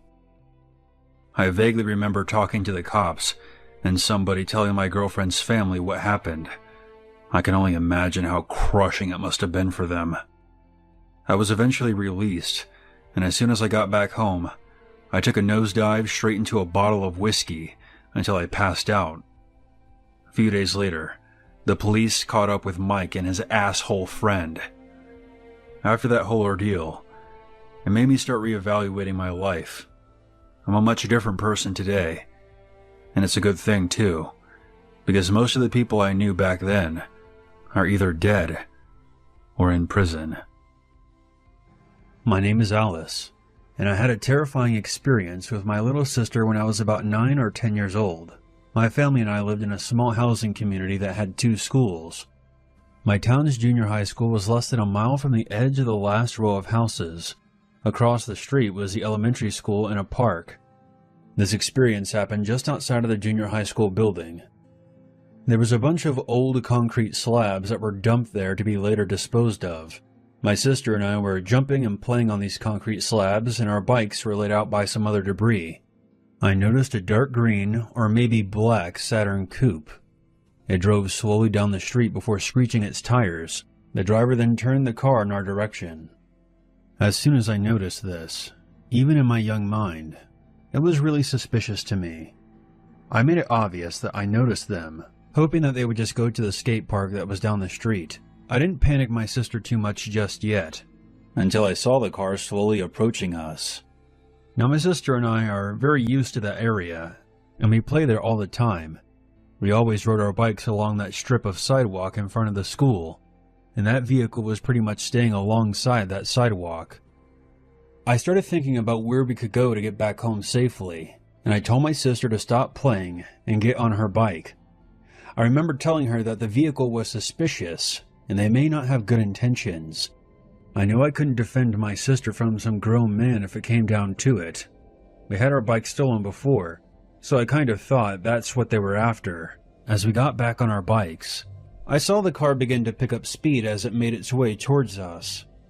I was attending the elementary school that was just up the street, and it was the only place I could think of to go, since it was obvious at this point that whoever was in the car was definitely after us. My sister and I were pretty fast at riding our bikes, so I told my sister to pedal as fast as she possibly could. We got to the elementary school in the nick of time. The car pulled in after us as we stopped in the middle of the parking lot. My heart almost stopped when I first looked at the parking lot and saw that there was only one car left. It was one of my teachers, and he was packing up his vehicle. This is what I was counting on, that there would be a teacher left on campus or maybe a security guard. The car noticed that there was a teacher behind us, and they drove past slowly with the window rolled down. I remember trying to identify a face, but I only caught a glimpse of the driver's arm as they sped away. I looked at my sister and back at that teacher. I silently thanked him. I knew a way around the back of the elementary school. It led to an apartment area, which we could go through to get home. My sister doesn't remember feeling traumatized after that incident, but I remember lying in bed trying to sleep, so distraught over what happened and how scared I was. I didn't tell my parents until I literally became sick from holding it in. It's never a good idea to bottle these kinds of things up. My mother didn't really seem too concerned over what happened, but let's just say that things were different for my family back in those days, and we'll leave it at that. My lesson learned was to always trust when you feel something isn't right, and if I didn't take that situation seriously, me and my sister probably would have ended up on a milk carton. I used to work at a fast food restaurant that primarily serves chicken, and is closed on Sundays. Its employees are also known for saying, "My pleasure." I'm sure you can guess what restaurant I'm talking about. Most of the time, I really loved my job. At one point, I even wanted to work at the corporate office in Georgia. But there was one incident while I was working there that really unnerved me, and it still freaks me out thinking back on it. At the end of the night, I always had to clean the bathrooms, mop the floors, wash the dustpans, and hang them up along with the brooms. Then I would have to take out the garbage to the dumpster out back. Then I was free to go. So I had finished all my cleaning duties, and all I had left to do was take out the trash. It was around 10:50 p.m. I was really tired and ready to go home. It had been a long workday. I had been there since 2:30, and my boyfriend, who works in the kitchen, said he wanted to grab a bite to eat on the way back home. I told myself to take care of things quickly, so we could get out of there as fast as possible. There were 3 trash bags, so I figured I would take 2 trips. I would take 2 on the first trip, and 1 on the second. This restaurant has a policy where people are supposed to take out the trash in teams of 2, but the managers and myself figured that it wasn't really a big deal. We live in a suburb about 40 miles from Los Angeles. Nothing really happened around here, and it was common for us to take out the trash alone. I walked to the dumpster with the 2 bags. When I got there, I heard a small noise. It was a rustling sound. I stayed quiet, figuring that I would hear the noise again, but all was silent. I tossed the bags in the dumpster, and as I walked away, I thought I heard the noise again. I hoped that it wasn't a rat or something, not that I was afraid of them, but no restaurant wants those things around. I went back inside and grabbed the last bag. I took it to the dumpster again. I then heard another noise. It was as if someone was rummaging. I threw the bag in the dumpster and decided that I would investigate. If it was a rat, then we would have to set traps in the morning. I grabbed my phone from my back pocket and used it as a flashlight. I went around the dumpster to look behind it. What I saw was much, much worse than a rodent. Behind the dumpster was a hooded figure. They appeared to be on their knees, holding what looked like a dead animal carcass. Perhaps a rat or a dead bird. I could hear a disgusting wet crunching sound coming from the figure. I gasped and jumped back. The figure's head instantly looked towards me. It lowered its meal, and as it did, a piece of animal flesh fell out of its mouth. From where I was standing, I couldn't see the person's face, but I could certainly hear their deep, raspy voice as they said, "My, you're so beautiful. I wonder how good you taste." Without a second thought, I turned around and ran to the restaurant. My boyfriend was at the front counter clocking out for the night. I ran to him and tried to tell him what happened, but I was hysterical and started to cry. My manager came up from the front office, and I eventually told him what happened. The 2 of them ran out and tried to catch the guy, but they were too late. There was no one behind the dumpster area. And unfortunately, there was also no security cameras back there, so there wasn't much we could do, besides call 911 and warn them of a creepy, possibly cracked out homeless man who was running around eating roadkill. After that incident, the restaurant got very strict about having people go out in teams of 2 to take out the garbage. Even in the daylight, surveillance cameras were also installed. I still worked in the same restaurant some time after that, but ended up leaving for reasons unrelated to this incident. Ever since that night, I'm much more cautious about my surroundings, especially when I'm by myself. In September of 2020, a 20-year-old Australian university student posted a harrowing personal account to the popular social media site, Reddit. In it, She detailed the terrifying ordeal she'd been subjected to after posting intimate pictures of herself on a social media page known as OnlyFans, one involving obsessive stalking, internet loopholes, and ultimately, a clear and present threat to her life. Only through a completely anonymous throwaway account did she feel safe enough to share her story, adding that her local police force had finally taken action against the person responsible. But even then, the girl made it clear that her complaints should have been taken seriously long before she was in any imminent danger. According to the girl, the incidents all started after she moved back with her parents during the summer break. The girl was particularly excited to be home as the family had just bought a new puppy. By all accounts, the girl was having a ball getting to know her new furry friend.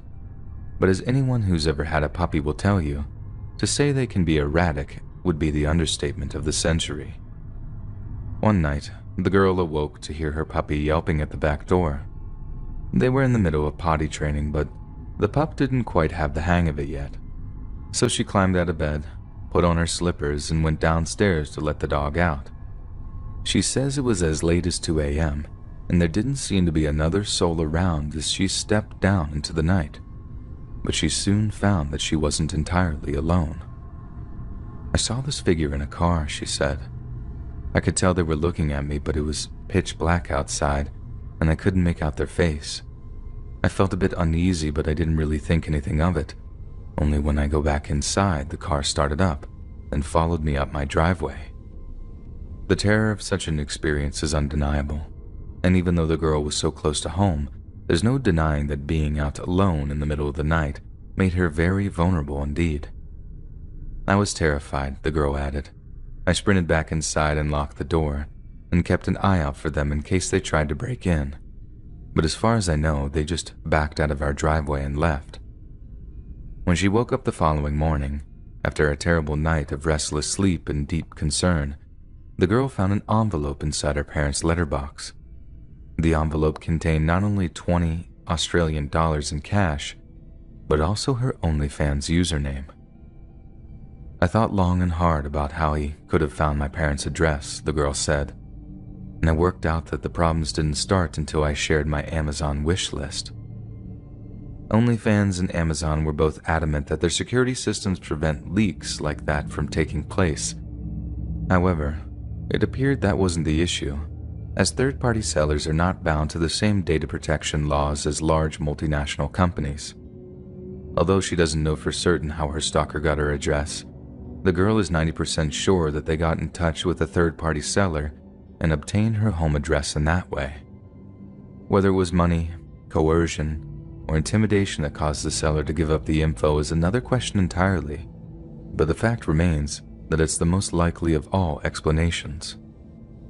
After that, when I moved back to the college town where I was studying, I stopped posting content, the girl goes on to explain. But somehow my stalker still managed to track me down. The girl said she basically closed down her OnlyFans account, then started a YouTube account because of how unsafe the former felt. Her first big vlogging project was due to be a shopping trip to a local mall, but when she got to her car to depart for the day, she found it had been ransacked. "The vlogging camera was missing too," she said. "I know, it's my fault for leaving it in the car, but I was using it the night before, and since I lived in a gated area, I didn't think I would be unsafe."